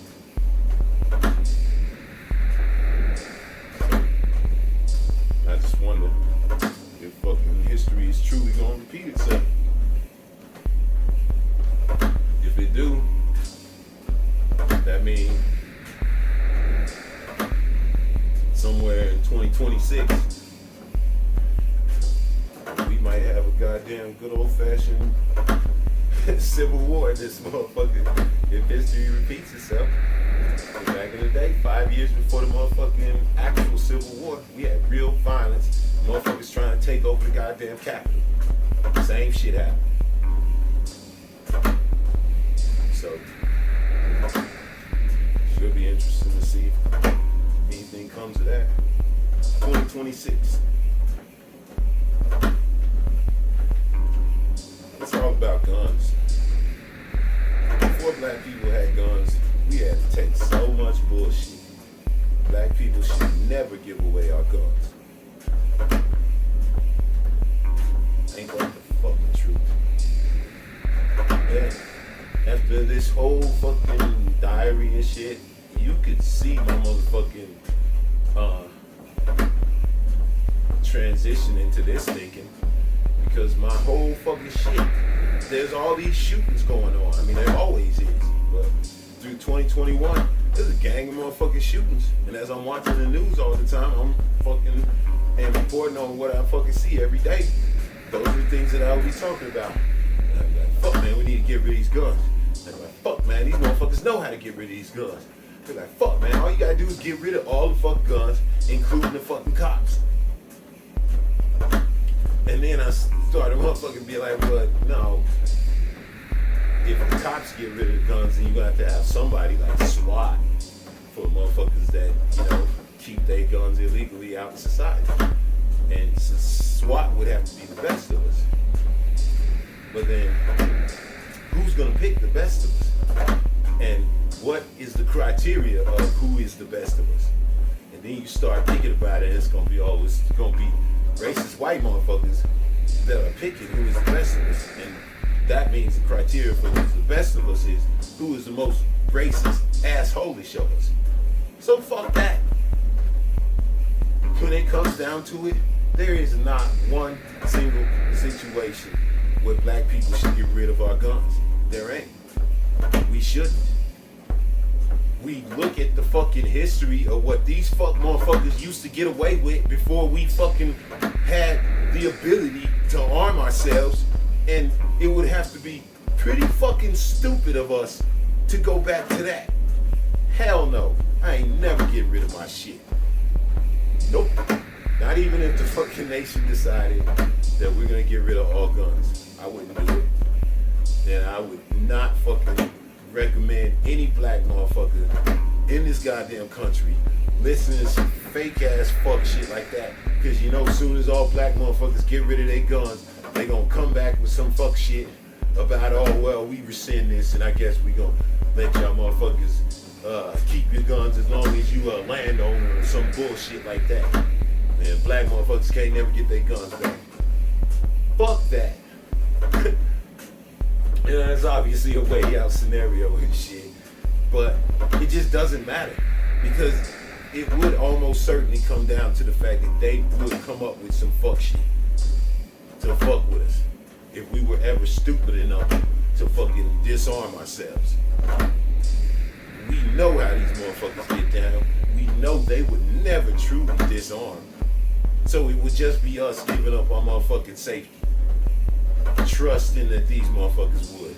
I don't give a fuck what they do in England. There's still shootings over there in England once in a while. So that means there's still guns over there. It might not be nothing like it is here, but it still happens. Which means there's motherfuckers running around with guns they shouldn't. And if you one of the assholes sitting around without a gun, and you got motherfuckers running around with guns, that's a fucking problem. You are at the mercy of them. I ain't trying to be at nobody's mercy. Fuck that shit. If we lived in a motherfucking peaceful society, maybe. Man, it would take hundreds of years to get this motherfucking society to be a peaceful society. Black people should never get rid of our guns. Never. Sucks that there's fucking violence in the street. It sucks that there's fucking violence in schools. It sucks that there's violence in our society. We are one of the most violent societies right now. There's no doubt about it. And it's because we got all this fucking access to guns. But look, we live in a fucking society that has shown us through Rosewood, Tulsa, the hundreds and hundreds of fucking towns that got savaged by these fuck motherfuckers with the cops and the military at their back, all of whom had guns, and we didn't have no fucking guns to fight back with. Fuck that shit. And we gonna trust these motherfuckers and give up our guns? Hell no. I'm 100% in the fucking in the crowd of no, never get rid of guns. And fuck your gun regulations, because your gun regulations are always gonna end up being skewed towards fucking with people that look like me. So fuck it. There's gonna be fucking violence in this society. That's just the way it is, because of the way you motherfuckers are. If you fuckers didn't do all the shit that you did in the past, then it wouldn't make sense to have all these guns. But it makes perfect sense that we got all these fucking guns in a society that you fuckers made like this. This wasn't us with all your fucking colors and all your bullshit racist fuck movies. This was you motherfuckers made it like this. Give up our guns. Fuck that shit.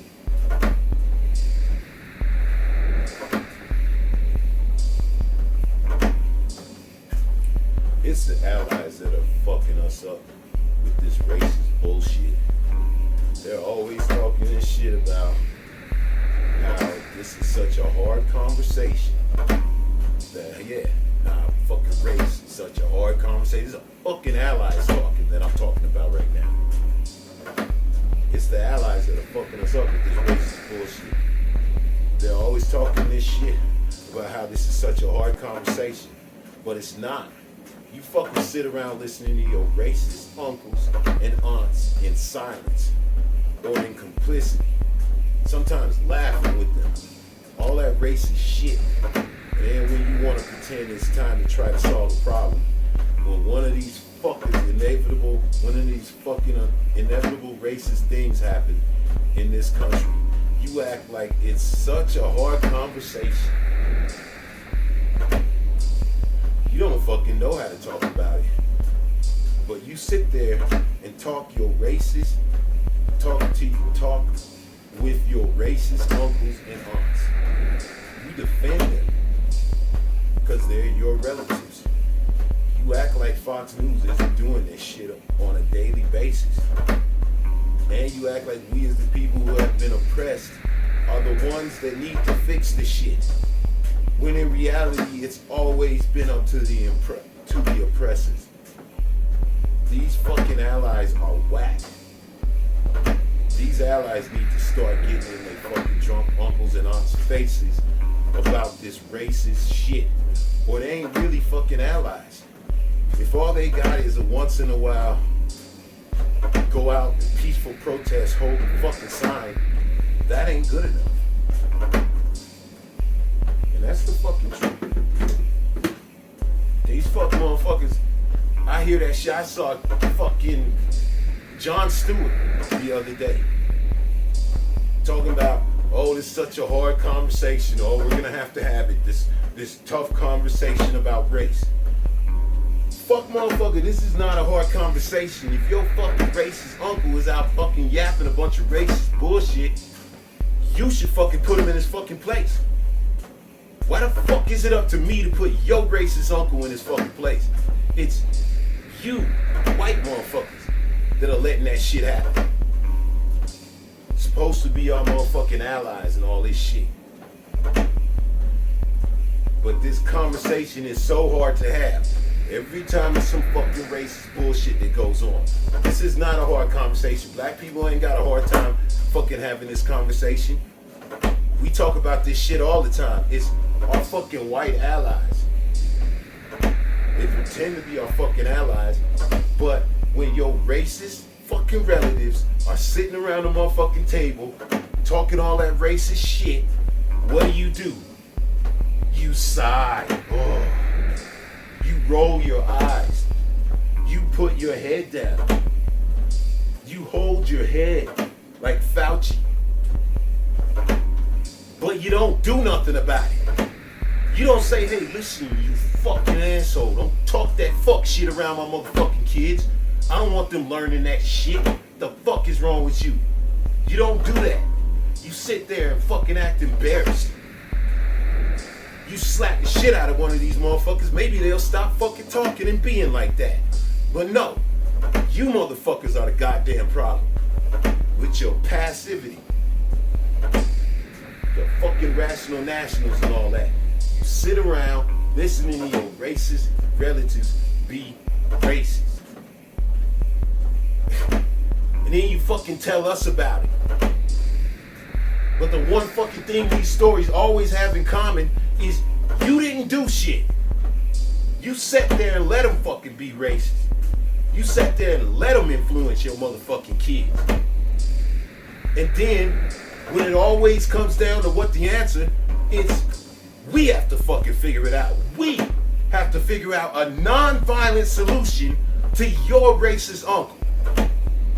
The fuck out of here with that shit. Our fucking allies are full of shit. If they was true allies, then they would be reacting the same fucking way that I would react to their racist uncle. But they want me to fucking figure out some non-violent fucking way to deal with they racist ass bullshit uncle. No, that's not the fucking answer.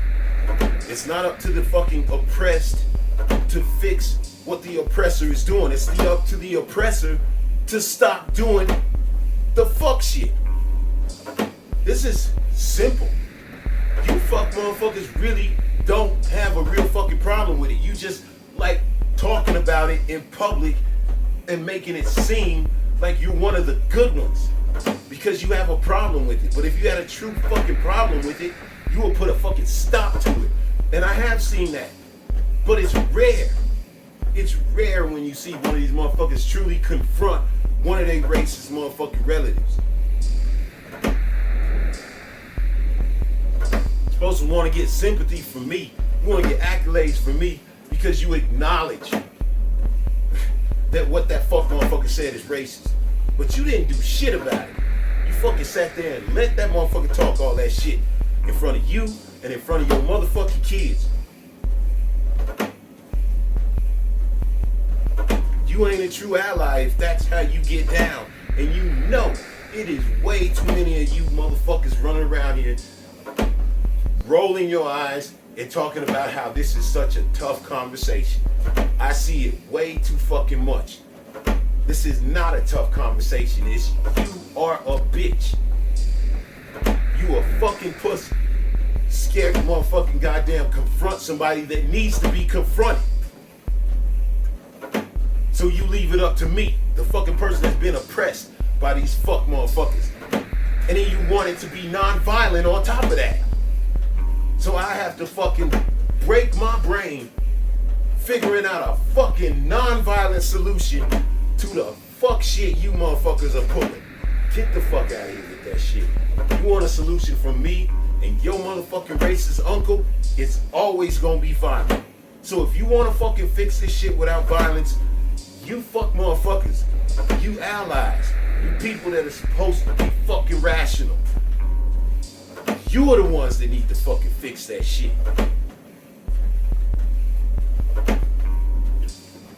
The only way I see fixing your fucking racist ass uncle is violence.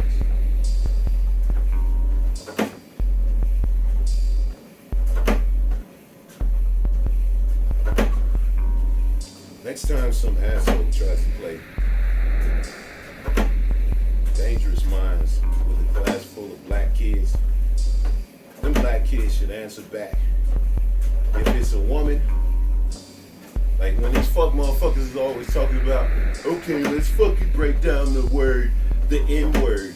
We're gonna get to the fucking problem. How come you black kids always react if somebody calls you a nigger? How many fucking times I seen that shit from these fuck ass teachers? Never have I, but I see this shit online from some fuck motherfucker thinking they playing goddamn Dangerous Minds. And they talk that shit to a room full of black kids that they know they can fucking get away with it. But I would slap the shit out of one of those motherfuckers if they try that shit with me. And they know it. So they fuck with kids like that. And they do it in school because they know they can get away with it. And they fucking disgusting administrators know that they doing that shit. They know it's wrong and they still let them do it. Fuck these teachers. Next time some asshole tries to play Dangerous Minds with a class full of black kids, them black kids should answer back. If it's a white woman, how do you feel if I called you a stupid slut or a white bitch? And if it's a dude, you should ask him, how do you feel about me calling you a peckerwood or a fucking piece of white trash? A peckerwood is a white dude with a little dick, in case you don't know.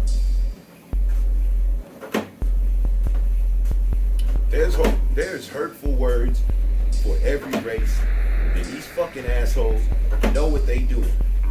They just trying to be slick because they fucking with kids. Teachers always trying to act like, oh, they gonna fucking blow these kids' minds away with this dope ass lesson that's gonna teach them that words don't mean nothing. But it's bullshit and you fucking know it. Words mean shit. That's why you have freedom of speech. That's why you have the First Amendment. Words are important, and you fuck motherfuckers know it. And the fucking First Amendment is there for a reason, but it does not hold you from consequences of your speech. There is not freedom of consequence from speech. You fuck motherfuckers know that shit. You dirty fucks know that you would not go into a motherfucking a fucking restaurant where it's me sitting with 3 other motherfuckers about my size and age, and you ain't gonna fucking sit around asking us, hey, well, how do you brothers feel about what's your problem with being called the N-word? Huh? How you got a problem with being called niggers? Explain it to me, niggers. Explain it. You wouldn't do it because we would fuck you up. But the fucking kids that you fuck motherfuckers do that shit to have to sit there and listen to that bullshit. Nah, I'm telling you, you fuck motherfuckers already know the answer to it. Because if you a white bitch asking that motherfucking question and one of them black kids stand up and say, well, how do you feel about being called a fucking slut? You would have a fucking problem. Or if he called you up, what do you have? Okay, I'm supposed to have a problem with I'm not supposed to have a problem being called the N-word. But how do you feel if I call you a dirty white bitch? You would have a fucking problem with that. Kid would probably get suspended. Fucking bitch would probably get up in a motherfucker's face.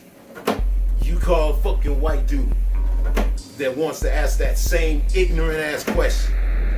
How do you feel about being called a fucking peckerwood? And see how quick the motherfucking shit shifts. Oh shit.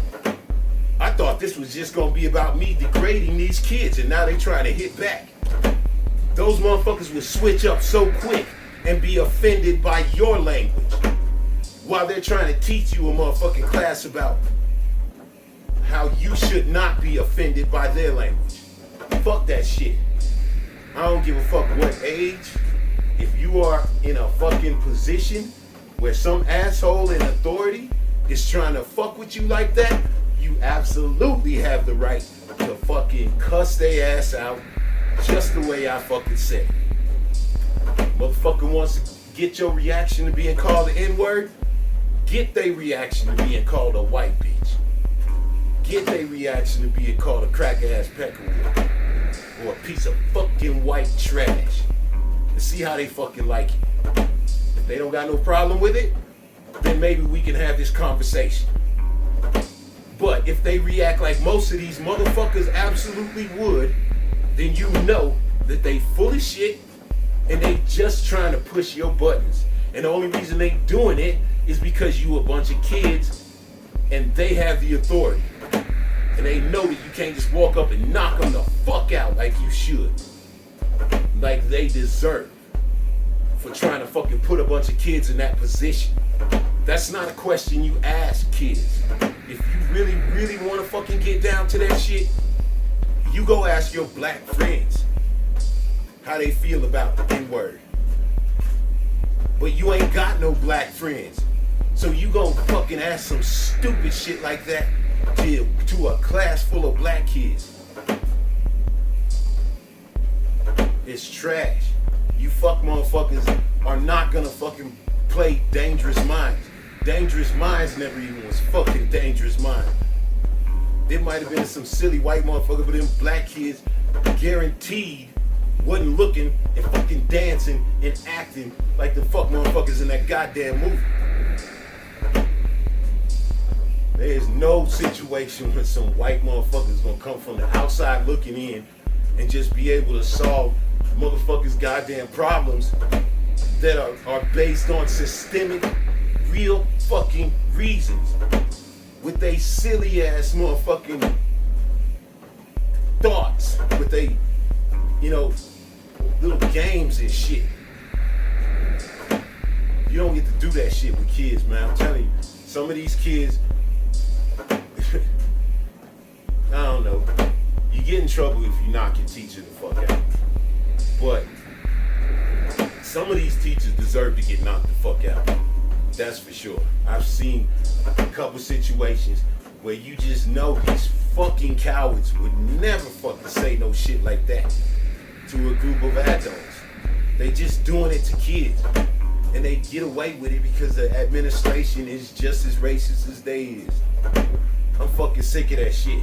Anybody that ever sees this shit and one of your fucking teachers asks you something that fucking disrespectful, you absolutely have my permission to call that woman a bitch and call that fuck or a fucking piece of white trash or whatever the fuck goddamn racist shit you want to think up towards them. Because that's what they're doing to you. They're not fucking trying to help you out. They're not trying to get you to figure out the best ways to navigate society. No, they're trying to fucking put you in a goddamn corner, and in the fucking inside they're feeling glee because they know they could never get away with doing that shit to an adult. An adult would fuck one of these motherfuckers up with the quickness. But they know that you a fucking kid and you're gonna have to sit there and take that shit. You don't. Motherfucker wanna discuss the N-word? Let's discuss why you got a problem with being called a slut. You do it just like that. Let's discuss why you have a problem with me calling you a white bitch. And you say it just as smart ass as I said. And see what kind of fucking answer they got. If it's a legitimate answer, then we can have this conversation. If they get all bent or pissed off in any way, shape, or form, then clearly they were hoping to get that fucking shit out of you, that rise out of you. And I'll guarantee you, 95% of the time you hit them with that real shit, they're gonna get all bent out of shape. Because of course they're not really trying to fucking get down to any real fucking answer to this shit, because there ain't. Or at least the obvious answer is, you shouldn't be saying it, white motherfucker. So why you even answering a question like this? Or asking a question like this? The question doesn't have an answer because it's rhetorical. You should be getting your ass whooped for asking a question like this, and the only reason you ain't getting your ass whooped is because you asked that question to a bunch of kids. You fucking piece of shit. Fuck teachers. Fuck motherfuckers trying to play this dangerous mind. I'm telling you. Fuckers need to slap the shit out of one of these fools. I bet you they don't ask that question again.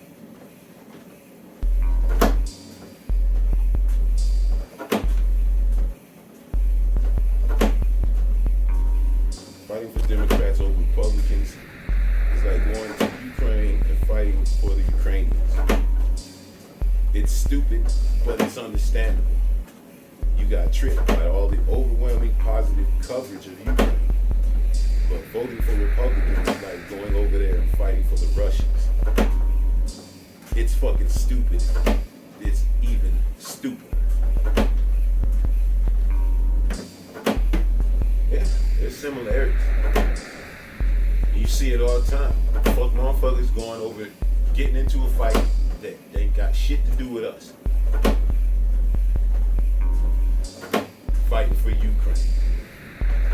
Well, what would even be even lamer and stupider, it would be to go over there and fight for Russia.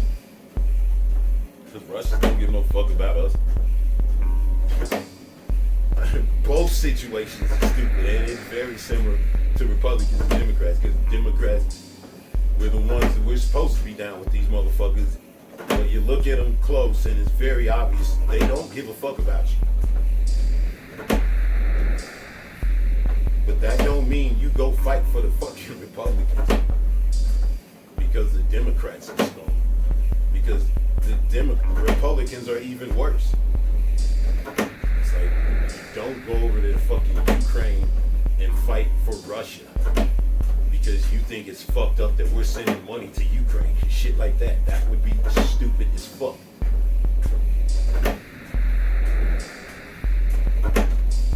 It's stupid to be fucking fighting for these Democrats when you know they don't give a fuck about you, when they show they don't give a fuck about you. But it's even worse to go out there and fight for these Republicans who just so openly and obviously disdain you. They can't stand your ass. But you out there fighting for these fuck motherfuckers, man. That shit will never make sense to me. You'll never be able to convince me that's the right way to think. Voting for Democrats is stupid because you got tricked. But it takes a special kind of motherfucker to vote for a Republican. When you see how these fuck motherfuckers get down.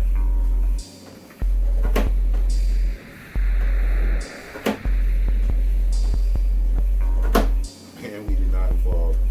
The only way we could evolve from monkeys is the early person fuck the monkey. That would be the only way. There would be some kind of missing link.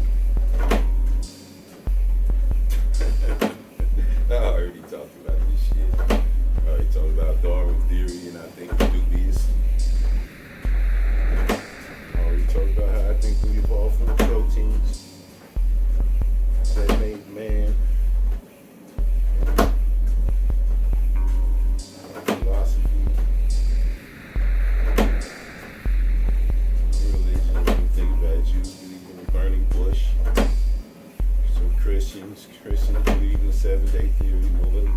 Muslims believe that the dude blew a chunk out of the earth and then it turned to the fucking moon, exploded a chunk out of the earth. I believe we evolved like all the other animals and insects and everything else on the planet from our original cells. Our original cells might look different, might have been smaller or bigger, but they were still people. And they were still what we eventually be people and what will always be people. A million years from now, we might look a little bit different, but we still gonna be people.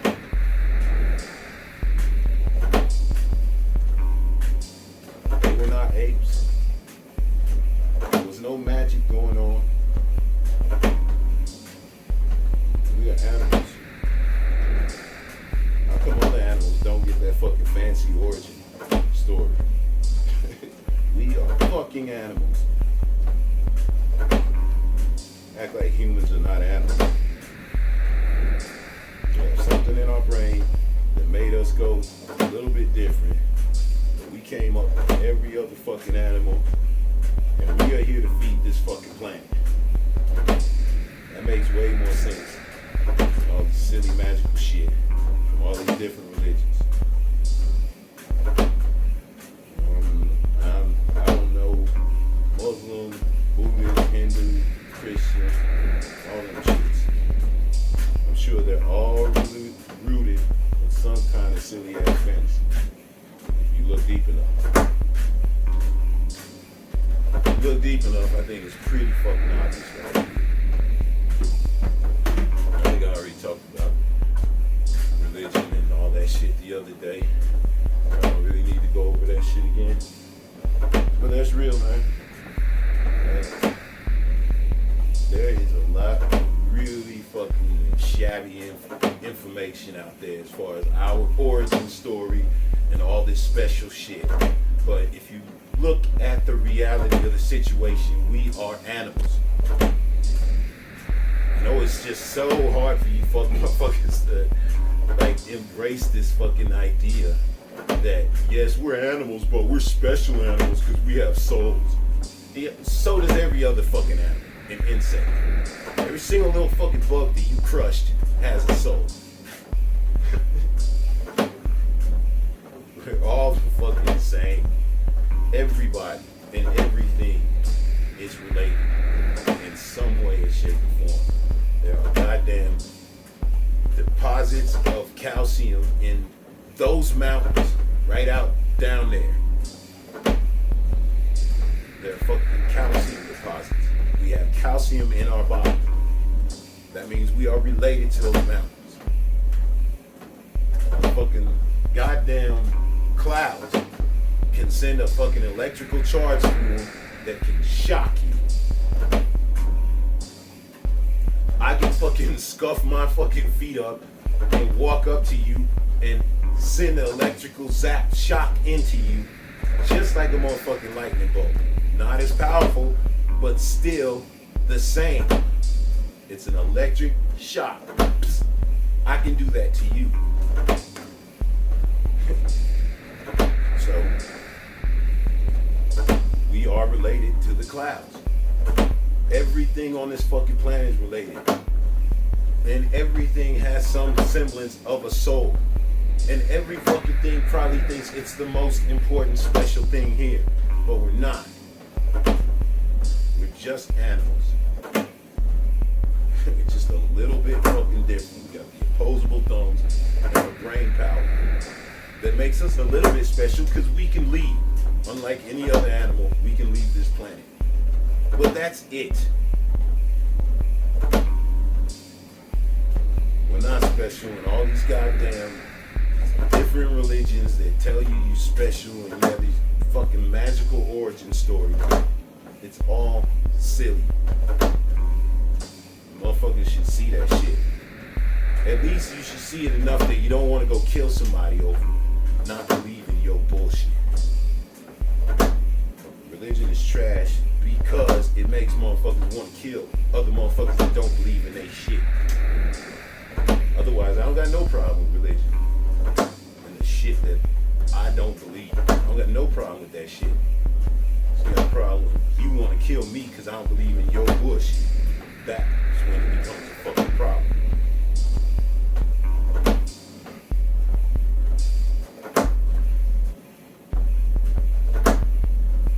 Think about the Muslims' origin of man, where white people were basically born as a murder of black babies. Because that's what it breaks down to. You create these white motherfuckers, we had to kill a bunch of black motherfuckers. That's fucking insane when you think about the obvious fact that we are animals and all other animals tend to match up with their natural environment. That's why we are the color we are. I've already been over this. That's why white people are the color they are. It's their environment. Snow. Wasn't because some sinister scientists want to kill black babies. God damn, motherfuckers be growing up on some stupid ass shit. Christians running around fucking thinking that boys have one more rib than girls. Or maybe it's one less, I can't remember. That's so much fucking shit. So much is wrong. These grown-ups believe in this shit, man, passing that shit on to fucking kids for what? What good does it do? Fucking try to trick kids into believing in this bullshit. Other than Christians, other than us being a Christian nation, it's like we're embracing dumbass. It's understandable why Christians want motherfuckers to be stupid and shit. But that's something that motherfuckers should be able to see. You should be able to see through once they become like 7 to 10 years old. All this shit is so fucking cartoonishly silly. White people were either born white because of their natural environment, is where snow is, and they're a little more hairy because of the cold, or because of black scientists hated black people, wanted to make a fucking damn, this shit is starting. Or because a black scientist wanted to hate black people so much that he had to make a goddamn new race that would lead murder. Goddamn new race that would lead murder, whatever the fuck. It's so fucking silly, is all I'm saying. If you look around at all the other animals, the polar bear, goddamn white because of the goddamn environment. The grizzly bear and black bears are goddamn brown and black because of their goddamn environment. How come fucking people can't figure this shit out? We are the same. We are animals. This shit drives me fucking crazy. There's a whole fucking society, billions of people that believe this silly fucking shit.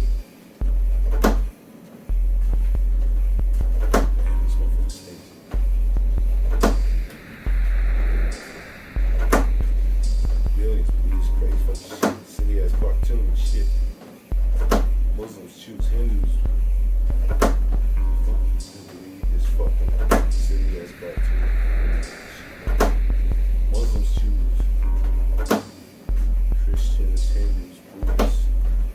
Fucking Google speeches, fucking retarded. I said Muslims choose Christians, Hindus, Buddhists. They all believe in cartoons, basically, and every other religion. Also, instead of just looking around at what's obvious and they run the world. Just since, okay. God damn, Google Translate is so fucking trash. Look at this shit. How come fucking people can't figure this shit out that we are the same? We are animals. This shit drives me crazy. There's a whole fucking society, billions of people that believe this fucking silly ass cartoon and shit. Muslims choose Christians, Hindus, Buddhists, fucking Google speeches. Fucking retarded.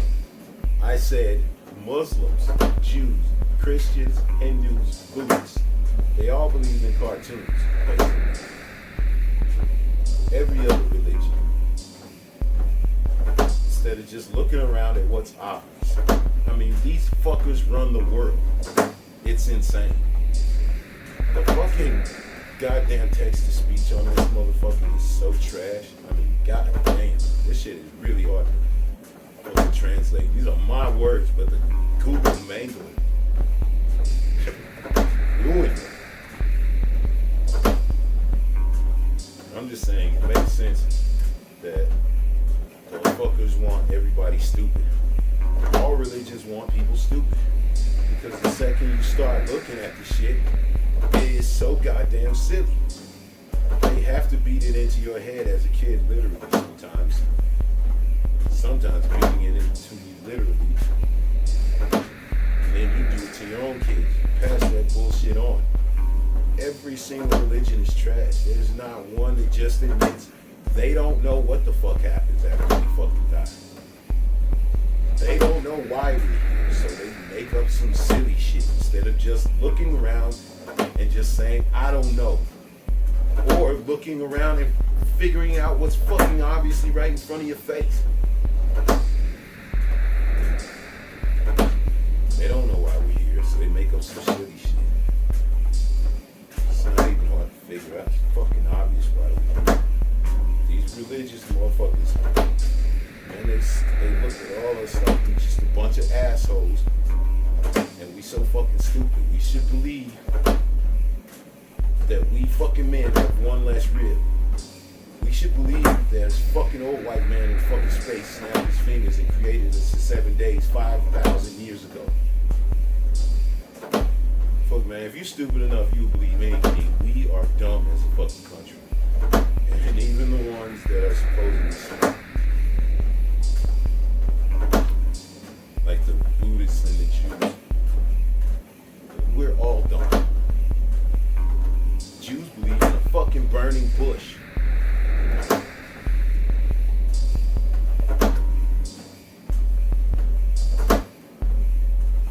All these motherfuckers, even the ones supposed to be smart, they all walk in a fucking stupid.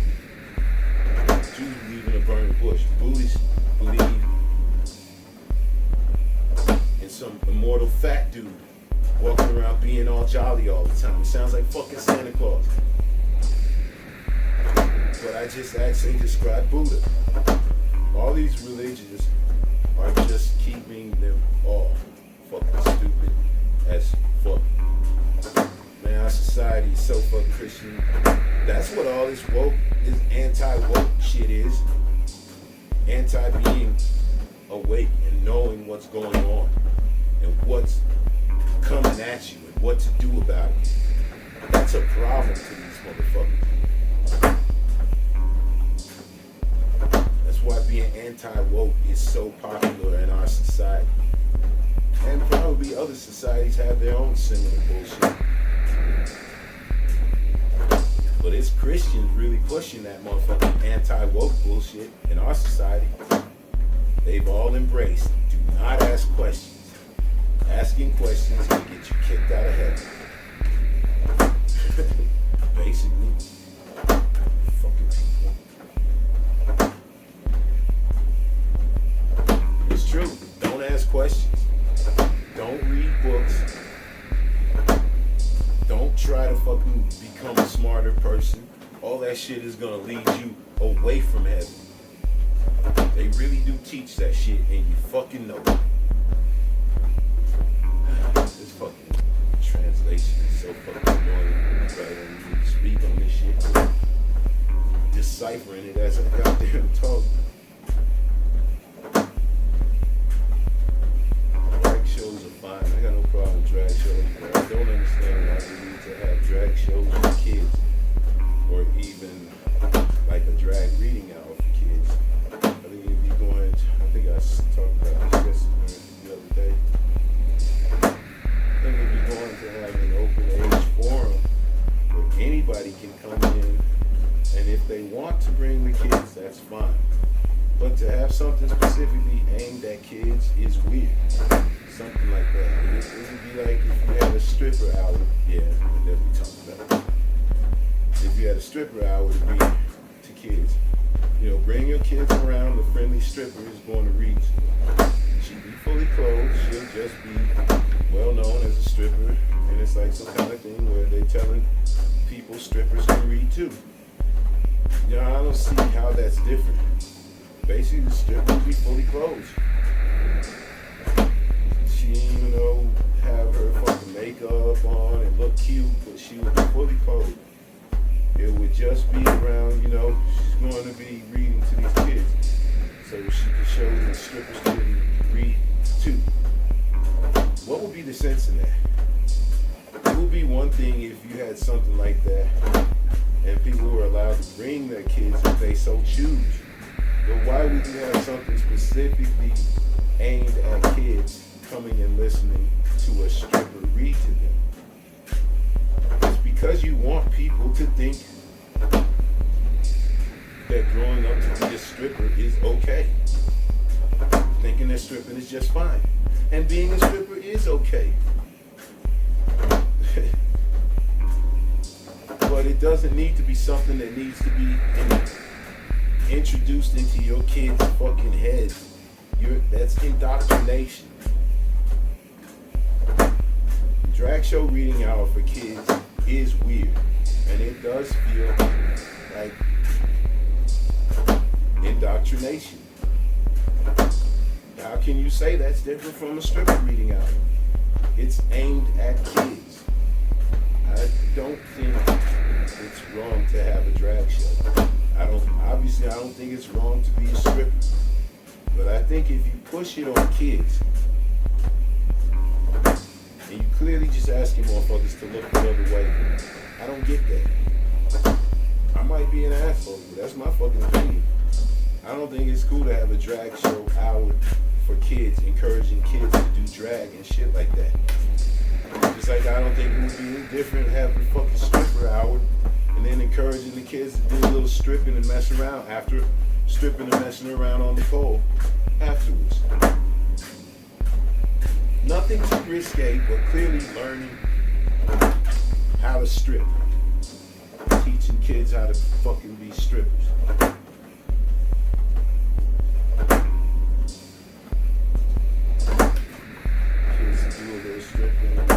Basically, I know there are gay kids out there, and I'm sure they would appreciate shit like acknowledging them in these like drag shows and trans things and gay people coming around. Put every fucking kid into a 10% hole,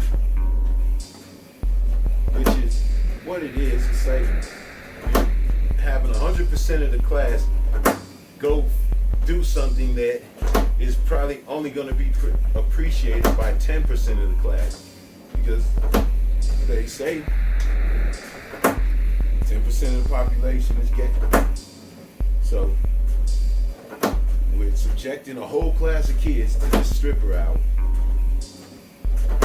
because it's going to help maybe 10% of them. Well, what is it going to do to the other 90%?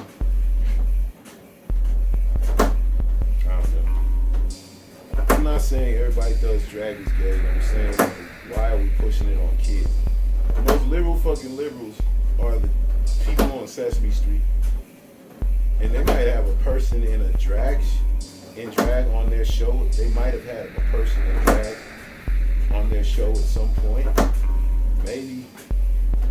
But they would never have a whole fucking show built around telling kids to do drag. And those are the most fucking liberals out there. So if fucking Sesame Street wouldn't do it, why the fuck are these people taking it upon themselves to have drag shows specifically meant for kids? If there's some gay ass kid out there and he feels left out and his parents take him to a drag show to make him feel more included, man, that is fucking great. They should. But why should his whole class be subjected to that? I don't think it'd be wrong for that kid to go with his parents. I just don't understand why it has to be a specific whole kindergarten class going to watch a drag show. I don't get it. I think that's what the main problem is with these motherfuckers. Like, you ain't explaining it good enough to why you need to do this shit around kids. I really do think the metaphor is stripping, because it's a grown-up thing. It works. No matter what you want to fucking say about drag is for grown-ups. It might be something that kids are curious about, but it's not something that you should be playing with. Kids' sexuality is something that they need to figure out on their own time. And whether you like it or not, you are influencing their sexuality, whether it's a visceral reaction to that or it's like, ooh, that's like me, you know, and it's making them feel good. You are influencing them. You know you are. And I don't know if there's something wrong with that. I just know that you motherfuckers are trying to act like you ain't. And that's the problem. When motherfuckers get to lying, it means you up to some shit. And when you trying to act like it's just pure, nothing to do with influence, that's bullshit. You know it does. Of course it's meant to make it like this person is drag is just a normal person. And they are. And they should be treated as such. But it's doing drag and drag shows is an adult themed exercise. It is. Just like stripping is an adult themed exercise. Doesn't mean strippers are bad. Doesn't mean they're pieces of shit. It just means that there does not need to be a stripper reading hour for kids. Because you're encouraging kids to strip that otherwise might have never even thought about that shit. And then of course, there's nothing wrong with it, but we don't need to push our kids to it. That's all I'm saying. I think that's what the major problem is. Stop fucking aiming this shit at kids. There's nothing wrong with a drag show. Nothing wrong with it at all. But it should not be aimed at kids. My opinion.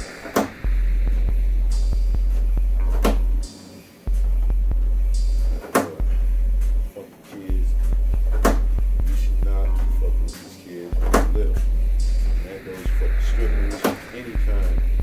Not saying drag is necessarily sex industry, but if it's a liberal art, it wouldn't be allowed on Sesame Street. What the fuck are you doing? The most insane fucking case for reparations in history is definitely the fact that America gave the fucking Confederate assholes that lost money from ending slavery reparations. Like seriously. I don't want to hear shit from these motherfuckers. The slave owners that lost money from losing their slaves got reparations from the fucking United States government. Fuck y'all motherfuckers, man. Fuck y'all motherfuckers suck. I don't even want to get to that because that's going to have me so fucking pissed off. I need to get the fuck done with this shit. But fuck y'all motherfuckers seriously.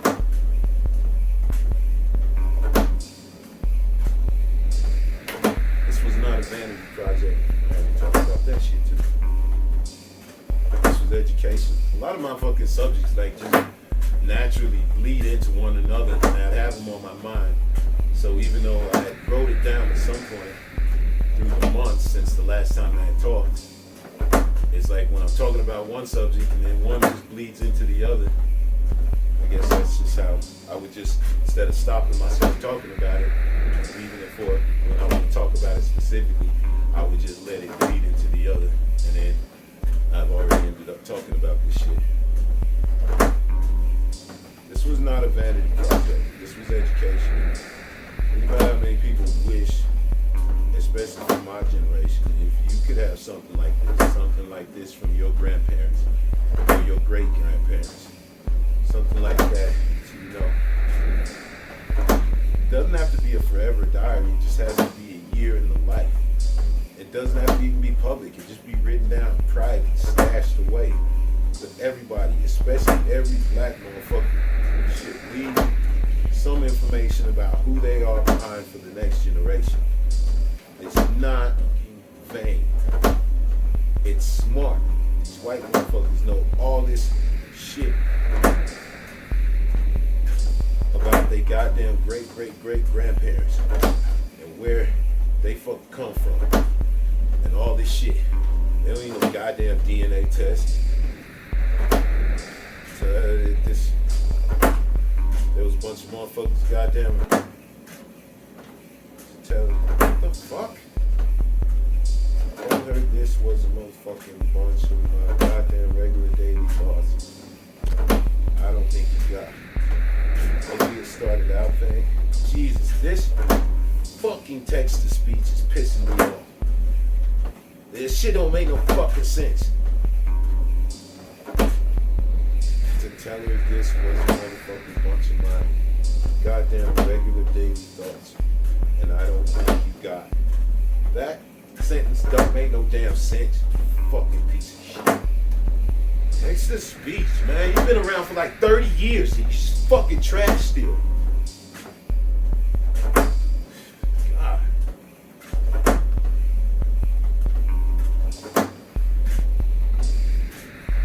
Maybe it started out, man. I think when I January 23rd, I think it was when I told that story about fucking beating shit out of dudes, yeah.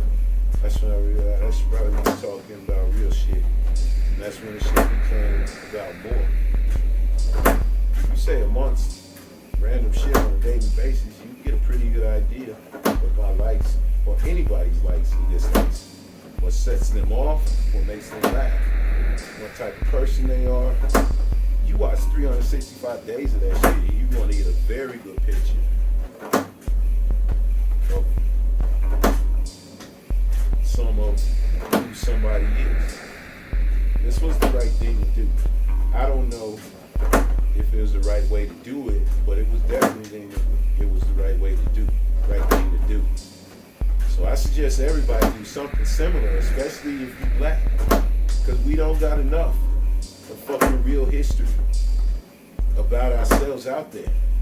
We got a bunch of fuck shit. This is 1 year of definite real fucking history, straight from my point of view. Shit's real. We have a ton of motherfucking history that has been defined and explained by other people who don't like us. And we letting our fucking history be spread and told by these fuck motherfuckers. This shit is fucking brilliant that I fucking did. And I thought this shit up on my own. Black people everywhere should have some kind of motherfucking like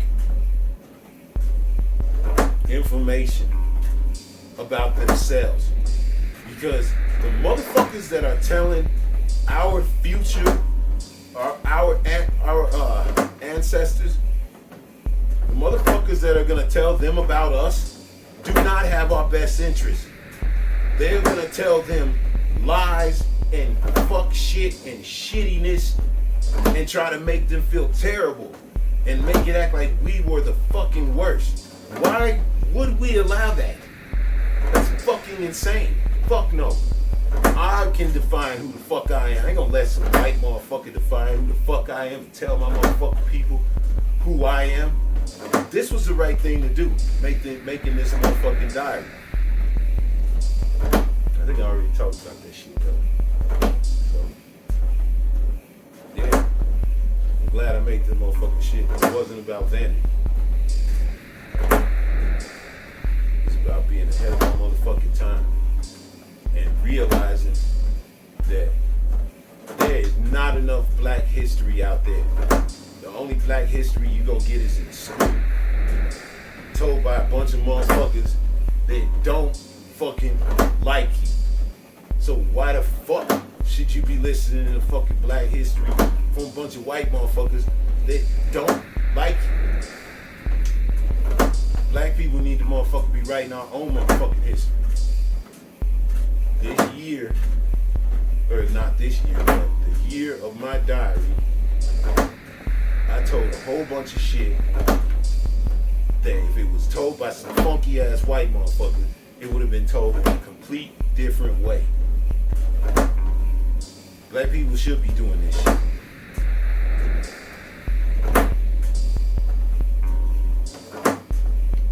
Brett Favre stole money from poor people. Set aside for government assistance, and it was the politicians that misspent and fucked around with the money, which is what they always accuse poor people of doing, on just a way smaller level. But boy, them motherfuckers do it big. their dirt, when they do their welfare fraud, they do it big. Brett Favre stole millions from poor people. And there's rich white motherfuckers doing that shit in every fucking country. The federal government sets aside hundreds of millions, gives it to the states, and tells them to divvy it out as they wish. Knowing the states are crooked as fuck. Knowing the states, most of them are always gonna do the wrong thing with the money. There are states that brag about how they got this fucking government federal money sitting around and they ain't gonna give it to nobody. It's just sitting there. They got poor people, poor kids, starving, can't afford fucking school lunch, and they got this motherfucking stockpile of money from the government meant to help these fucking poor people in their states. And they refuse to fucking give it out because they would rather sneakily hand it out to the fucking Brett Favres by the millions. These same fuck motherfuckers are always saying we can't give these poor people money because they'll misuse it. They'll misspend it. They'll scam us.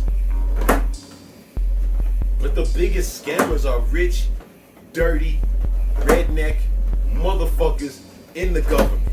Those are the biggest scammers. And you better fucking believe that Brett Favre in Mississippi ain't the only motherfuckers out there doing this fucking dirty fuck shit. People are fucking disgusting.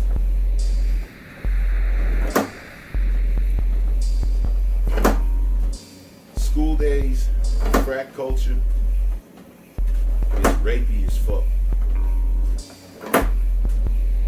At least it's like rapey adjacent.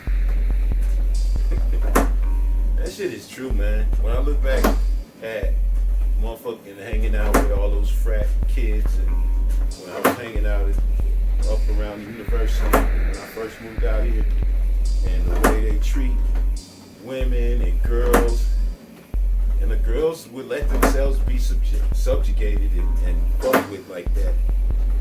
That School Days movie, god damn if they didn't nail that shit as far as how stupid motherfuckers be acting. The frat culture is just like gangs, except they a little bit older. So why the fuck they acting like that? They a little bit older and they have way more advantages.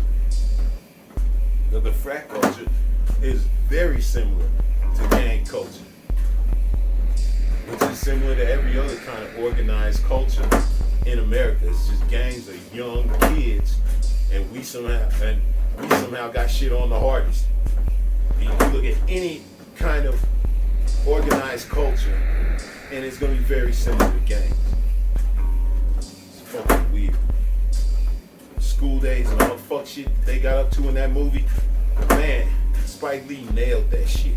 I was watching struggle reviews on that shit, and I was reminded that, man, my brother is one of those motherfuckers in a frat, and I seen him go through some fuck shit, and I just never understood it. You a grown motherfucker trying to go through all this fucking silly ass initiation bullshit. I never understood that. I understood when motherfuckers do it as a kid, but when you grown doing that shit, I just never really understood it. I never will understand it. I think it's stupid as fuck, and that culture is rapey as fuck. And it's not just black motherfucking fraternities, it's all in frat. Fucking weird ass dudes living around each other, playing grab ass, drugging chicks, taking drugs, alcohol all the time. That culture is whack. It don't matter if it's white motherfucker or black motherfucker, grown up motherfucker acting like that. It's not a good look.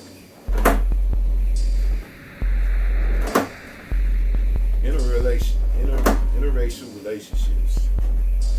Dr. Omar, Marcus Garvey, Dr. Broad.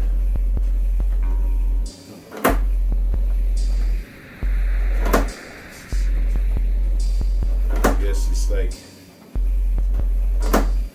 my thought on interracial relationships is the same as everything else. It's none of your fucking business what people are up to in their own goddamn life.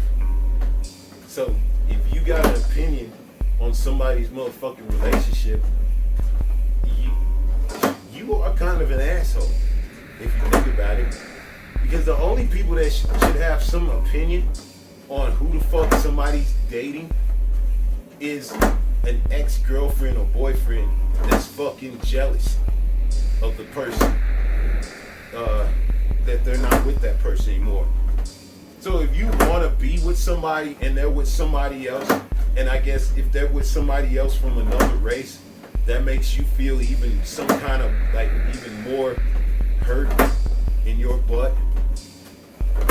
That's the only fucking scenario where it's okay to be, well, no, it's not okay, but it's understandable to feel some kind of way about somebody else's relationship.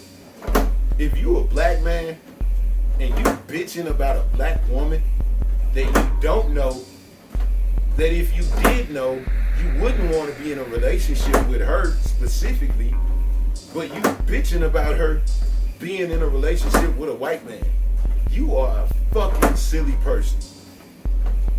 And then vice versa. If you in any way, shape, form worried about somebody else's fucking relationship and you ain't even interested in that person, but you just choose to fucking judge because you're a dick, whether you're a woman or a man, then you are a lame. You a lame motherfucker. And people that live like that. Oh, Dr. Omar says you can't date outside your race. So you gonna walk her home from a fucking party with your dick in your hand? When there's pussy all over the place, but it doesn't match up with what Dr. Omar says is okay? So you fucking walk home and jerk off? Y'all some silly motherfuckers, man. Stop worrying about what other motherfuckers think. You worry about your happiness.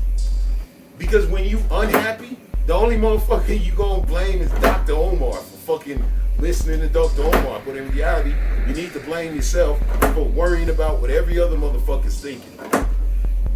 And it ain't none of they fucking business. You do what the fuck makes you happy. Otherwise, you deserve to be unhappy. Worrying about what all these fuck motherfuckers that don't know you and don't fucking want to get to know you. They just want you to be miserable because misery loves company with they miserable asses. Fuck them. You be with whoever the fuck you want to be with. I went to a party back in the day. Wasn't even a party, it was a little get together. Me and a Mexican homie, Doc. I already said something about him in my diary a while back. And it was this black chick that I liked, and it was a white chick that she was hanging out with. And we was all fucking having a fun time, flirting around with each other and shit. But it became obvious that the black chick was more attracted to the Mexican homie. You know what I'm saying? So, according to Dr. Omar and these motherfuckers, I'm supposed to motherfucking get all bent and try to fight this dude to see who gets to be with the black girl? Or I'm supposed to just motherfucking get all bent and walk home and not get laid? Like, what the fuck is wrong with you fucking people? Who, other than these fuck motherfuckers flexing on social media, who really thinks that like that in real life? Like, that's a good idea. Like, I shouldn't holler at this chick that's cool as fuck and I've been hanging out with and flirting with all night because she white. That's fucking retarded. That's stupid as fuck. I'm supposed to get bit because this black chick don't want me. Like, y'all motherfuckers are some slave ass motherfuckers, man, thinking like that. You be with who the fuck you want to be with. If you worried about what your parents think, then you gonna be motherfucking miserable. You don't fucking date to make your parents happy. You don't date to make your friends happy. You don't date for anything other than to make yourself happy. Now, the people that only date somebody specifically because of what race they are trash and trifling. I think if you a white woman that only dates black dudes, then you are a racist motherfucker. Just in a weird way. Like, I always find fucking people like that dubious as fuck. You a black dude that only dates white women. You a weird fucking dubious motherfucker. There's no doubt about it. But if you date whoever the fuck you want to date, because you want to date them, then you probably the most pure motherfucker out there. It's all these fuck motherfuckers that are worried about what everybody else thinks that are trash. And you go walking around worried about what fucking Dr. Omar thinks. Fuck out of here. Dr. Omar is a fucking cartoon. He's not even a real person. There's nobody that walks around and acts like that 24 hours a fucking day. With this mean mug. You know, you walk around fucking with mean mugging motherfuckers all day, you would get fucked up. Just try walking around mean mugging motherfuckers like that in Chicago, the way he's always mean mugging motherfuckers into the goddamn camera and shit. Nobody walks around like that. You better put a fucking smile on your face, motherfucker, or you will get jumped on with the quickness. Nobody walks around with that tough guy, mean mugging shit. The fuck out of here with that shit. The reality is that's an act, just like Kevin Samuels is an act, just like Charlemagne's a fucking act. All these motherfuckers are acting. You fall for their act, you a stupid motherfucker. You be happy. I've been in the fucking relationships inside my race. I've been with black chicks, I've been with Mexican chicks, I've been with Polynesian chicks, I've been with white chicks, I've been with Chinese, Asians, all that shit. It's fucking stupid to worry about somebody's race. It is way more important what's in somebody's heart. If you would date an asshole simply because she's black, and you deserve to be fucking miserable. If you would get stuck in a relationship with somebody that your parents or whatever the fuck recommended simply because of their race, and you hate everything else about this person, but you make everybody around you happy by being with this person, you are a fucking idiot and you deserve to be miserable. Now, if you one of these fuck motherfuckers that hate yourself and hate your fucking race, and you disdain everything about your race, you go out and look for anything but your race, then you are a piece of shit. But how fucking rare is that? There's 10% of Uncle Ruggles in our fucking community. In every community, there's 10% of motherfuckers that hate themselves, hate their race.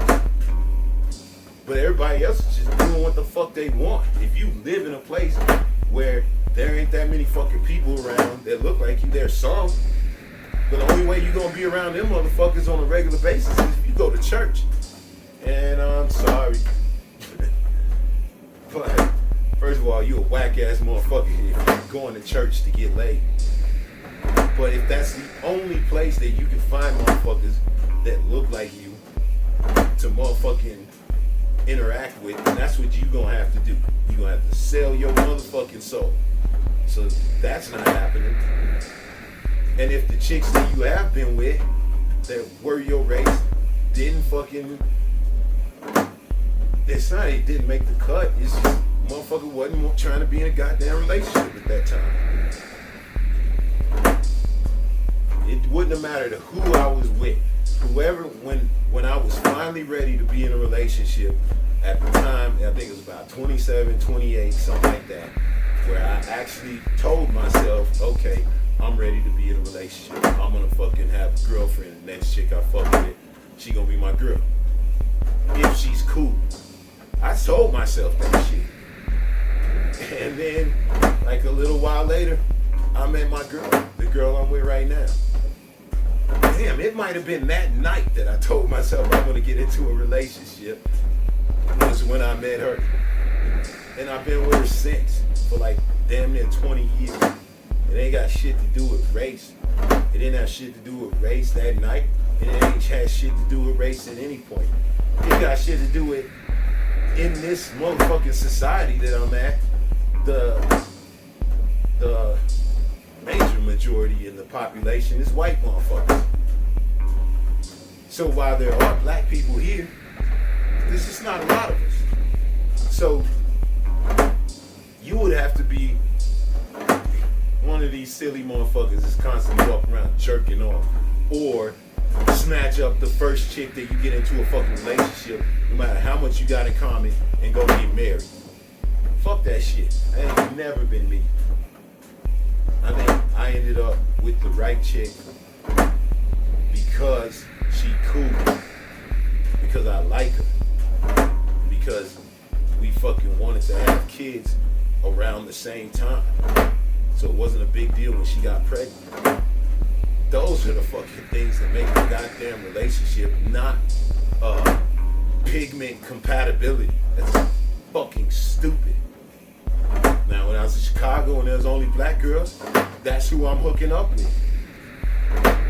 But if there is only less than 5% black people in this fucking place that I'm at, then I'm gonna be sitting around horny and lame and pissed off and one of these fucking incels trying to only date inside my race while I'm not going to fucking church. Get the fuck out of here. Ain't nobody need to ever fucking make no excuse for these fuck motherfuckers and they silly ass motherfucking shit. If you want to fucking be with somebody, you fucking be with them. And if fuck motherfuckers in your life don't like it, then fuck them.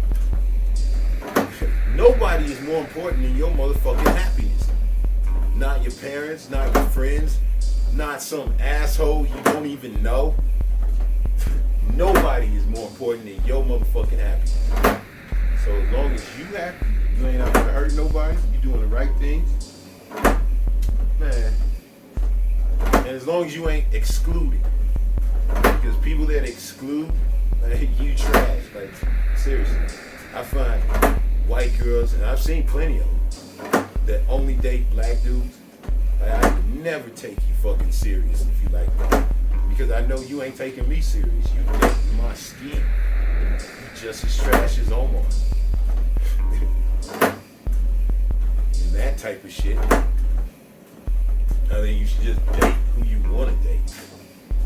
I think white motherfuckers that don't like black people are fucking stupid. I think black people that don't like white people are fucking stupid.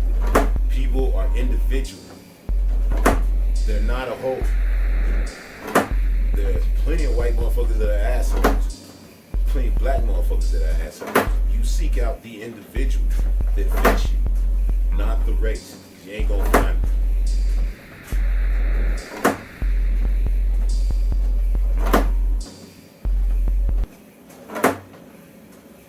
Marcus Garvey. Yeah, Dr. Omar comes from that Marcus Garvey school. And I don't fuck with Marcus Garvey because when I read that shit the second time, I realized this motherfucker talks all this fuck shit about being against interracial dating and mixed kids and shit like that because his bitch ass feels inferior to white people. Marcus Garvey said over and over and over and over and over in that letter how he knows and understands his fucking place is beneath white people.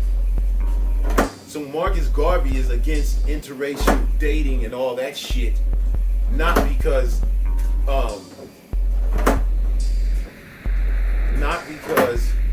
it's a bad thing or some silly shit like that. It's because he feels like black people are not good enough to be intermingling with white people. We should not even be thinking that we're good enough to be intermingling with these precious, benevolent fucking people. That's the way he talks. So I don't give a fuck. If you don't fucking believe me, go read his motherfucking letter. That motherfucker thinks that white people were too fucking precious to be fucking mixing and intermingling with us dirty blacks. That's what fucking Marcus Garvey thought. That's what all these fuck motherfuckers that are running around here supporting Marcus Garvey's ideology versus Malcolm X versus Martin Luther King and dozens of other motherfuckers that actually speak with fucking common sense. Marcus Garvey was a fucking Jamaican ass kisser who had a major problem with black Americans, especially the motherfuckers that didn't agree with his bitch asses. So fuck Omar and all these fucking wannabe Marcus Garvey motherfuckers. It ain't about being tough or fuck white people because these motherfuckers ain't shit. It's fuck, we can't be around these motherfuckers because we're not good enough. That's Marcus Garvey's fucking ideology. And that's what Dr. Omar, what the fuck doctorate this motherfucker got? What is he running around with? As far as a PhD. A PhD in what? Exactly. Marcus Garvey. The shit that I read from Marcus Garvey was trash. And Dr. Omar with his fucking fake school that he's gonna be making one of these days, supposedly. These motherfuckers are charlatans. And his act to get motherfuckers to donate him money to this fucking school that's supposedly gonna be made one day is to be this rough, anti-motherfucking happiness person. If you ain't doing shit his way, then he's gonna scowl at you on your phone. Toughest dudes I know ain't never walked around scowling at motherfuckers. Because if you scowling at motherfuckers, you gonna be fighting constant. Because the places where with some real motherfuckers, you ain't gonna be able to just walk around and scowl at nobody. You fucking walk around scowling in Chicago and motherfuckers snatch your ass up quick as fuck. I don't care how tough you is. You ain't tough enough to not get jumped on.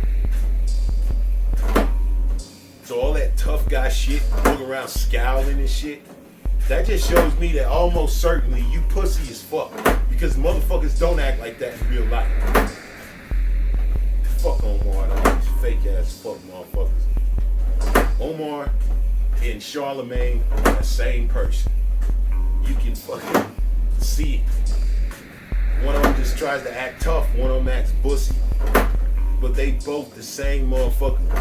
Running around here trying to be all up in your motherfucking business while being completely hypocritical and playing a fucking acting role. And you fuck motherfuckers are goddamn trying to live according to how these fuck motherfuckers talk.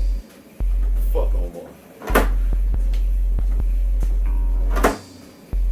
Yes, I would say that shit to any of these fuck motherfuckers' faces. My happiness is way more important than you fuck motherfuckers and how you feel. And my girl fucking cool as fuck. It wouldn't matter what the fuck color she is. If I find somebody that's cool like that, then that's who I'm fucking be down with. And it was the fucking right decision. Y'all some stupid ass motherfuckers listening to Marcus Garvey with his fucking extreme inferiority complex.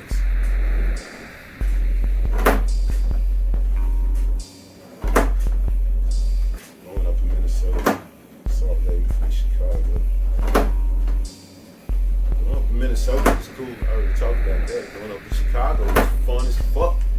I already talked about that. Yeah, pretty much talked about going up to Salt Lake. Even though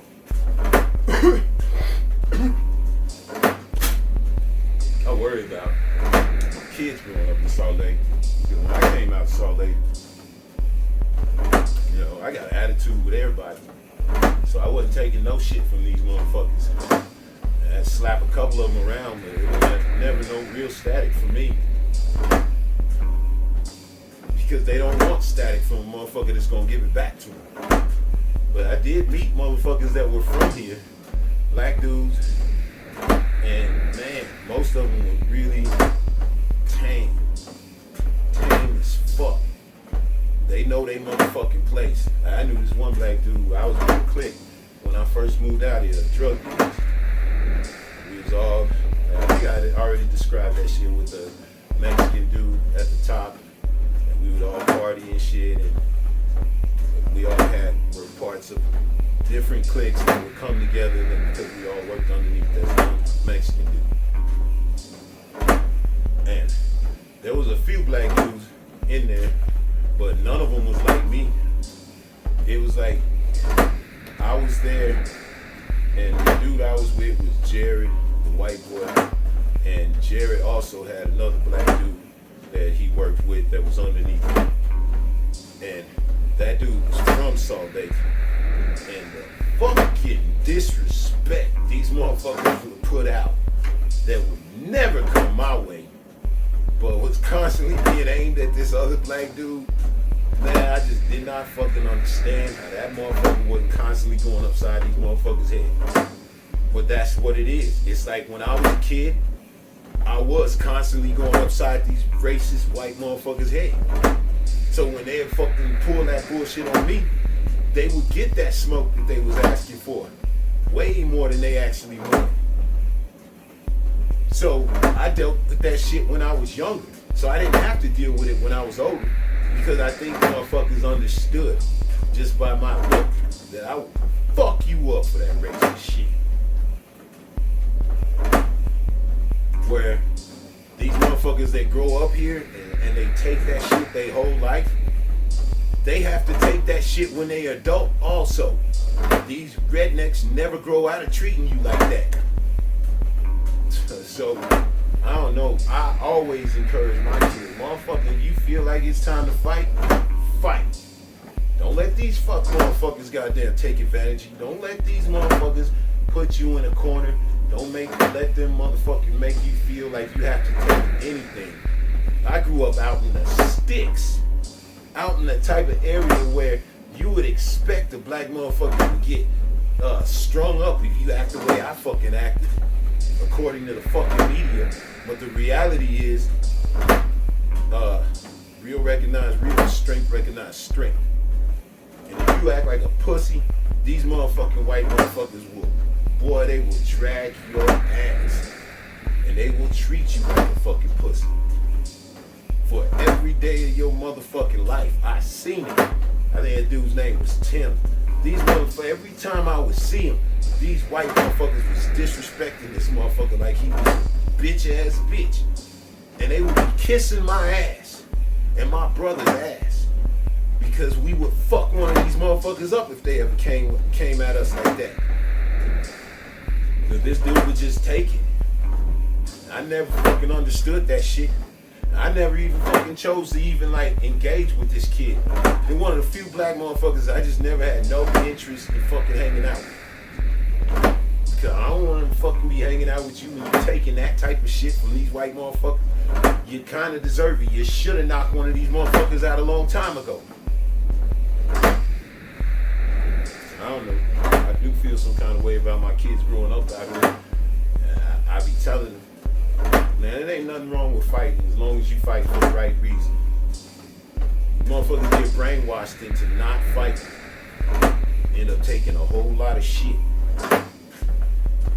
I recommend anybody that feels like they need to fight a motherfucker that's been fucking with them, fight that motherfucker. That's my advice to the next generation, goddammit.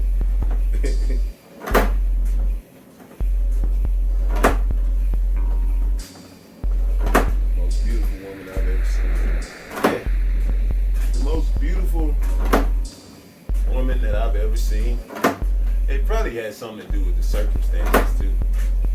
As I was getting chased by that story I tell about all of a sudden a gun appearing in my hand. That shit really did happen. It was a bunch of kids running down the street, running, and they like throwing up the phone, and you know what I'm saying? You can tell that's our clique running by. So we get down there and run with them. It's like running with the wolves. And I'm running, and the motherfucker hands me a gun. So I fucking take the gun, and I got the gun, and I think I probably had it in my pocket, and I'm holding it and shit. And as we get to the area where all this crazy shit is going on, there's fucking cops everywhere too. And the fucking cop sees me. And he sees I got my hand in my waist. He pulls out his gun and goes, "Hey, freeze, motherfucker." You know what I'm saying? That is fucking chaos. So it's like, I'm not gonna fucking freeze. I turned around and me and I think the little homie's name was Puff.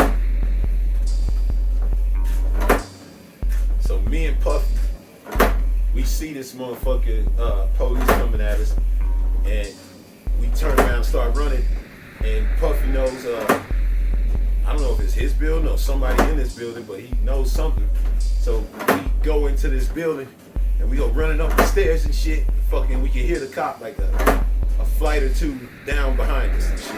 We're running, and then he fucking knocks on this motherfucking door real fast and shit. He's like, let us in. It's like bombshell.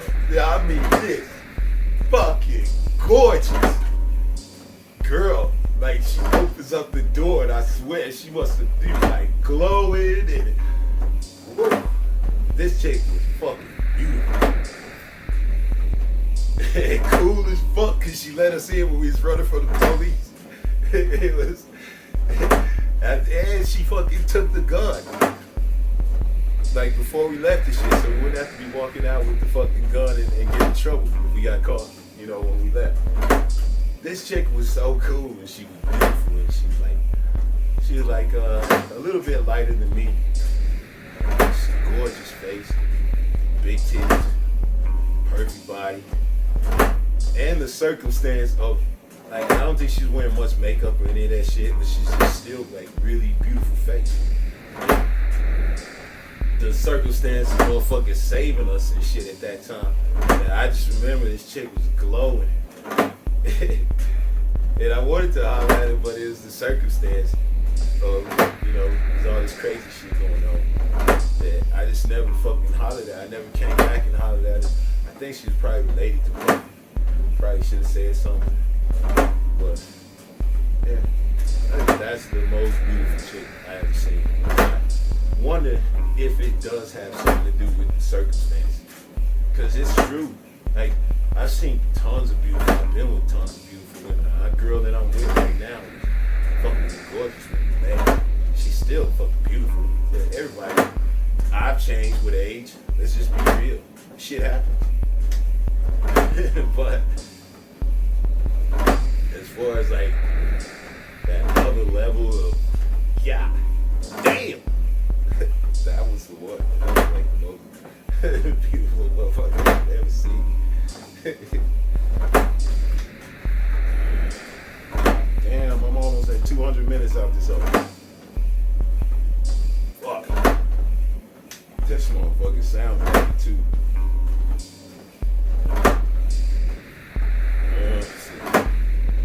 America has no moral authority. These motherfuckers are corrupt to the point of being bankrupt. That shit is a joke. When America talks, people should laugh. These motherfuckers are the least moral people in the history. Think about what they did. They enslaved my race. They stole the country from another race. They used the Asians to build the railroads and then fucked them over. Jim Crow, redlining, all the slave-holding congressmen, senators, Supreme Court fuckers, and judges throughout. These people are morally bankrupt. They have no authority in the world. They got no authority over me. These are the actual savages. That's real as fuck. White motherfuckers in America have been done so much fuck shit. It's almost like, how dare you try to fucking wag your finger at anybody. Look at you fucking people. Look at your fucking self in the goddamn mirror. So it's like, how fucking dare you? Seriously. No moral authority. You have no moral authority over anybody. People should laugh when you fucking talk. But especially black people, man. Y'all need to realize it. Yes, we need to fucking get over the fucking shit from the past so we can move on to the future and all that shit. I fully understand that shit, but my God, trying to be taught that lesson from the most fucking scumbaggery of scumbags, being told that from them, it's like, like, come on, man, shut the fuck up. You people have done way too much fuck shit to be trying to tell us how to fucking act, trying to tell us how to morally behave. You have no moral authority.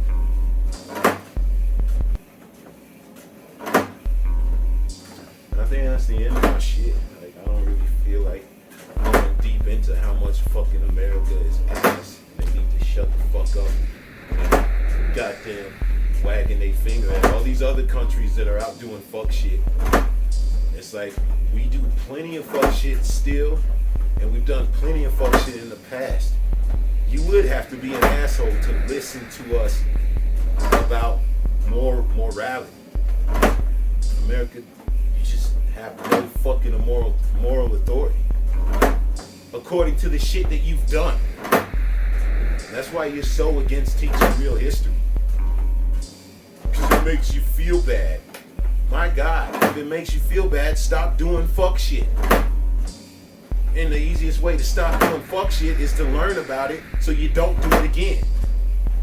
You fuckers are constantly gonna be up into this type of situation until, like, because every dynasty comes to an end. The American dynasty is definitely on its way down. That is very obvious. We are the longest running dynasty. Like, since the industrial revolution, we've been at the top of the money and the power. That shit always comes to an end at some point. When you are number one in money and power, but you're number 30 and 40 in education and shit like that, that's a problem. You were well on your way down.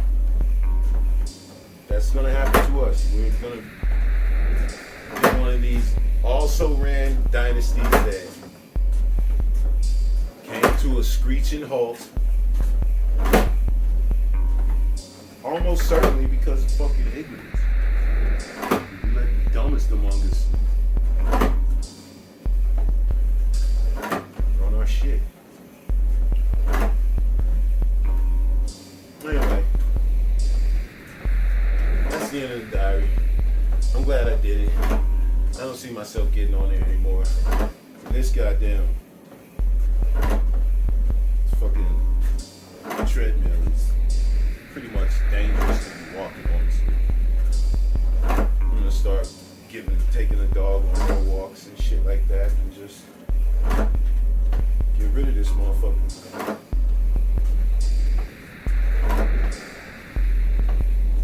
April 17th, 2023.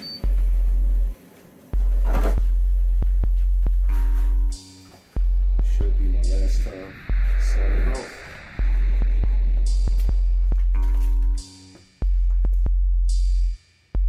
Ooh, and this motherfucker's about to die, it looks like.